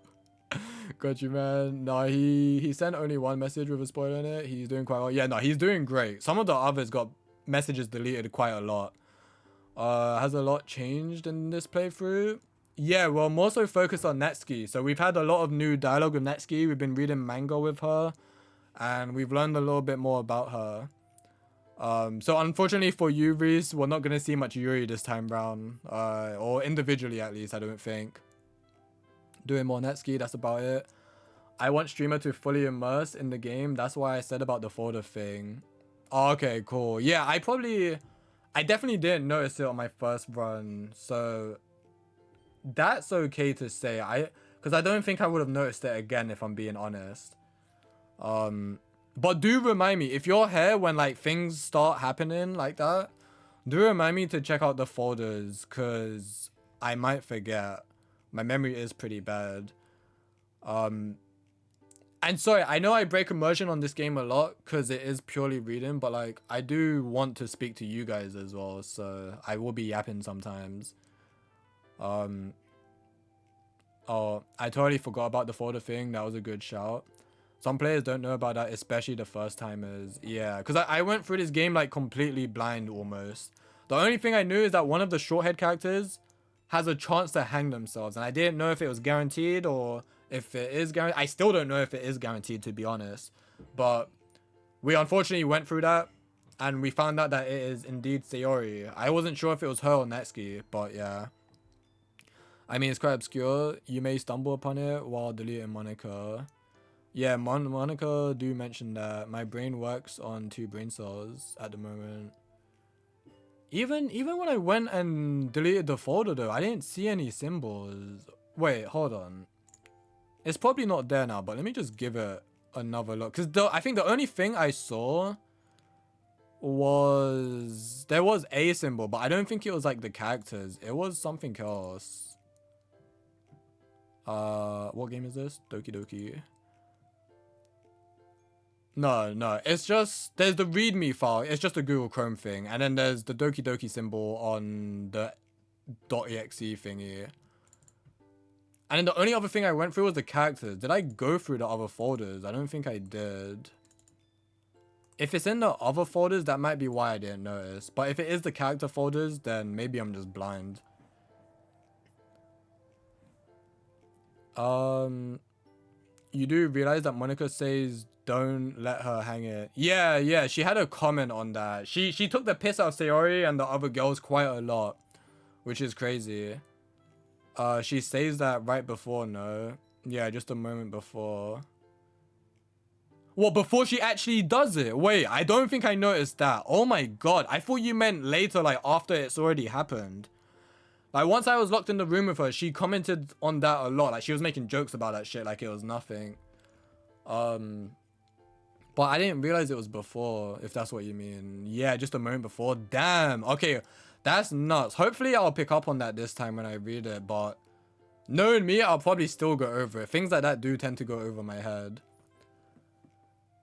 My throat is so sore. I've been yapping today. Who am I reading it? Who is this? Is this Sayori? Bottles. I pop off my scalp like the lid of a cookie jar. It's the secret place where I keep all my dreams. Little balls of sunshine all rubbing together like a bundle of kittens. I reach inside with my thumb and forefinger and pluck one out. It's warm and tingly, but there's no time to waste. I put it in a bottle to keep it safe. And I put the bottle on the shelf with all of the other bottles. Happy thoughts, happy thoughts, happy thoughts in bottles, all in a row. My collection makes me lots of friends, each bottle a starlight to make amends. Sometimes my friend feels a certain way, down comes a bottle to save the day. Night after night, more dreams, friend after friend, more bottles. Deeper and deeper my fingers go, like exploring a dark cave, discovering the secrets hiding in the nooks and crannies. Digging and digging, scraping and scraping. I blow dust off my bottle caps. It doesn't feel like time elapsed. My empty shelf could use some more. My friends look through my locked front door. Finally, all done, I open up and in come my friends. In they come in such a hurry. Do they want my bottles that much? I frantically pull them from the shelf, one after the other. Holding them out to each and every friend, each and every bottle. But every time I let one go, it shatters against the tile between my feet. Happy thoughts in shards all over the floor. They were supposed to be for my friends who aren't smiling. They're all shouting, pleading, something. But all I hear is echo, echo, echo, echo, echo inside my head. Yeah, I'm pretty sure this is when we immediately knew that this girl has depression. It was pretty easy to figure out Sayori had depression on the first read. But reading this, I don't know if I noticed this before. I don't know if I said this. This makes me think that maybe she tried to talk about her depression with friends in the past, and maybe they stopped being her friends. Or maybe she just didn't listen to the advice, and that was like the whole echo, echo, echo thing. But yeah. Be right back. Farewell. Good night, Reese. Thank you for being here, dude. Just in case I do end before you're back. And thank you for watching, and it was good catching up with you again. Always nice having you here. Holy crap, that poem was lit. But yeah, my brain works on honestly maybe less than 2 brain cells as well. You do realize that oh yeah, okay, I read that message. Just a moment before, you can go up to that part before ending if you want. No, I'll probably just read through the whole thing again. I don't think I want to skip through.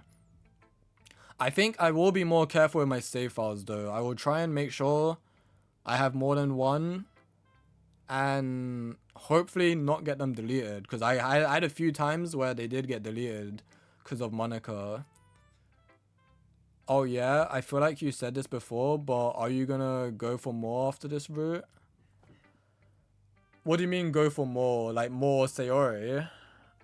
I do want to keep her alive. I'm wondering if I go a little bit like on this next poem, if I go more Sayori, I'm wondering if it will keep her happy enough that she doesn't you know, do what she does. But I can still pursue Natsuki's story. Like, I'm wondering if that's doable. But I don't know. Thank you for deleting that message. Luckily, I didn't see it. But yeah, I don't know. Understandable, my bad. No, all good. All good, Wasabi. Also, sorry. I know this is random. But how do you guys actually feel about Wasabi? I'm assuming Wasabi-kun. I'm assuming you fuck with it because you've literally named yourself after Wasabi. I fucking love that shit. I'm a little masochist, bro. I'll never forget the first time. The first time I tried Wasabi, I didn't really know what to expect. I know it was common that people didn't like it, but I didn't know how it feels burning through you. And I stupidly put a lot on like the tiniest piece of sushi, and I went all in on it. And I was on fire, bro. It was like my insides were set ablaze. Demon Slayer reference right there. Sorry. But yeah, it was like my insides were set ablaze. And I could just feel it burst through me. And it was so painful. But the next time I had sushi, I was like, let me just try it again, but maybe not put too much this time. And then I was like, I was hooked. At that point, I always put wasabi on my sushi, bro. I make sure I got at least a little bit on every single piece. And then I also, the little soy sauce they give you as well, if it's like the little box ones, I also make sure to put a little bit on like each one as well. Like wasabi slaps. I know apparently it's unhealthy, but that shit slaps. I don't care. I'll gobble that shit up. Sushi in general is so good, man. I haven't had sushi in a while. I miss sushi. It's pretty good. Okay, so we're all in agreement that wasabi is the good shit. The name was inspired from Big Hero 6. Oh, I have watched that. I've only watched it once though. Wasabi, was that the main character's name? Who was Wasabi? It was either the brother or the main guy, right? Or am I wrong? That was a good film as well though. I remember people hyping it up and eventually I watched it and I was like, yeah, no, this was worth the hype. It was good. Holy crap. Sayori, did you really write this? Of course I did. Didn't I tell you yesterday I was gonna write the best poem ever? Yeah, but I mean, I didn't expect something like this coming from you.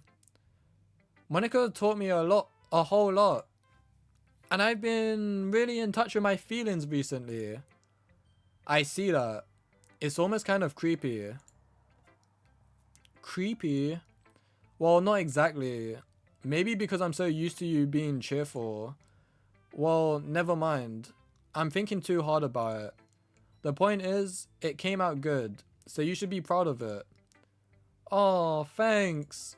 I feel like I was meant to express myself this way. It even helps me understand my own feelings a little bit better. Writing is like magic. You've gotten pretty passionate about this, huh? I hope you keep it up. Yeah, writing's the best. I'm gonna keep writing until I die. Ahahaha, don't get ahead of yourself. Sayori's always had a habit of getting obsessed with something before dropping it, no more than a week later. Reading, oh my god, reading, bro, slow down. I wonder if this is one of those times, but seeing the passion in her eyes makes it hard for me to be pessimistic. Alright. I'm gonna maybe give Monica a little bit of love, so maybe she'll be a bit chill, but honestly, I feel like she's gonna go crazy regardless. Just mixing up the order a little bit. Hi again, Kyoto. That was kind of silly with Natsuki earlier, wasn't it? I'm glad the two of you have been getting along so well. That's one way of putting it. Anyway, I already read your poem, but you can go ahead and read mine now. Oh, right, I didn't consider that. I have to read hers. I like the way this one turned out, so I hope you do too. Oh, this one. Yes. This is... Is this when it started? I think this is when we started to believe she was aware she was in a game. Save me. The colors, they won't stop. Bright, beautiful colors, flashing, expanding, piercing. Red, green, blue. An endless cacophony of meaningless noise. The noise, it won't stop. Violent, grating waveforms, squeaking, screeching, piercing, sine, cosine, tangent. Like playing a chalkboard on a turntable. Like playing a vinyl on a pizza crust. An endless poem of meaningless. Load me. Yuri dead last, lol. How the turntables? You can check it here, I don't know. Wait, check what here? What do you mean?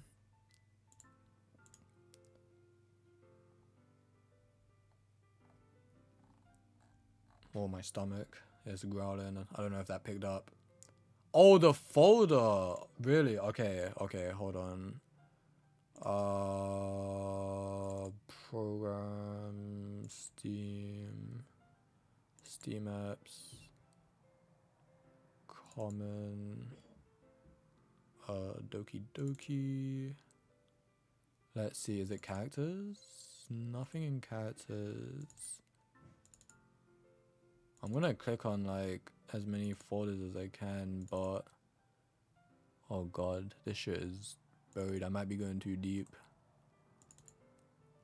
Oh my god, there's so many folders in this folder as well.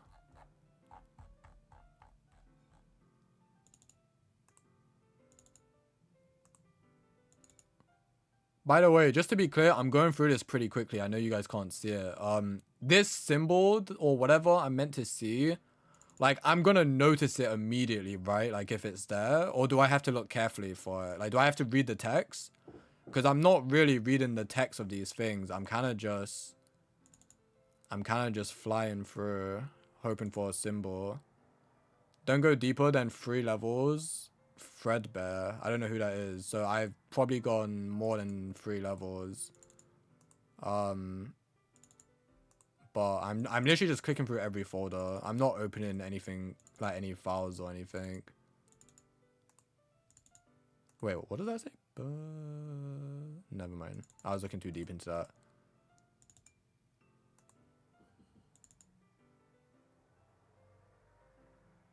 I don't know. Wait. What is... No.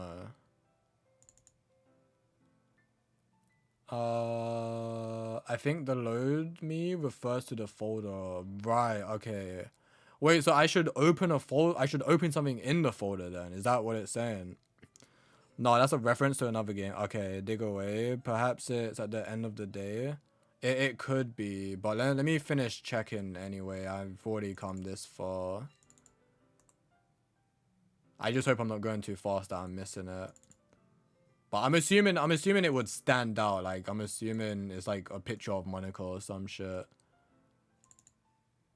Obviously, don't answer that, but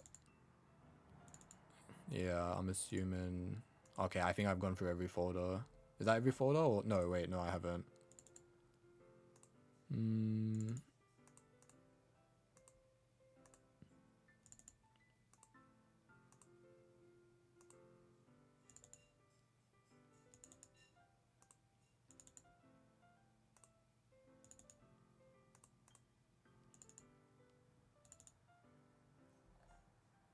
I feel like most of this stuff is like just the actual coding for the games. Like, I'm seeing Python stuff.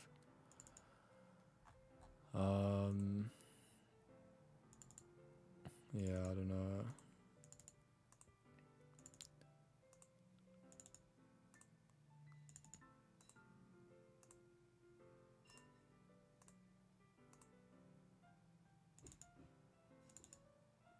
I don't know if it appears on deeper parts, but usually it just appears in DDLC below the character folder. Okay, below the character folder. So as far as I know, that's not got anything at the moment. Oops. Oh god. I hope I didn't drag anything there. I need to be careful. Slow down. I don't want to fucking corrupt the game.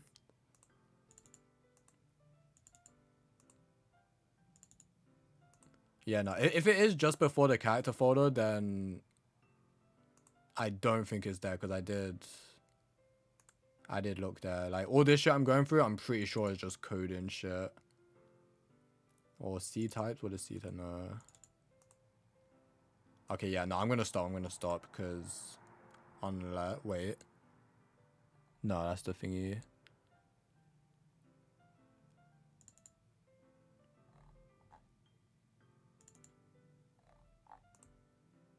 I say I'm gonna stop, but then I continue, because I'm very curious.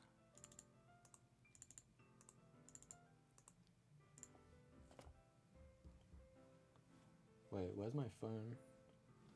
Oh.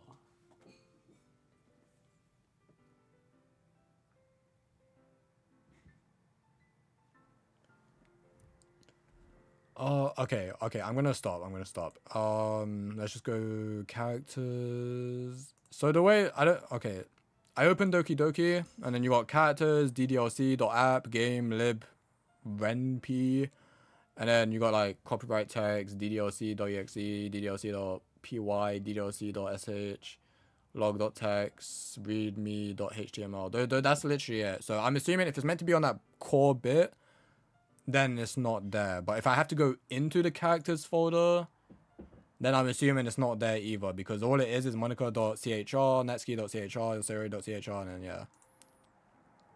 In just below characters, so okay. Yeah, no. Wait, do you mean in the folder just below characters? Or just below it? Because if it's just... Okay, yeah. No, there's nothing then. Because I went through that whole folder anyway. Maybe I gotta finish the day. Don't dive deep. Monica's watching. Joke. Oh god, yeah. That would have been so funny. Well, let me not say anything just in case they do somehow do it. Not inside characters. Cool, yeah. I don't know if it appears on deeper parts, but usually it just appears in DDLC below the character folder. Cool. It's even more abstract than your last one, huh? I guess it's just the way I write. I'm sorry if you don't like it. No, I never said that. It's just the kind of thing I've never really seen before, I guess. I kind of like playing with my space on the paper. Choosing where and how to space your words can totally change the mood of the poem. It's almost like magic. The way I wrote the lines, really short, makes it feel like they're trying to speak over the noise. I see. It's still hard for me to tell what it's about though. Sometimes asking what a poem is about isn't the right question. A poem can be as abstract as a physical expression of a feeling, or a conversation with the reader. So putting it that way, not every poem is about something. Anyway, here's Monica's writing tip of the day. Oh, thank you. Cheers. I have food, and it is looking...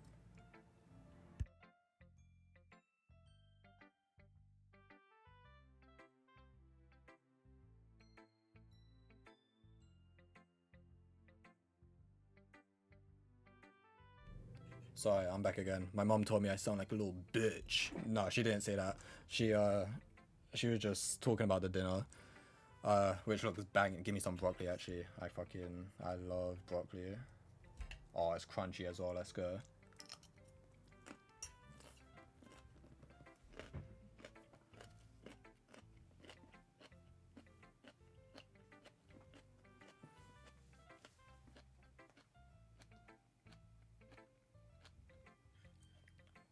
Okay, let's finish up this chapter.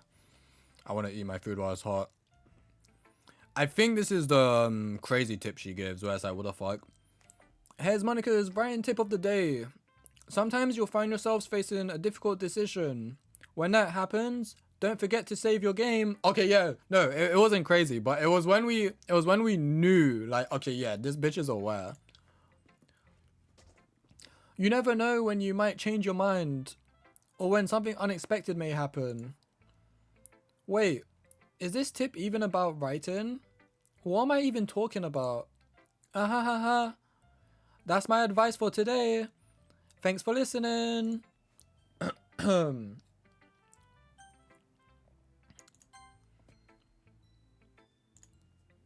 Are you still mad at me? Oh god, is it because I chose her last? For disrespecting Natsuki yesterday. Because reading this poem, now I know why you got mad at me. Because you prefer her writing over mine. That's not really true. Meaning when I disrespected her, I disrespected you too, didn't I? Oh no. Yuri, you might be reading into this a little too much. How could I be so stupid? I always let these things happen. Whenever I think before I speak, I just come off as awkward and unlikable. But if I speak without thinking, the things I want to keep inside come out and make people hate me. So, please don't force yourself to be around me. I know this is what Monica wants. Yeah, see, that line as well still makes me question that, like, why? Yeah, like, obviously I know why now Monica doesn't want her being around me, but I'm just thinking about my first playthrough. Yeah, it makes you doubt Monica so much, and I still overthought things, man. But it's not fair. It's not fair to you when you could be enjoying your time with Natsuki and Sayori. Yuri, please, It makes it easier for me if you don't express any concern. Besides, I have my books with me. That's all I need. Yuri smiles sadly and puts her head down on her desk. I'm frustrated. I don't hate her, but it's as if she's not capable of listening to me over her own thoughts. I sigh to myself. All I can do is accept that that's how she is. If she wants to be left alone, then I have no choice but to abide to that request. Hey, at least we know she's gonna be safe well, then again, Natsuki got deleted last time and I didn't really do much with Natsuki, so never mind. Must protect Yuri as well. Subtle foreshadowing. Yeah, like it wasn't even like subtle. It was like, I remember on the first playthrough, it made me doubt Monaco even more. Like it made me question her, and I did see a little bit, not spoilers, but like years ago, I was aware that some weird shit goes on with Monaco, but I wasn't really sure like what it was I could remember because I couldn't remember it. But it was like very obvious stuff, but it's later on down the line when the characters started acting crazy, like when I found out that she likes blood and that she licked it, like she is that bad that she sucked it off me and that she was cutting herself. And then the arguments with Natsuki where they're just roasting each other, and then the bleeding eye and the twitching and the weird eyes. It just made me not want to be with her because she's fucking insane. But what I wasn't aware of, obviously, is that Monaco could control how they act. Like, she could literally rewrite the script so they act differently. Now that I'm aware of that, I would have kept going with Yuri. I would have been like, yeah, fuck it. Let me see that sexy, crazy eye you got going on over there. Like, I would have just kept going. But because I didn't know that she could control them to that level, I gave up on Yuri, man. I didn't stay faithful. I didn't stay loyal. And that is why, children and adults and everyone, you stay loyal. Never be unloyal. Wisdom. Words of wisdom right there. Okay, everyone. We're all done reading each other's poems, right? I have something extra planned today, so if everyone could come sit at the front of the room. Is this about the festival? Well, sort of. Do we really have to do something for the festival? It's not like we can put together anything good in just a few days. We'll just end up embarrassing ourselves instead of getting any new members. That's a concern of mine as well. I don't really do well with last minute preparations. Don't worry so much. We're going to keep it simple, okay? We won't need much more than a few decorations. Sayori has been working on posters and I've designed some pamphlets we can give out during the event. Okay, that's great and all, but that doesn't tell us what we're actually going to be doing for the event. Ah, sorry, I thought you heard about it already. We're going to be performing. Performing? Monica. Yeah, we're going to be having a poetry performance. Each of us are going to choose a poem to recite during the event. But the cool part is, we're also going to let anyone else come up and recite poems too. Sayori's putting it on all the other posters in case anyone wants to prepare ahead of time. Hehehehe. Sayori, who's been coloring a poster, holds it up for us to see. Are you kidding me, Monica? You didn't already start putting those posters up, did you? Well, I did.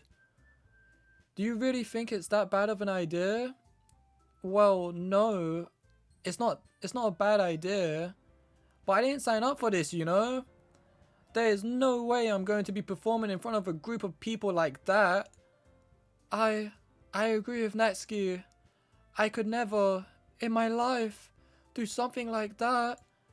Imagining it, Yuri shakes her head in fear. Guys. No, Sayori. I understand where they're coming from. Remember that Natsuki and Yuri have never shared their poems with anyone until just a couple days ago. It's a lot to ask for them to recite their poems out loud to a whole room full of people. I guess I kind of overlooked that. So I'm sorry. My fucking throat, bro. I'm dying out here. But I still think we should give it our best. We're the only ones responsible for the fate of this club. If we start the event and each put on a good performance, then it will inspire others to do the same. And the more people who perform, the better we'll be able to show everyone what literature is all about. Yeah! It's about expressing your feelings, I almost said yourself. Being intimate with yourself, finding new horizons, and having fun. That's right. And it's those reasons that we're all in this club today. Don't you want to share that with others? To inspire them to find the same feeling that brought you here in the first place? I know you do. I know we all do. And if all it takes is standing in front of the room for 2 minutes and reciting a poem, then I know you can do it. Natsuki and Yuri remain silent. Sayori looks worried. I guess that leaves me no choice. I agree. I don't think it's too much to ask. I think that Sayori and Monika have been trying really hard to get new members. The least we can do is help them out a little bit. Sorry guys, my throat is killing me right now. Well, maybe, but it looks like Natsuki doesn't have any arguments left. Ooh. Okay, fine. I guess I'll just have to get it over with. Alright. Phew. Thanks, Natsuki. What about you, Yuri? Yuri dejectedly glances around at everyone else's expectant faces. I guess I don't really have a choice. That's everyone! You're the best, Yuri! This club is seriously going to be the death of me. Oh gosh. You'll be fine, Yuri. But anyway, let's move on to the main event. I want each of you to choose a poem of yours. We're going to practice reciting them in front of each other. No way! Monika, this is too sudden. Well, if you can't recite your poem in front of the club, how do you expect to do it in front of strangers? Oh no. Don't worry. I'll start off to help everyone feel a little more comfortable. Can I go next? Of course. Now, let's see. Monika flips through her notebook to the specific poem she has in mind for herself. She then stands behind the podium. The title of this poem is The Way They Fly. Ahem. Monika begins reciting her poem. Her clear, confident voice fills the room. More than that, her inflection is pristine. She knows exactly how to apply emotion behind each line she recites, bringing the words to life. Is this something she's done before, or is she simply a natural? I glance around me. Everyone has their eyes on Monika. Sayori looks amazed. Yuri has an intense expression on her face that I don't understand. Finally, Monika finishes the recitation. The four of us applaud. Monika takes a breath and smiles. That was so good, Monika. Thank you very much. I was just hoping to set a good example. Are you ready to go next, Sayori? I'll go next. What? Yuri's fired up all of a sudden. Yuri clutches a sheet of paper between her hands and stands up. Keeping her head down, she walks quickly over to the podium. This poem is called... Yuri anxiously glances at each of us. You can do it, Yuri. It's called After Image of a Crimson Eye. Yuri's voice shakes as she starts reading the poem. Just a moment ago, she practically refused to do this. Why is she suddenly putting in so much effort? As Yuri gets past the first couple of lines, her voice changes. It's almost like what happens when Yuri gets absorbed into her books. Her quivering words transform into the sharp syllables of a fierce and confident woman. The poem is full of twists and turns in its structure that she enunciates with perfect timing. This must be a rare glimpse into the whirling fire Yuri keeps concealed inside her head. Suddenly, she's finished. Everyone is stunned. Yuri snaps back into reality and glances around her as if she bewildered even herself. It's up to me to save this situation. I'm the first to start applauding. Everyone joins me afterward and we give Yuri the recognition she deserves. It's not that we didn't want to applaud for her, but we were caught so off guard that we must have forgotten. As we applaud, Yuri holds the poem to her chest and rushes back into her seat. Yuri, that was really good. Thank you for sharing. Looks like Yuri is down for the count.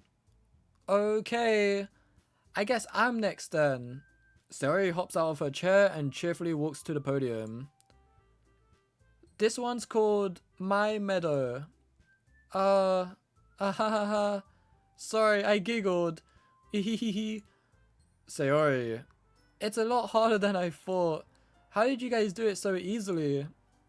Try not to think of it like you're reciting to other people.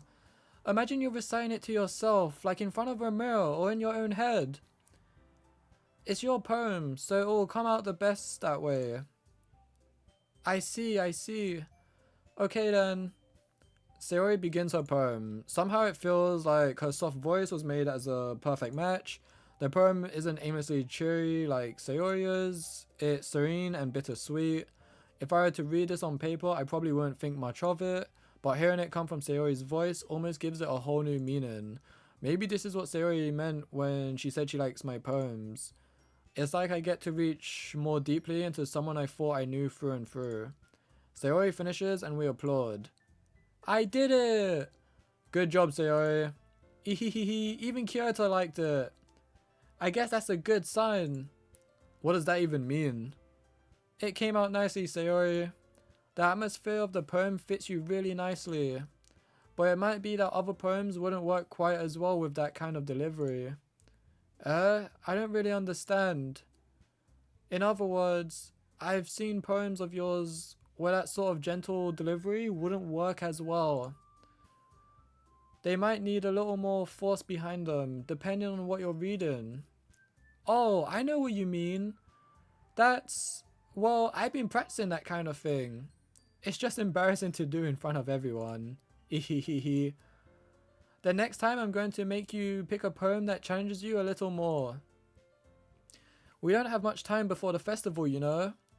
Okay. Now, who's next? Natsuki? Humph. Don't make me go before Kyoto. It's not like I can compare to you guys anyway. Might as well let Kyoto lower everyone's standards a little before I have to do it. Natsuki, it's fine. I might as well get it over with. But it's not like I have much of a selection of what to read. I'll just have to go with what I wrote for today. I stand up and step in front of the podium. Everyone has their eyes on me, making me feel terribly awkward. I recite my poem. Since I'm not exactly confident in my own writing, it's hard to put energy into it. Despite that, once I finish, I receive applause anyway. Sorry, I'm not really as good as everyone else. Don't worry about it so much. I think it's less about your abilities and more about your lack of confidence in your writing. That's something that will improve over time though. Yeah, maybe. Alright then. That just leaves you, Natsuki. Yeah. I'm going. Natsuki begrudgingly gets out of her seat and makes her way to the podium. The poem is called... Why are you all looking at me? Because you're presenting. Humph. Anyway, the poem is called Jump. Natsuki takes a breath. Once she starts reciting the poem, her sour attitude disappears a little. While she's still a little unenthused, her poem has a rhythm and rhyme to it. It's Natsuki's trademark style and it works surprisingly well when spoken aloud. The words feel like they bounce up and down as if giving life to the poem. Natsuki finishes and everyone applauds. She huffs back to her seat. That wasn't so bad, was it? Easy for you to say. You'd better not make me do that again. Well, do you at least feel prepared enough to recite a poem in front of other people? I mean, doing it in front of other people will be way easier. I can put on whatever face I want for other people. But when it's just my friends, it's just embarrassing. That's a surprise, Natsuki. I think it would be the other way around for me. Well, that's just how it is, so... Well, I guess in that case, you won't have much to worry about for the festival. That said, I want to thank everyone for coming through. It might be hard, but I hope that you all have an idea of what it's like now. Make sure you pick a poem and get enough practice before the festival, okay? I'll be making pamphlets, so let me know ahead of time what you'll be reciting. Jeez, I should probably find some other poem to recite instead. That's fine too. It doesn't have to be your own. I'm already pleasantly surprised that you're putting in all this effort for the club. It makes me really happy. Yeah, no problem. Okay, everyone. I think that's about it for today. I know the festival is coming up, but let's try to write poems for tomorrow as well. It's been working out really nicely so far, so I'd like to continue that. As for the festival, we'll finish planning tomorrow, and then we'll have the weekend to prepare. Monday's the big day. I can't wait. I can do this. I can do this. Alright. I stand up. There's no way I'll be able to find the same enthusiasm as Sayori and Monica, but I'll do my best to get through it. If it's for the sake of the club and impressing Monica, then I'll have to do my best. Ready to go, Sayori? Yep. Look at you two always going home together like that. It's kind of adorable, isn't it? Hehehe. Jeez, guys. Don't make such a big deal out of it. It must be a little nice though. Well, how am I supposed to respond to that? It's okay, Kyoto. You don't have to say it. Whatever. Let's go already. This guy is such a wimp though, bro. Like, things like that, like... Sorry. I know I was locked in there, but lines like that annoy me with the MC sometimes. Because sometimes he makes a big deal out of literally nothing. Like, me that age, yes, I was a shy teenager. I won't deny that. But... me being like... yeah, I love walking home with my friend, like, who's a female, like, which, by the way, I did. There was a girl when I was in secondary school who I did sometimes walk home with, and I love that shit. I would not be afraid to admit that. But yeah, like, just stop being a pussy, bro. You're walking home with a girl because you're literally neighbors. Like, it makes sense. Yeah, I don't know. I'll shut the fuck up now. Whatever, let's go already. Okay, no, let me reach the poem and then I stop. I walk home with Sayori once more. Even though it's only been a few days, a lot of things have already changed. But today, Sayori is being a little quieter than usual on the way home. Hey, Sayori. Sorry, I was spacing out. Oh, no wonder. I was thinking about something from earlier. I like how we get to... I mean... Sayori fumbles with her words. So, let's just say that one day, Natsuki asked to walk home with you. Huh? What would you do? What kind of question is that? You're kind of putting me on the spot here. Hold on. I'm curious about this. I'm very curious about this. Okay, so obviously I want to say Natsuki because I'm leaning more towards Natsuki. However, I have that small theory in my head that if we sometimes sprinkle a little bit of love over Sayori, that perhaps she won't kill herself, but she'll be happy enough that, you know, she doesn't kill herself, I guess. What was the point I was making? Like, basically, I'm thinking maybe I say Sayori here, so we keep her alive. Like, this is the keep her alive Sayori moment. And hopefully we can continue to pursue Natsuki afterwards with the next poem. Wait. I saved, right? Yeah, I did save. I mean, I can save again. This is probably the better way to save it, so I remember not to overwrite this. Let me just double save. Let's go Sayori here. We go Sayori here and we see how it plays out. Sayori, you really think I would ditch you for Natsuki? But she's so cute and fun to be around. Jeez, I already see her in the club every day. Besides, you always seem to really like going home together. I wouldn't just ruin that for you. You're so silly, Kyoto. You think about me too much sometimes. Natsuki would deserve it if she wanted it, so Sayori, I've already made up my mind. I really can't figure you out sometimes. Sorry. Besides, what's the point in speculating something that's never going to happen? The conversation trolls off. It's kind of a weird thing for Sayori to care so much about. But I want to respect her and keep her happy too. Then again, the festival is only a few days away. Who knows what will happen in that time? You know what my goal is? You guys keep making jokes about getting laid or not being in Monica's claws or I don't know what else there was. Or my one was keeping everyone alive. No, bro. My goal is I want to see this fucking festival. Because this shit, one, it's a good idea. And two, this shit better slap. I feel like it's going to slap. But is it even possible to reach it? I do not know. And obviously don't spoil me. But my goal is also still to keep everyone alive. But also, I want to see this damn festival. Okay, we'll save over this one. And then we'll leave that one. Just in case we do end up... I think, okay, if we do end up, like, going for Sayori route instead because of this choice we made, maybe I'll do a third stream of this where I go back here, I just start here, and then I continue Netsuki. But we'll see how it plays out. But this is going to be it.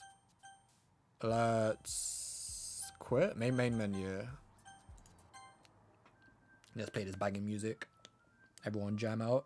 If you got any dance emotes, feel free to use them. Okay, yeah, I got a lot to catch up on. I'm gonna quickly blitz through chat. I'm gonna try to blitz through it. Okay, I was here, I think. Yeah, the Wasabi talk, I remember that. The folders we checked, don't go deeper. Yeah, okay, I went way too far. Oh, my food smells so good. Only next gen novelist can handle Yuri. Yeah, he would have let her kill her if she would have done that. I feel so bad because Yuri is still my favorite. I fucking love Yuri, man. I wish we worked things out. I wish it worked. I just didn't consider the possibility that Monica was controlling her.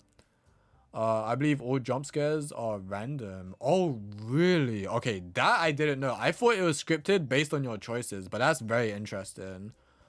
There's a lot of randomness, which is quite surprising. Cool thing Monica says you save your game where after the thing you can't save.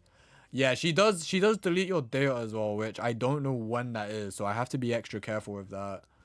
Yeah, it's hilarious. Oh wait, you still can. It just all the thing you save is gone. That's the funny part. Yeah, I can hear the strain in the voice. The death of me, Yuri. Yeah, that line always gets me as well.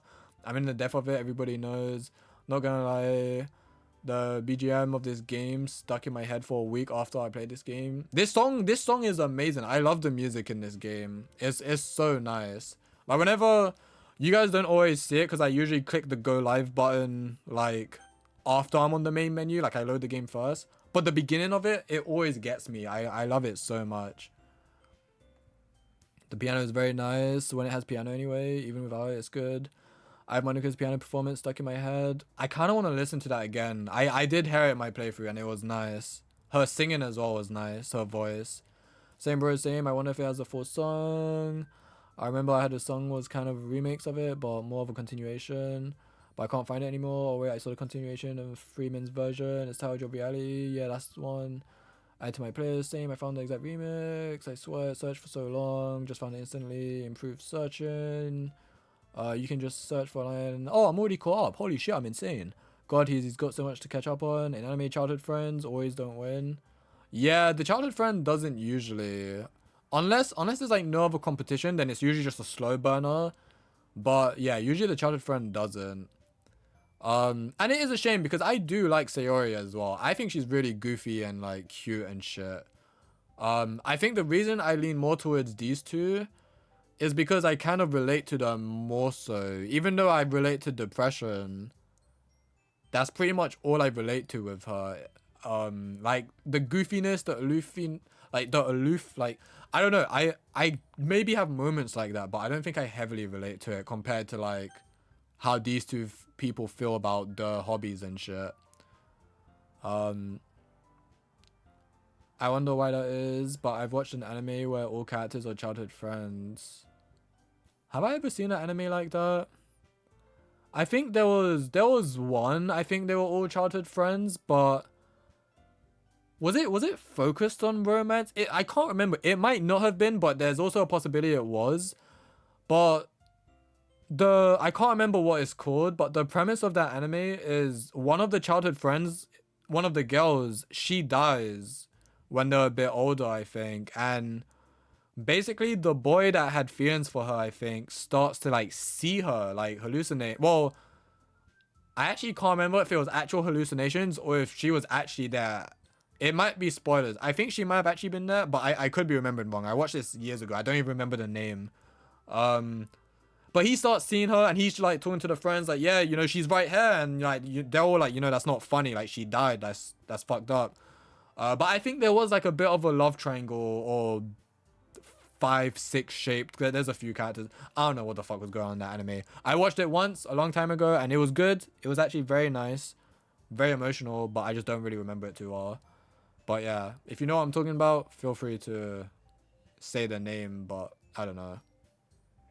But I've watched an anime where all characters are childhood friends. I haven't watched anime in so long. I've been watching a couple recently. I've been trying stuff out. Some stuff I've dropped because it was just shit on episode 1. What I'm really enjoying right now, and it's so far it's not as crazy as Hero Academia, but I've been watching Hero Academia Vigilantes, and I'm just loving the vibes. The vibes of that anime are honestly so good, and the character art designs, like Hero Academia always has banging character designs, but the character designs in Vigilantes are also like just as cool, and the art styles are like a little different, but it's still like pretty cool. And I actually really want to draw Pop Step, which is one of the characters, some girl in it. She's my favorite so far, and ever since I saw her, I was like, I have to draw this character. But I'm still working on other drawings, so I haven't started that yet. But I'm very tempted to start that, even though I haven't finished my other ones. But yeah, Vigilante is pretty fun watch.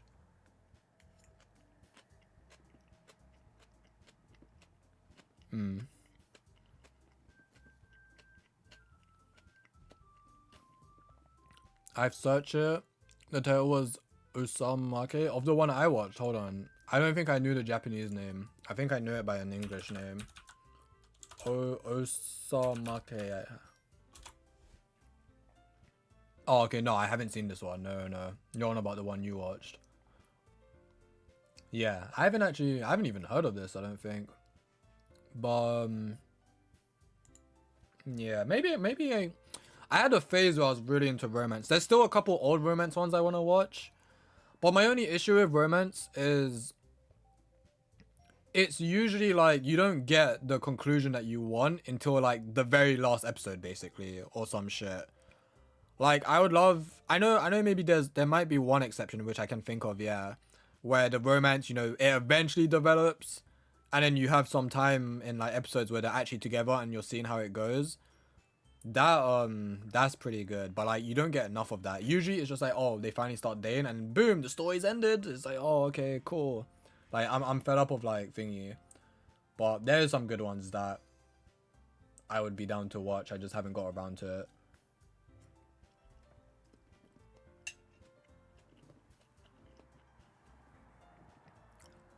Yeah, sorry for the yapping and the speed running. I usually do yap about everything in chat, but I'm so tired, my throat is sore. I think the boys are on Valorant, so I might jump on that. But I also want to just eat my food while it's hot still, which I don't think half of it is. But yeah. I hope you guys enjoyed the stream, because we are going to be calling it now. It was really fun. So my feedback so far on this run, I like Netsuki even more than I liked her before, which I did like her from the beginning. I feel like I have a better understanding of her, and she's just one of those characters who they're just overly defensive because in the past they've had to be very defensive because people have been mean. So like her guard is just always up basically, and I'm looking forward to seeing how it develops, how Monica fucks with Netsuki or me or whatever. If I can keep Sayori alive and still go for Netsuki, or if I do go down a Sayori route, which would be nice as well. It would be nice to learn more about Sayori. other than, you know, her depression. Or maybe learn why she's depressed, because I feel like... No, honestly, I feel like it is just that depression that's just there for the sake of it being there. I've experienced that as well. That shit sucks. But we'll see. We'll figure it out. So Cupcakes this time. I'm aiming for Cupcakes. That's a good nickname for her. I'm aiming for her. I would love to see Yuri's happy ending, but we're not gonna do that. Well, I'll probably YouTube it, or maybe I'll play that on my own off stream sometime. Oh, actually, interesting question. Wasabi, you can tell me this if you know the answer. If I start a new game and I focus Yuri, right? And let's say I put it like down here. On this save file, if it deletes my data, it's gonna delete that one as well, isn't it? Like, there's no point having 2 runs at the same time if Monica ends up deleting it. Happy ending? Yeah, honestly, I wouldn't be surprised if this game doesn't have a happy ending. Like, obviously don't spoil that, but like, I have considered the possibility that there is no happy ending in this game, and that's kind of how they trap you into playing it over and over again. But I will find out eventually.